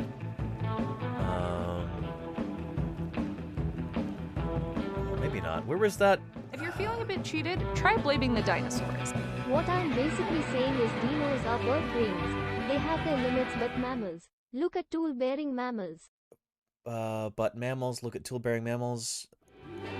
Dinosaurs are bird brains. Yeah, birds on average are smarter than mammals, Liam. I don't know what you mean. Yeah. Like, your average bird is probably going to be more intelligent than your average mammal. During the age of dinosaurs, mammals were already around. Mammals were not very smart back then. Like, we think they had very small brains relative to their body size. The most intelligent animals in those environments would have been dinosaurs. Non-avian dinosaurs, like troodontids and stuff. So yeah. I'd say mammal over bird. No, I think on average, however you measure this kind of thing, I don't know. They're going to be like neck and neck. I would guess that your average bird is probably more intelligent than your average mammal. But I don't know. I'm not a cognitive scientist. So yeah. And didn't Tyrannosaurs use tools too? There you go, Brannington. Oh no. Brannington, I'm so glad you're here. This is wonderful. Yeah. Even like tool use is not necessarily like even if Tyrannosaurs did use tools, I wouldn't say that tool use is the gold standard for high intelligence. There are many very intelligent animals that rarely, if ever, use tools. Look at gorillas or whales. Versus some creatures that do use tools all the time that we don't necessarily think of as being the most intelligent. Think about ants, Not to badmouth ants. Not at all. But when you're thinking about the most intelligent animals on Earth, usually invertebrates, arthropods are not the ones that leap to mind. But yeah, I don't know. But, yeah.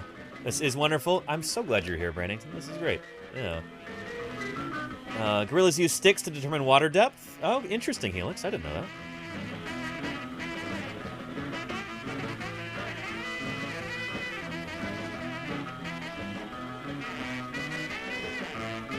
But anyway, there are apparently tool use in primates is like not incredibly common.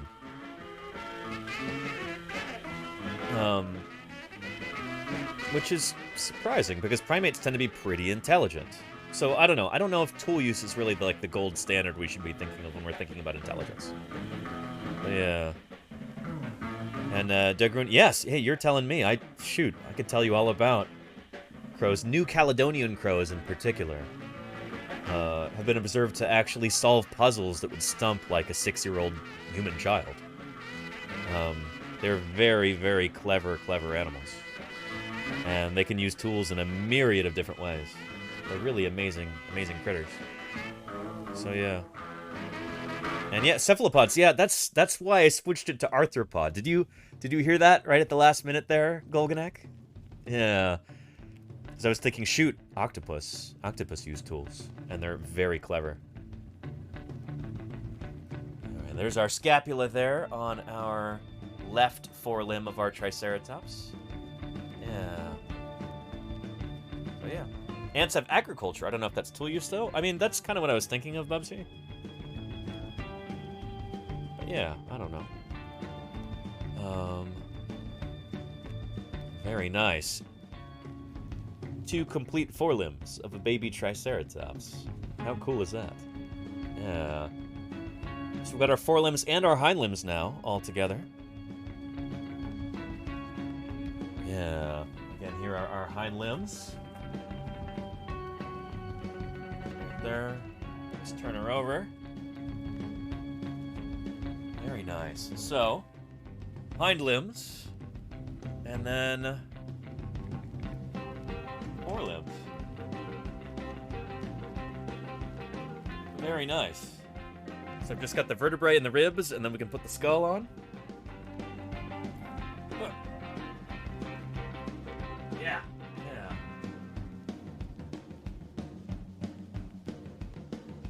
Like that. That'll be good. Okay.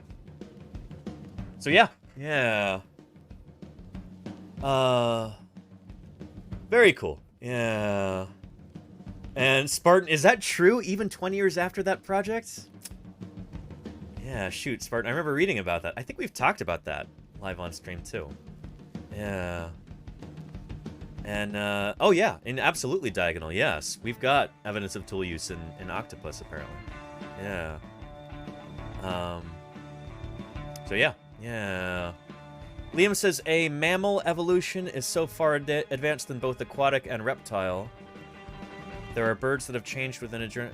I don't know what you mean, Liam. I mean, this idea that, like, mammals are somehow inherently better than birds? Better at what? I would argue against that idea, you know?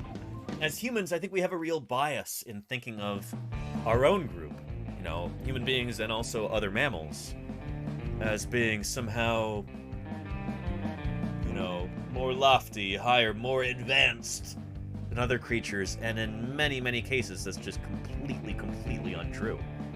Look at vision, for instance, where most mammals, you know,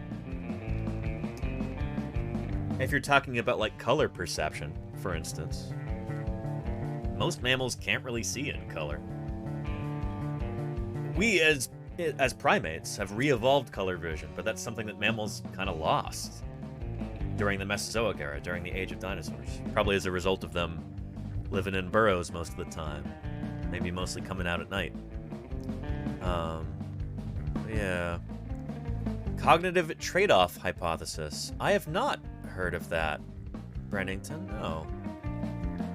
Oh, the song. No, I haven't heard that song. Yeah. Keep coding steps as I would assume birds would be better at falling from large distances. Oh, you mean better at falling and then not dying? I mean, flight certainly helps with that. Yeah. Yeah, shoot. If both a mouse and say a pigeon and an equivalent weight rat were to fall off the top of, say, the Empire State Building, I think the pigeon stands a much higher chance of surviving. Not that I'd ever want to see that experiment take place. But yeah. And Liam says, a species able to adapt fastest is the best able to survive. True or false? I mean, able to adapt fastest. I would say false. And I'll tell you why. Much of the history of life tells us that when there's a big change that takes place, it's often a matter of luck. Whether, you know, a certain species survives or goes extinct. A lot of it comes down to, like, say for instance, there is a... Oh, goodness. I'm trying to come up with a good example here. But, like, often it's the luck of the draw. If conditions change and it's in your favor, you're going to do really well. If conditions change and it's not in your favor, you know, you're at risk of extinction there. So much of that is just the luck of the draw, you know? It's not like animals or other living things are like, you know, consciously trying to change in a certain direction so that they can survive. Change happens between generations. Offspring are born that are slightly different from their parents. And everybody's a little bit different from each other, too.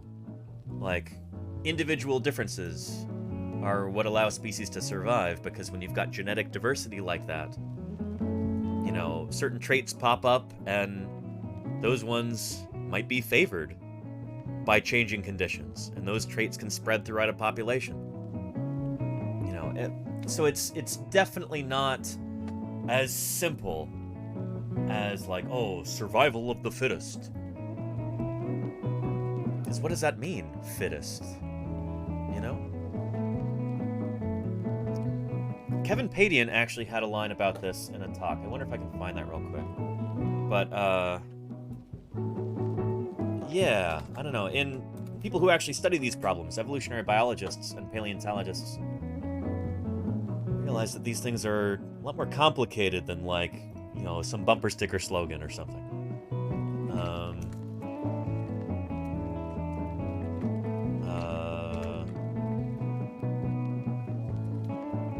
Here we go.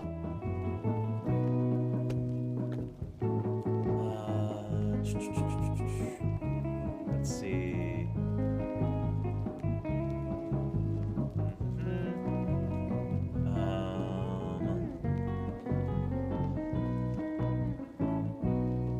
Chair is. How would you define a chair? What would you tell them? So this is a talk by paleontologist Kevin Padian back in 2014, talking about natural selection versus sexual selection. These are two things that often get confused, even by a lot of evolutionary biologists. But yeah, in this, he also talks about this idea of fitness. What is fitness?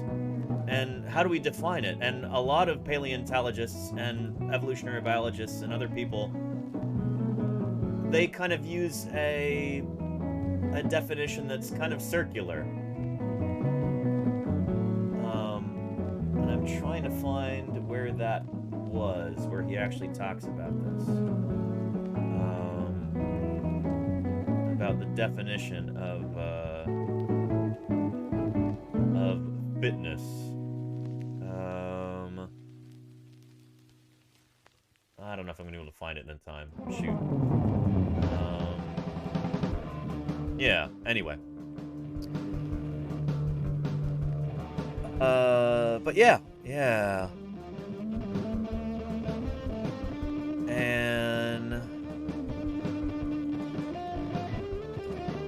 But yeah, anywho. I hope that makes sense. Let's see. I want to see if does this make sense to put this together right now, or do we want to do this later? Might actually make sense. Maybe we'll want to do this later. I don't know. We could put our coracoids and sternums and coracoids onto our scapula and radius and ulna like this. But I might want to do that later, actually. I've been streaming for quite a while now, coming up on 5 hours.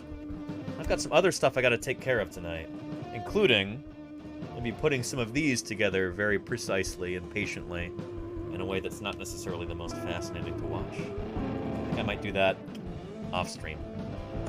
But, yeah. Yeah. And link to the video. Oh, Miss Yvette, here it is right here. Really, really excellent talk by Kevin Padian here. There's that. Yeah. But yeah. And let me make sure I didn't miss any other important questions right here real quick. Let's see. And Brannington, don't whip that chinchilla down a dumbwaiter. Please don't. But yeah. And yeah, Daikaiju, you're absolutely right about that. Yeah, crows actually remember. They can remember human faces. And they somehow communicate this information to their offspring, too. Tell them to avoid certain people. Somehow. It's pretty wild. Yeah. But yeah. Verbally says, would camel evolution count? They just so happen to evolve an insulating coat to survive the Russian cold, as it happened to work well in the Sahara as well. That's a good example of that, Verbally, yeah. Sometimes you get lucky, and the traits that your lineage has evolved over time come in really handy once conditions change. Yeah. That's the thing. Also, camels first evolved in North America. Camels are originally they evolved in what is today the United States. That's where camels are from originally. Back in like the Miocene or Pliocene, camels first evolved here a few million years ago. And then they spread out to other parts of the world. They go extinct here in North America. But they managed to hang on in Asia and in Northern Africa, or the Arabian Peninsula at least, around there. And also in South America, llamas and alpacas are descended from camel ancestors. They went extinct here in North America, where they originally evolved. Does this mean that they're not as fit? Well,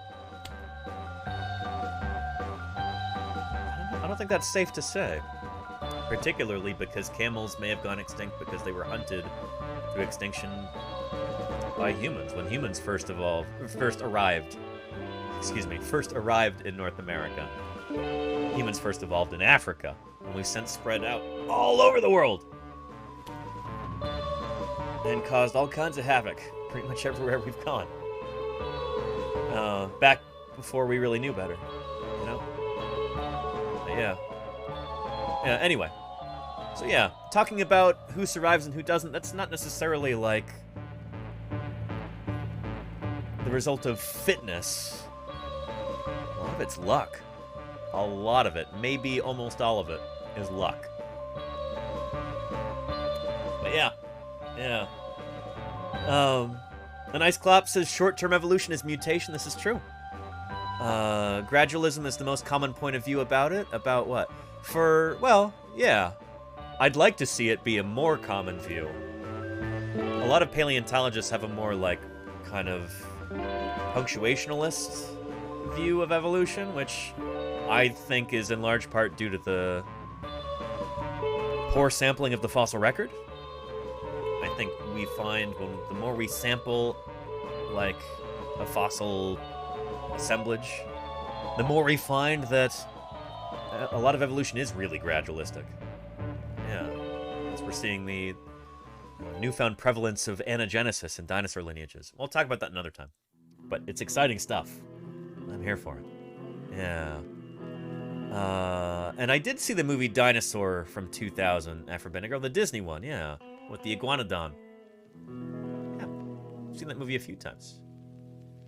Are you a fan of that movie, Afro-Benegro? Yeah.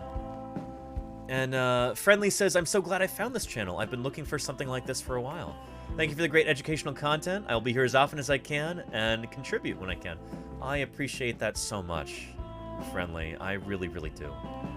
Thank you for your support and for your kind words. It means a lot to me. Yeah. Oh yeah. And on that note, I think it's time for us to wrap up our broadcast for the night. Let's throw our credits up over this Deinonychus skull here. And let's find somebody to raid. See if we can continue our science for the evening. Who else is on right now? Let's see. Who else is doing science and technology?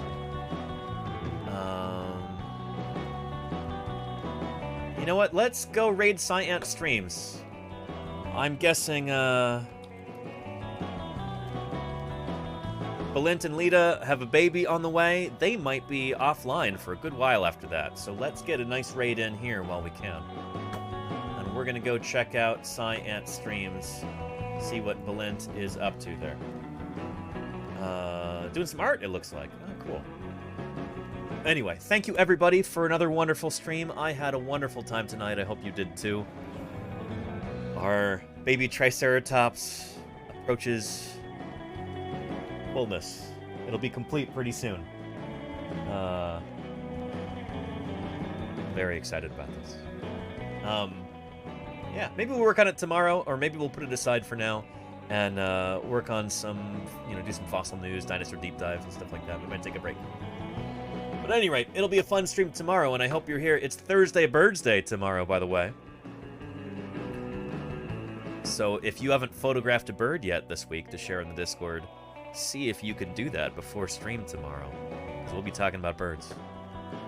Until then, everybody, you take care of yourselves. Thank you for the financial support. Thank you for the viewership, for the questions, for the kind words, for the sense of community. Thank you, moderators, for doing what you do. I appreciate you. And I'll see everybody in Scient streams in just a second here. Take care, everybody. Bye-bye.